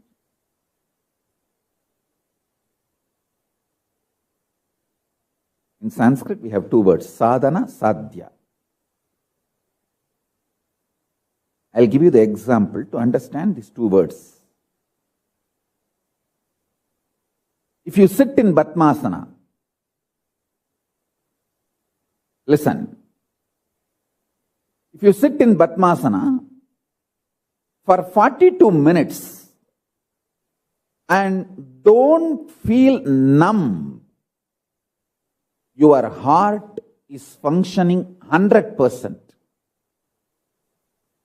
This is the method to check the capacity of your heart. And same way, if you start sitting every day in Padmasana for 42 minutes, your heart will start functioning, pumping perfectly. It is sadhana and sadhya, both. Understand these two statements. If you are able to sit in Padmasana for 42 minutes without getting the legs numb, feet numb, your heart is functioning 100%. Its full capacity. That's a checking method, scanning method. Free heart scanning. All dimensions of your heart, all aspects of your heart, its size, intensity, BP, everything can be checked just by this one simple method. Sit in Padmasana for 42 minutes, and if your feet doesn't get numb, your heart is functioning 100% well. Same way, it is a practice also. Start developing your ability to sit in Padmasana every day. Your heart will start functioning well. Sadhana, sadhya. Sadhana, sadhya. Understand this word. It's a scanning method and developing the capacity, both. Understand this logic. With this same logic, understand now the statements I am going to make. See, when you listen to me, if you sit with an intense silence and integrity, you will catch the logic, powerful conclusions. I am trying to transmit it to you. Not just the words. Because the words I am using is from English. It has a lot of flaw. But if you intensely listen, I will transmit these powerful conclusions you need to arrive. I'll give you one more example. The last satsang, I was making a statement. My haters want me to believe whole world hates me. But once I started contributing to the world and started doing my positive work, what I am supposed to do, I realized nobody hates me. If you listen to this statement again and again, you will feel, hey, Swamiji is telling his haters want him to believe whole world hates him. But he says he realized nobody hates him. He himself is contradicting his own statement. If you are just following the words, you will feel I am contradicting my statements. No, I am not. Listen carefully. Few people who violently, because of their own patterns, because of they have so much self-hatred, they decided to hate me. Those people only I call as Nithyananda haters in the first line. They don't hate me because of me. They hate me because of themselves. The self-haters who ask to hate everything, who are bound to hate everything, those haters try to make me believe whole world hates me. When I started working, I realized contributing,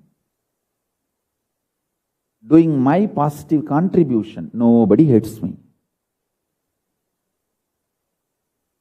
Millions have extraordinary love in their eyes when they see even my photograph. And billions have sympathy. They may not have love or devotion, feeling connection, but sympathy. This guy is doing something good. People are unnecessarily harassing him, attacking him, abusing him.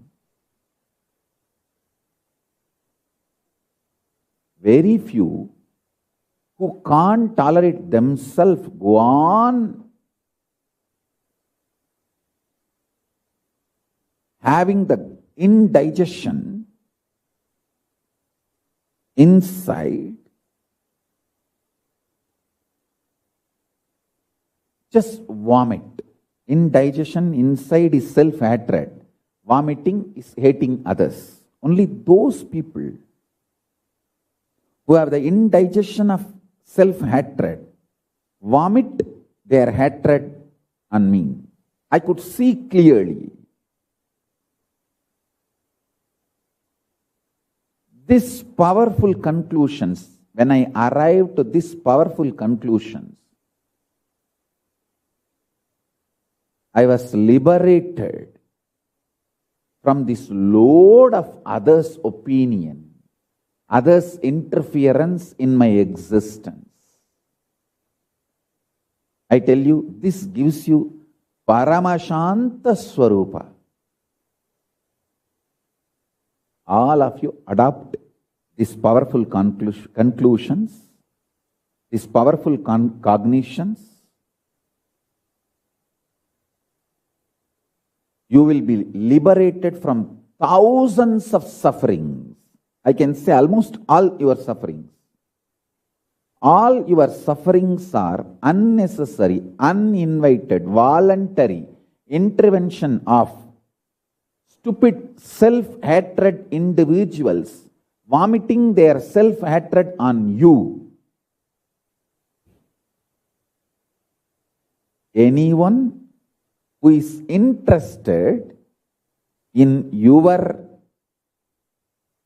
success, fulfillment, comes to you only when you invite them.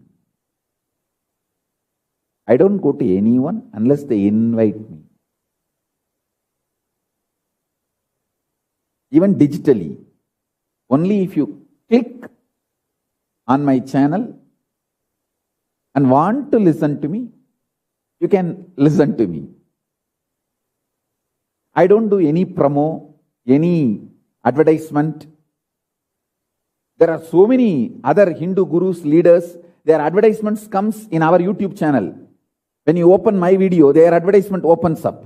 But you will not see anywhere our advertisements or commercials opening with any other channel.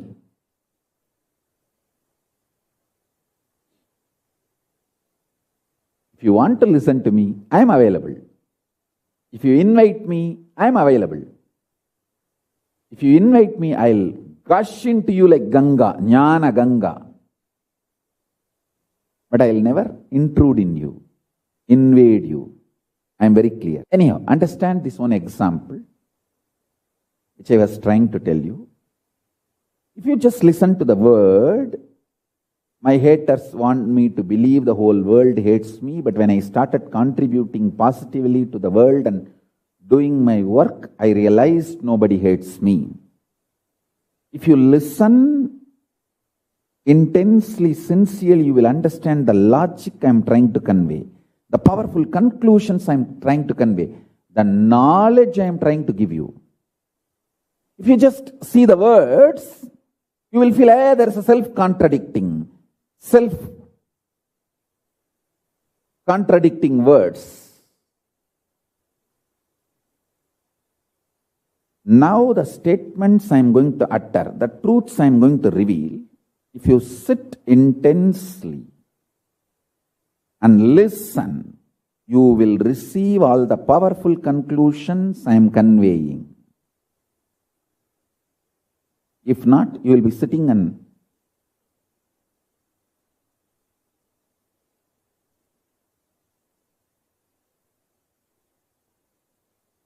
picking up only fight with me. Unfortunately, fighting with me is fighting with you, because when you call me for fight, I will not be there. You will be fighting with your shadow, not with me. I don't accept any enemy requests. I have already told you long before. I don't accept enemy requests. I accept only friend requests. Sometimes I accept friend requests, sometimes I don't accept, but I never accept enemy requests. So anybody who is interested in sending enemy requests to me, want to fight with me, be informed, I am not interested in fighting or accepting any enemy requests. So all your fight with me is fight with yourself, not with me. Whether you vomit some abusive comments or you troll, you put abusive video, anything, all your fight is with yourself, not with me. And I don't come to fight with you. That's why I don't even respond to anyone who drags me to fight.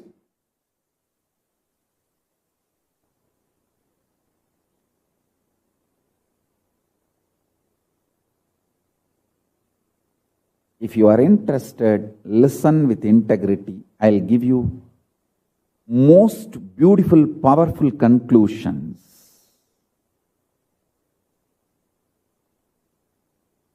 To all my disciples, I want to tell you,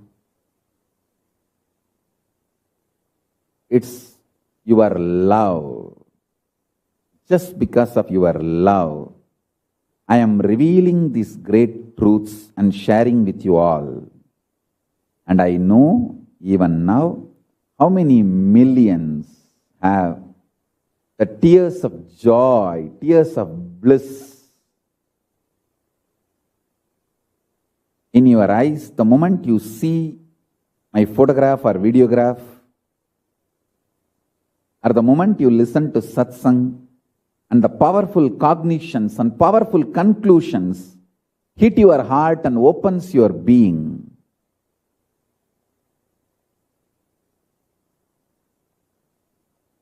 And how your consciousness crosses the teary eyes and intensely enjoys me, cherishes me. Just few days before this happened, I want to tell you this incident, very intimate, but I wanted to share. I was scrolling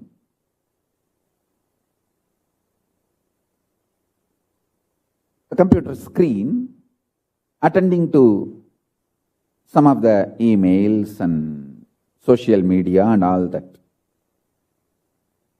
Suddenly, for 2-3 days, I was feeling very little blurry, very blurred. Like the vision was not, I was not able to see clearly. I was thinking, Arey, what happened? Because even these two eyes I use only through third eye. It is only through the third eye I use even these two eyes. I was thinking maybe now I am 43.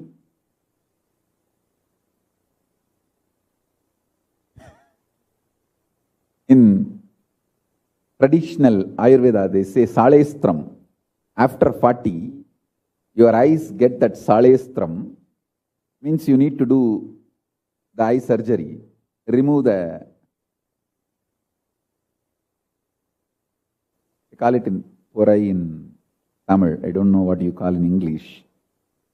Simple eye surgery to clean the eyes and make it clear. I thought maybe now 43, time for clearing the salestram or something. I was just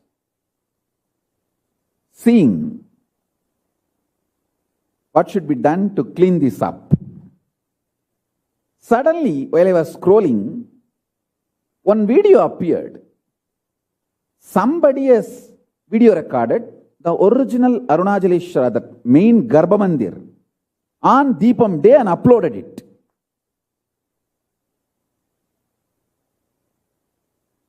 The moment I saw that video, that's it.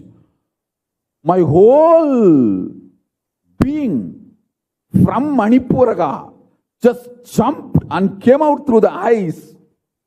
The intensity with which it came through the eyes and started enjoying that video, this whole blurry thing disappeared.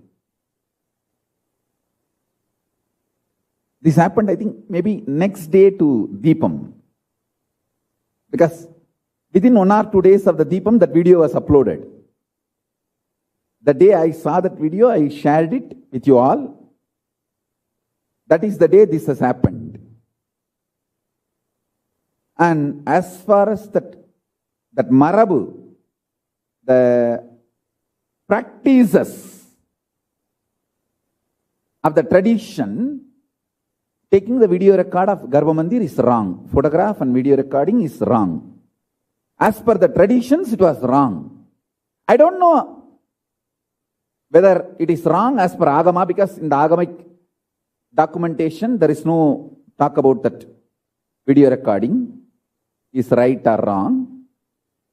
And I don't want to say that there was no video recording possible in those days. But in Agama, there is no instruction whether video recording is right or wrong. But as per the tradition, it was not allowed. I respect even if it is tradition.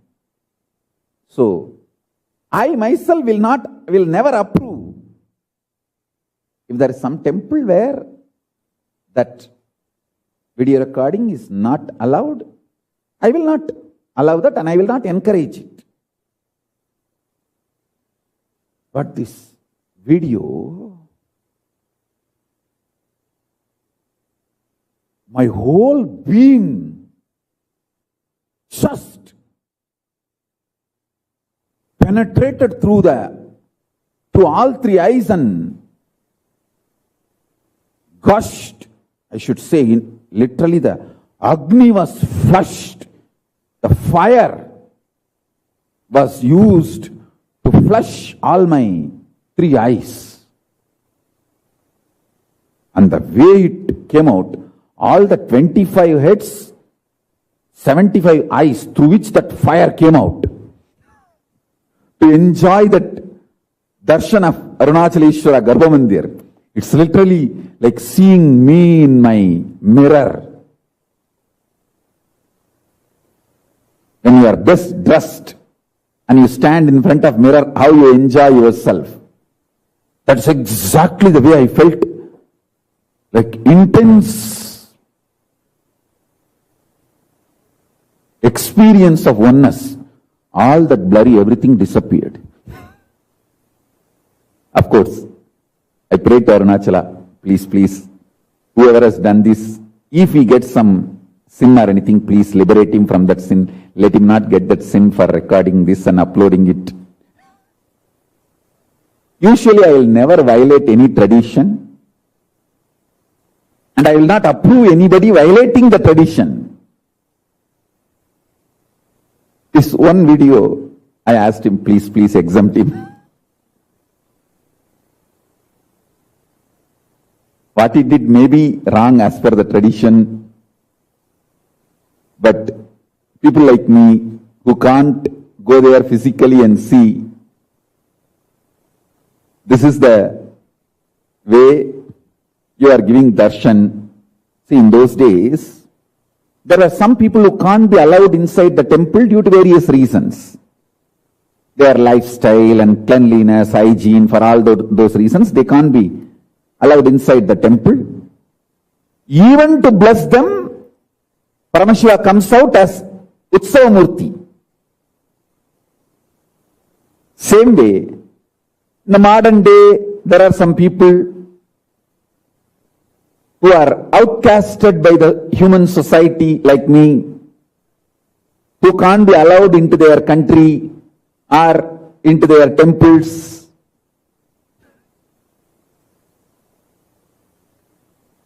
ஐயோ என்ன ஆக போதோ இவனுங்களுக்கு. Who can't be allowed into their country, into their temples. People like me who are outcasted by those human beings, even to bless me, to give darshan to me, he comes as a digital video recording, digital darshan. So I told him,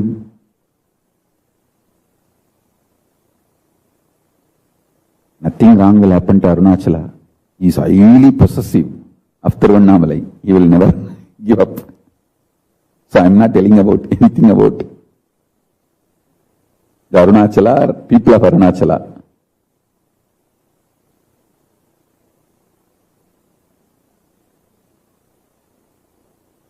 People of Arunachala never stopped me or abused me. They never stopped me entering into temple or entering into their country. Anyhow, let's leave it.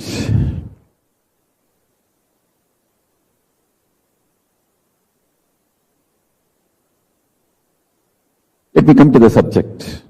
I prayed to Arunachala.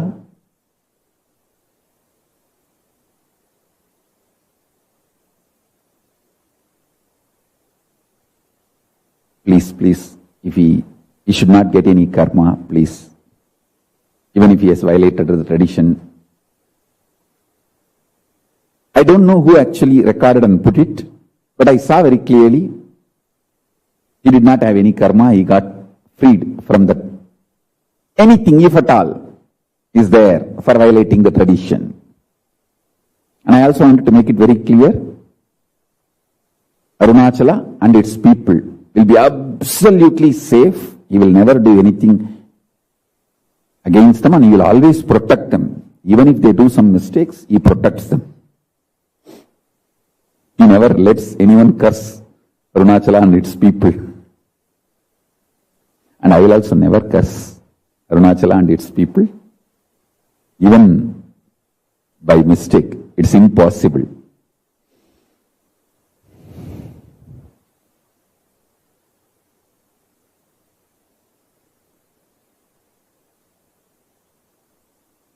Let me make it very clear. Let me come back to the subject.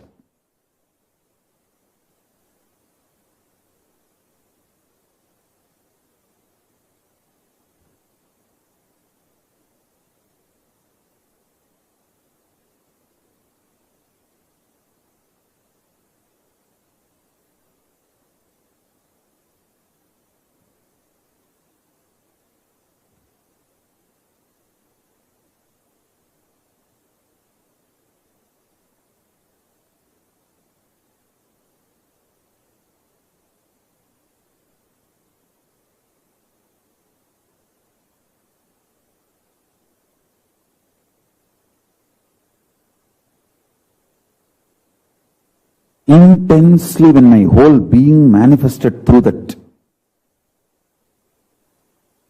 my eyes to see Arunachala, that is the cataract surgery. Now I got the word. English word, I think, cataract for Salaistram. That is like cataract surgery. My eye got completely healed. The blurriness has disappeared.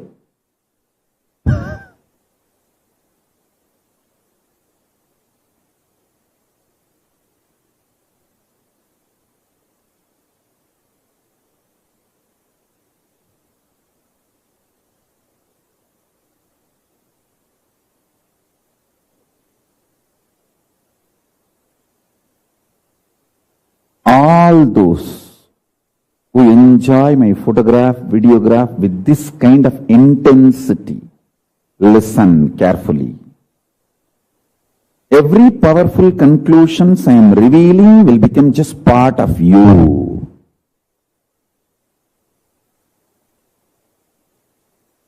I'll give you a few powerful conclusions now.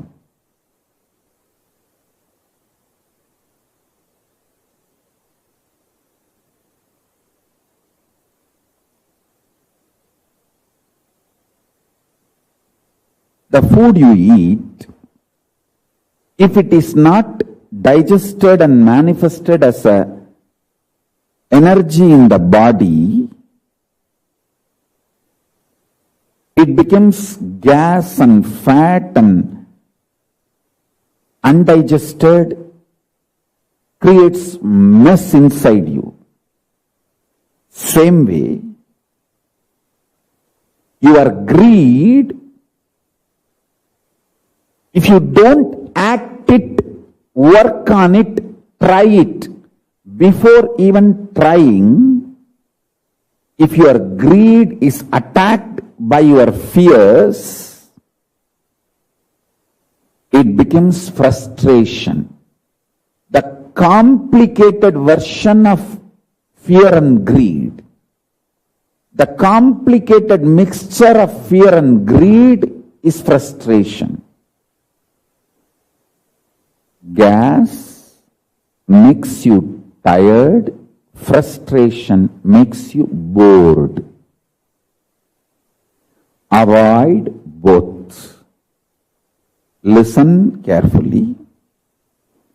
When your body, whole body is able to feel the hunger, that's the best time to sit and meditate. Means your Chaturagni is alive. Don't dump it with the food. Stop this cheap habit of all the time dumping your body with food. It's like, even if a small suggestion, a lusty, sexy suggestion is given to you, immediately you pick up pornography or you need to have a sexual act. It's an addiction. Stop this stupid addiction to pornography or sex. Same way, stop this stupid addiction to food. I'm not saying don't eat at all. I am only saying stop this stupid cognition. The moment you feel hungry, you have to dump the food. No. Hunger is the time your body is purifying itself. Sit and add mantra to that fire. You can use pranava, Pranava is Om. Or Mahamantra. Mahamantra is reverberating yourself with pranava is Mahamantra. Or Mahanada. Shiva, Shiva, Shiva, Shiva. Mahavagya. Om Nithyananda Paramashivoham. You can use any of this, but fill your body with the mantra when you are hungry. Don't dump food every time you feel hungry. Take this as a powerful cognition. Don't dump food every time you feel hungry.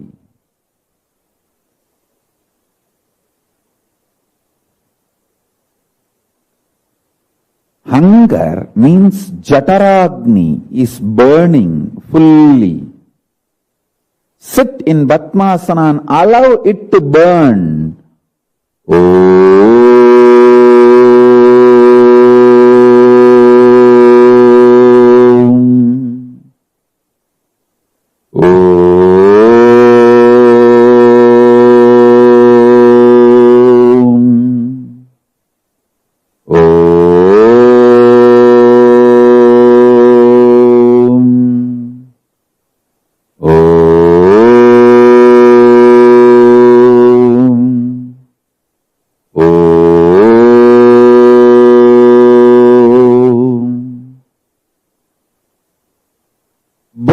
Intensely your whole being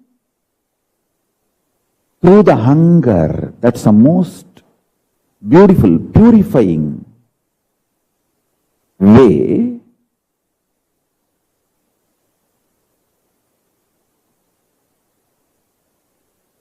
you can purify yourself. Same way,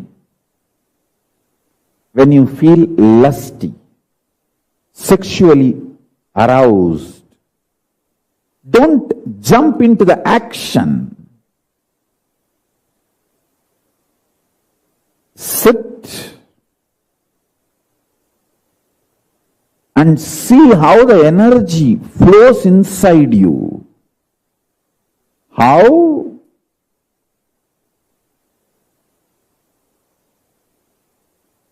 it impacts your thinking, your cognitions.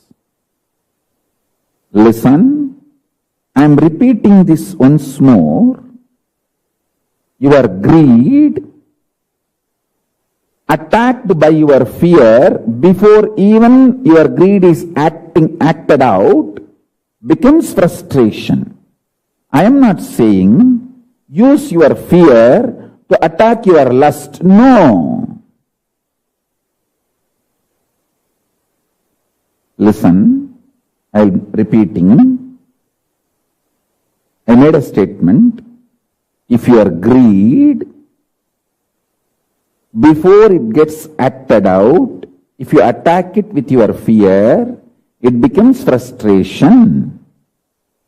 So, I am not saying when lust raises in you, you attack yourself with the fear. No.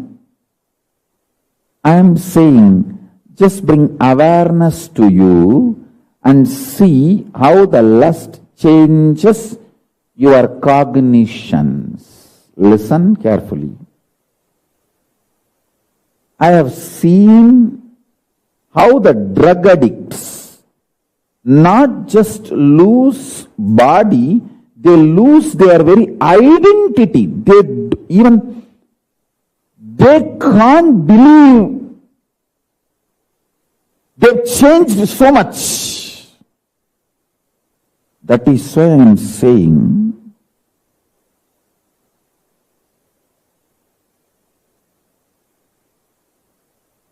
drugging yourself is the worst crime you will do to you. Neither drug yourself nor drug others. Any form of drugging should be absolutely stopped, discouraged. The drugging changes your very identity. How you behave, even you can't expect.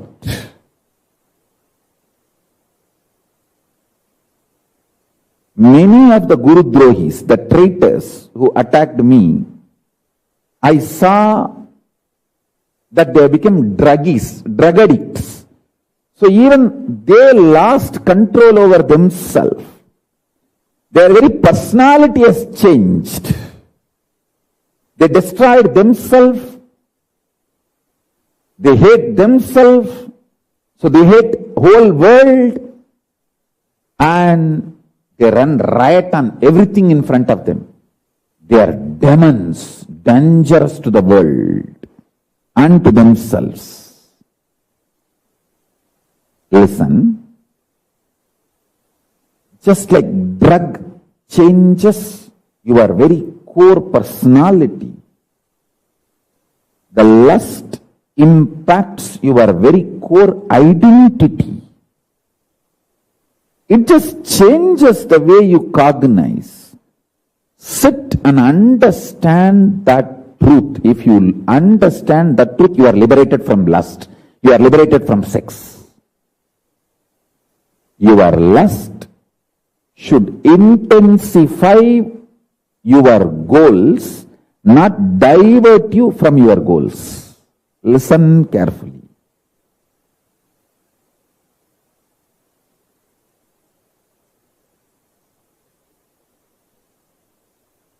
If your lust is intensifying your goals about life, purpose of your life, you will be successful. If your lust is diverting you from your life's purpose, you will be failure. I can put it in the other way also. Whatever goals of your life is intensified by your lust, you will be successful only in those goals, not other goals which you believe as your goals. Listen to this satsang. You will understand every powerful cognition. I am trying to reveal it to you step by step. Do not use fear to attack your greed or your lust. Then you will fall into frustration. Understand how your lust functions. Understand how your lust alters your identity. That will give you immense power over your identity and your lust. When you become sexually horny, how restless you become, how you destroy many things you built around you with your sincere effort, and how you terrorize yourself, how you start believing wrong ideas even about you, how your identity is misjudged, miscalculated by you, and how you miscalculate your capacities, your future goals, your rights, your wrongs. Study that a druggie and an extremely sex-addicted, porn-addicted person can never, not only can never achieve anything in the outer world or in the inner world, can't even live a simple, happy life. A druggie or porn addict is dangerous to you. If you are a person, porn addict or a druggie, save yourself from you. If you have somebody around you who is druggie and porn addict, save yourself from them as quickly as possible. Druggie and porn addict is danger to themselves and for others, because they themselves do not know how they are going to react or respond or function. They become dangerously unpredictable. The unpredictability level becomes dangerous. I call it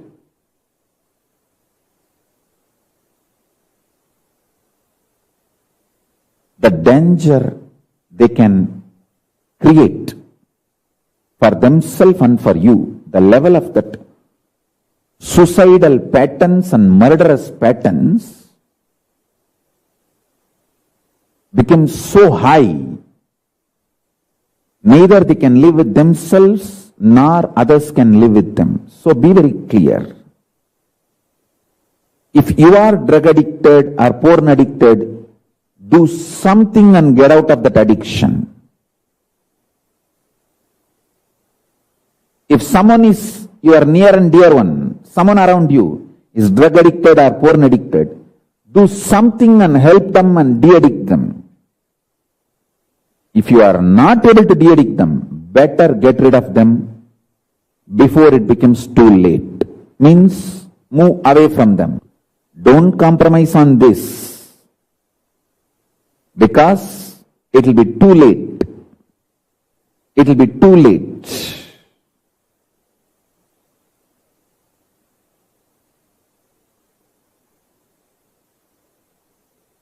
Their behavior is not only unpredictable and dangerous,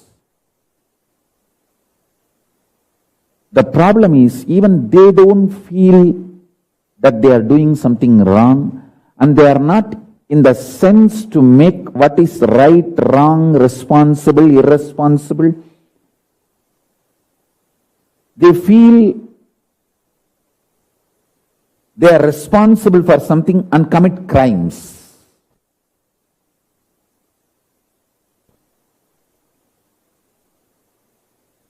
Their logic is completely broken. So now listen carefully. Do not use your fear to attack your lust or greed. Use peace and awareness to see how the lust changes your identity, how it creates false pains, false idea of freedom, false complications, and the delusions which does not exist. Understand? Actually, the delusion is not there, but it creates the false delusion and makes you believe you have this problem. I have seen many people. Their problem is simple laziness, but they create many problems which is not there just to protect their laziness.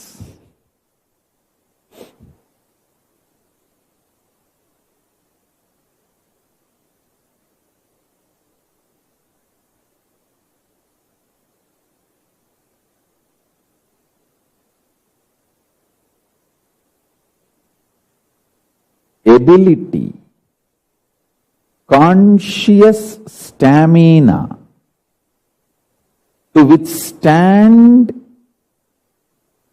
the lust attack on you manifests as Lakshmi, wealth in your life. If you have the conscious stamina to withstand the lust attack when you are sexually terrorized, means that you become extremely sexually horny and lose focus on your life's goal. If you are able to have awareness, consciousness, Shanta in you, and handle that lust terrorizing you, without getting into the action, you manifest power of Lakshmi, a focused success in your life's goals. If you are not terrorized by the fears society wants to dump on you, if you decide not to get exploited by the fears society want to dump on you, you will see the simple, straightforward, actual, real dangers, strategize and save yourself. The Shakti of Durga will manifest in you. Understand? A man who terrorized by the fears dumped on you by society will never see the real dangers coming in your life. When somebody is terrorized by the fears dumped on you by society,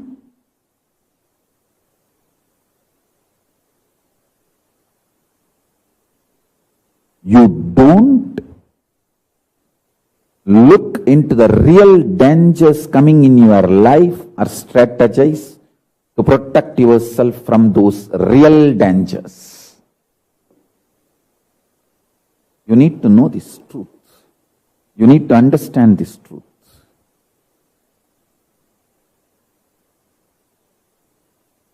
Frightened by society and the stupid fears,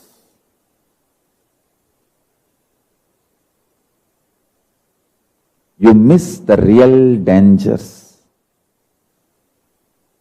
A man who is terrorized by the snake bite, idea of snake, frightened, terrorized, will never see when the real snake comes and bites him and kills him. Because he's all the time seeing imaginary snake and terrorized. He doesn't know to differentiate when the real snake is coming towards him. And even after the snake bite, he doesn't wait for the poison to reach his blood, brain and heart and stop his heart or the brain. The moment even he thinks snake has bitten him, he dies. He doesn't wait for the poison to reach his brain and do all the actual process of stopping his heart. He doesn't wait till then. Actually, if he is not terrorized by the snake bite and the fears, he won't die the moment snake bite happens.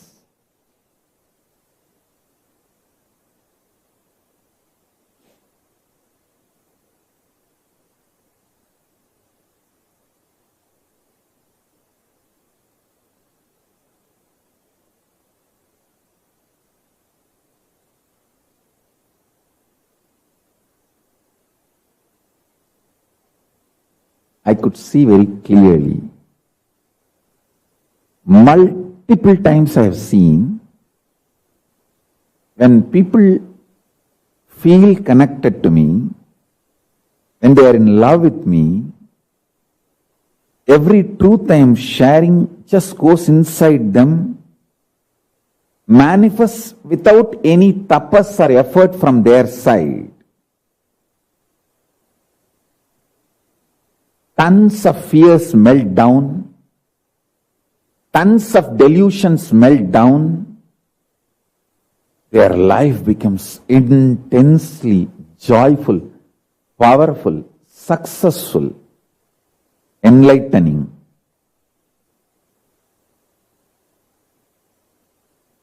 Understand?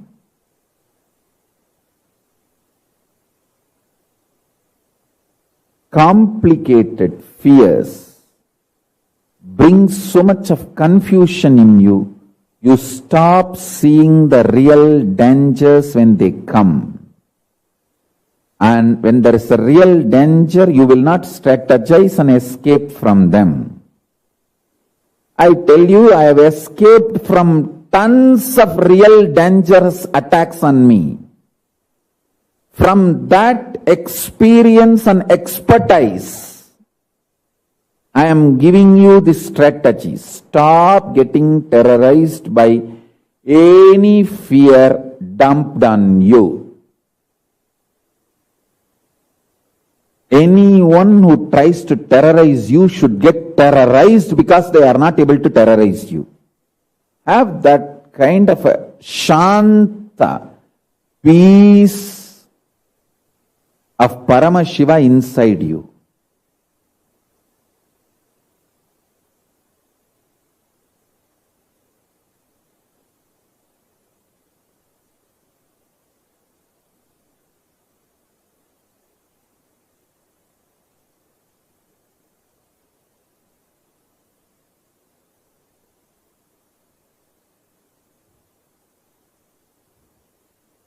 Add more and more peace inside you. I have already spoken elaborately about the death process. Facing your fears. Do that meditation process, alchemy process of facing your fears. It's all already uploaded in the YouTube, death process. I've spoken elaborately on Kathopanishad and how to face your fears. Pen down. Relive your fears and relieve. Face your fears consciously. Complete with them. Completion with fears brings tremendous shanta, peace in you, and makes you identify the real dangers when they come and save yourself.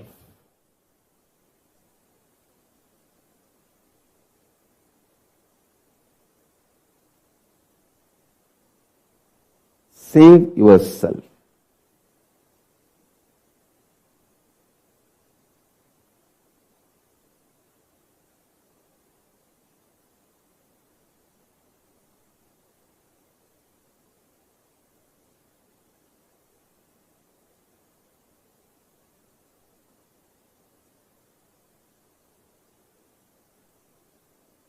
Your ability to stand the fears without getting terrorized manifests as Durga Shakti in you. Your ability to stand your hunger without dumping food on your body manifests as Saraswati, knowledge in you.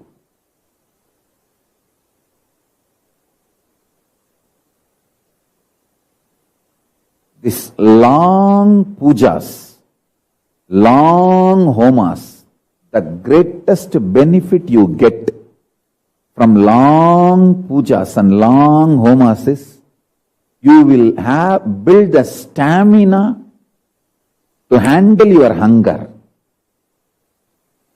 Because during the puja you can't eat.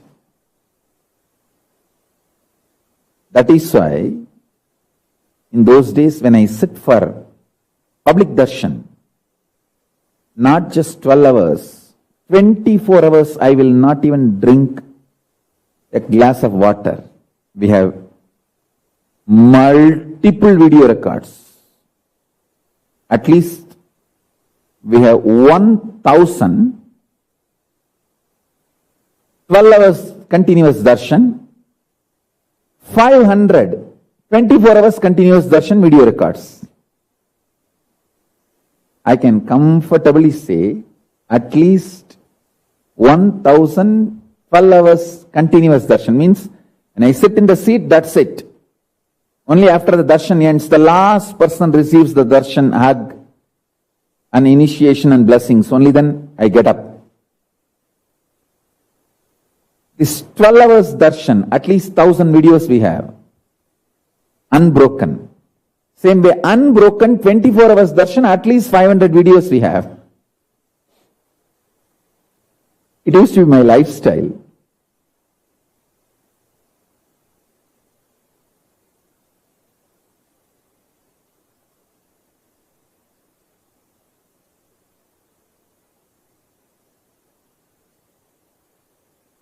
Learn the habit. I want all my disciples to learn this habit. Morning when you take bath, do puja. Whatever you offer to the deity Paramashiva and Guru in that puja, eat that. That's it. One puja, one meal.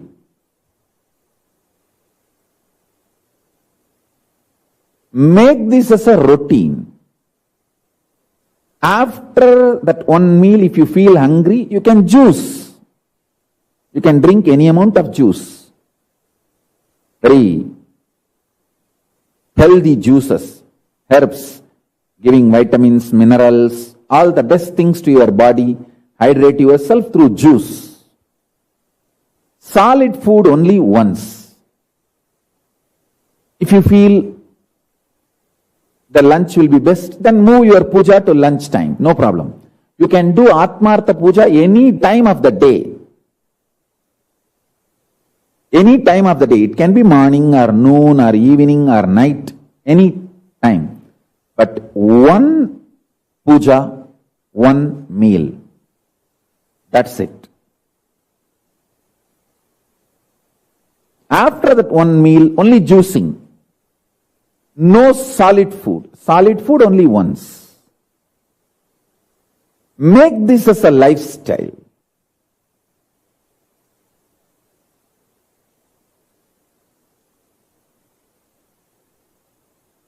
You will manifest knowledge, the subtle brain grooves, the subtle grooves in your brain which develops the capacity to cognize the subtle truths, grows in your system, in your brain, if your body is detoxed through hunger. Learn to detox your body through hunger.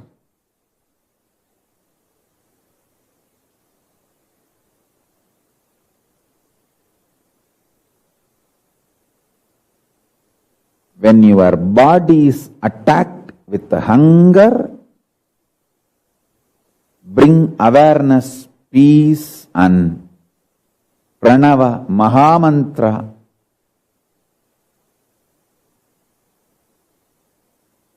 To deal the hunger, don't dump it with food.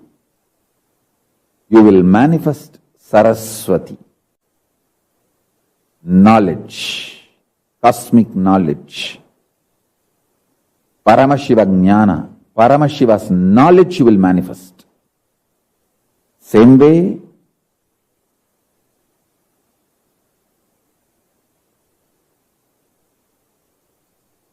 when your personality is terrorized by the fears, insecurities, stop taking action. Learn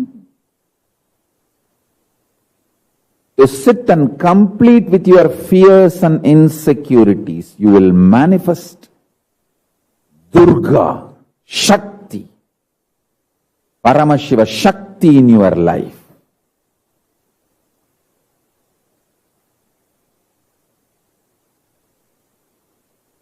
When the lust attacks your identity and sexually terrorizes you by making you sexually horny, don't react, respond. Don't even attack your lust with fear. No. Sit in Paramashanta and complete. See how the lust changes your identity, your personality, your ability to think, your ability to cognize, your ability to function in your life.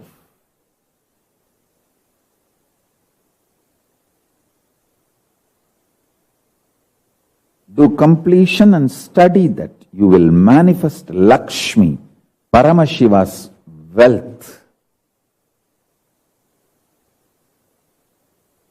These three royal secrets are the way to manifest Paramashiva Jnana, Maha Saraswati, Paramashiva Shakti, Maha Durga, Paramashiva's wealth, Maha Lakshmi.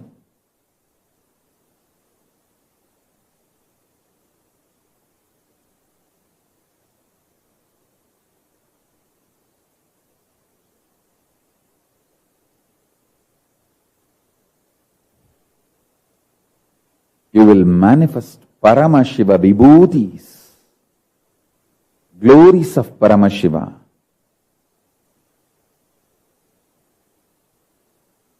If you make this powerful conclusions as your own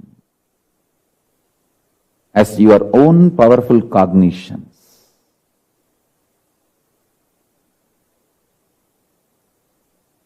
people come and complain to me many times, oh, if I don't eat, I feel the gas in the stomach. Gas in the stomach is a small problem. Burn the gas also with hunger.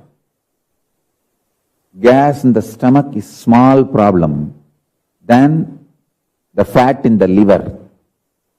If you overeat, if you dump food continuously whenever you feel hungry, the fat will start getting built in the liver. Fatty liver is much more serious problem than the gas in the stomach. Fat in the liver is the gaseous element. Gas in the stomach is too simple problem. A simple Ayurvedic herbs are enough to remove the gas in the stomach. I can give you simple Ayurvedic drink to remove the gas in the stomach. Tomorrow I will give you with the recipe from Agamas and Ayurveda.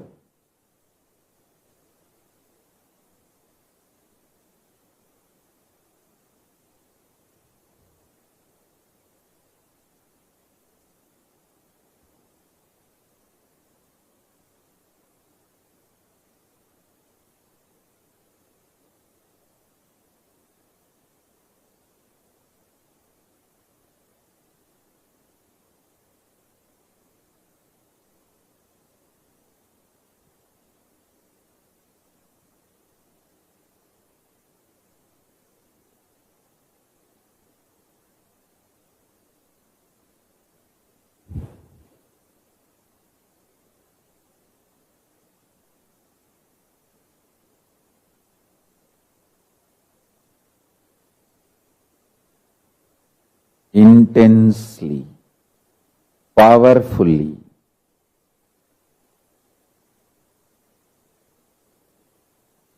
with a pure awareness, continuously come to the conclusions to manifest Paramashiva and higher identities.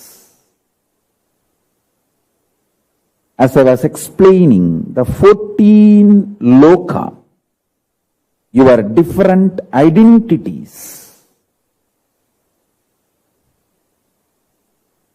always make conclusions in your life to strengthen, empower higher identities of you, because the conclusions you arrive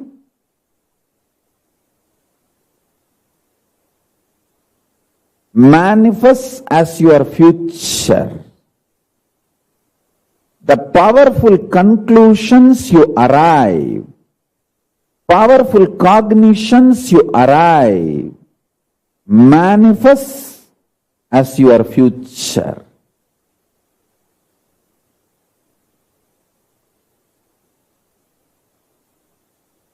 The worst thing can happen to you is drug addiction. Best detox can happen to you is hunger and aloneness. This pandemic has given the opportunity to be alone for literally all of you, the whole world. Use hunger, aloneness to detox you. Hunger and aloneness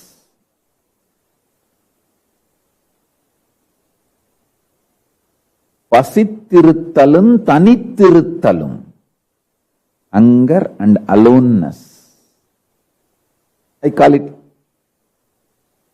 aloneness because oneness. All oneness and aloneness is one and the same. Aloneness is sadhana, all oneness is sadhya. Aloneness leads to all oneness. Understand?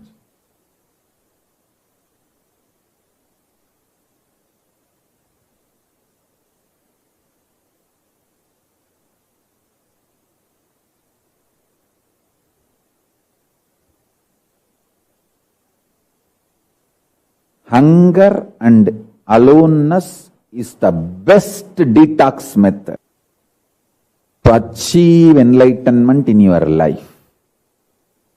Use these two as much as possible and develop your higher personalities, identities of Bhur, Bhuva, Suva, Tapa, Satya, Maha, all these lokas, and find your way to Kailasa. I'll reveal more and more powerful cognitions. Find your way to Kailasa. To find your way to Kailasa. In further satsangs. Now with this, I bless you all. Let's all radiate with integrity, authenticity, responsibility, enriching, causing, living Shuddhatvaita Saivam, the state, space, powers, being, superconsciousness, and Kailasa of Paramashiva. Paramashivoham, Om Nithyananda Paramashivoham, the eternal bliss Nithyananda. Thank you. Be blissful.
What I mean by the word KAILASA, listen intensely.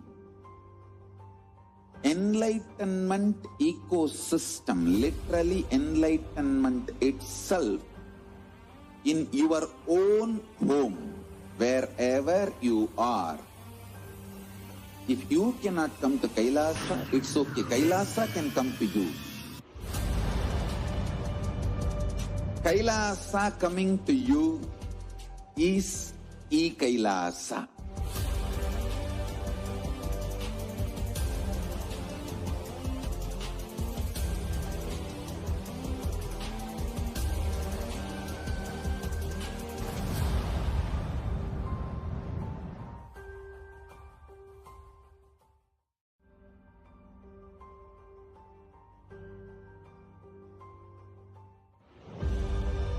What I mean by the word e-Kailasa, listen intensely. Enlightenment ecosystem, literally enlightenment itself, in your own home, wherever you are. If you cannot come to Kailasa, it's okay. Kailasa can come to you. Kailasa coming to you is e-Kailasa.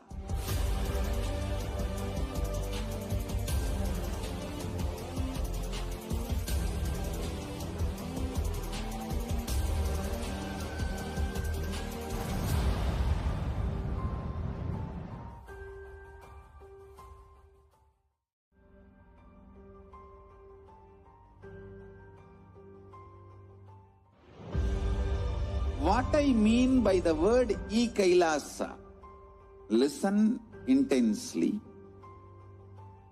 Enlightenment ecosystem, literally enlightenment itself, in your own home, wherever you are. If you cannot come to Kailasa, it's okay. Kailasa can come to you. Kailasa coming to you is e-Kailasa.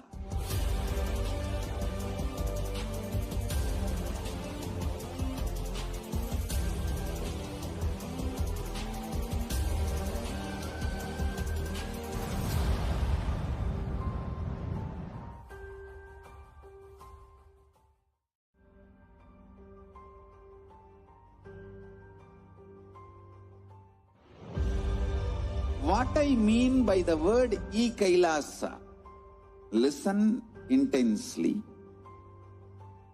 Enlightenment ecosystem, literally enlightenment itself, in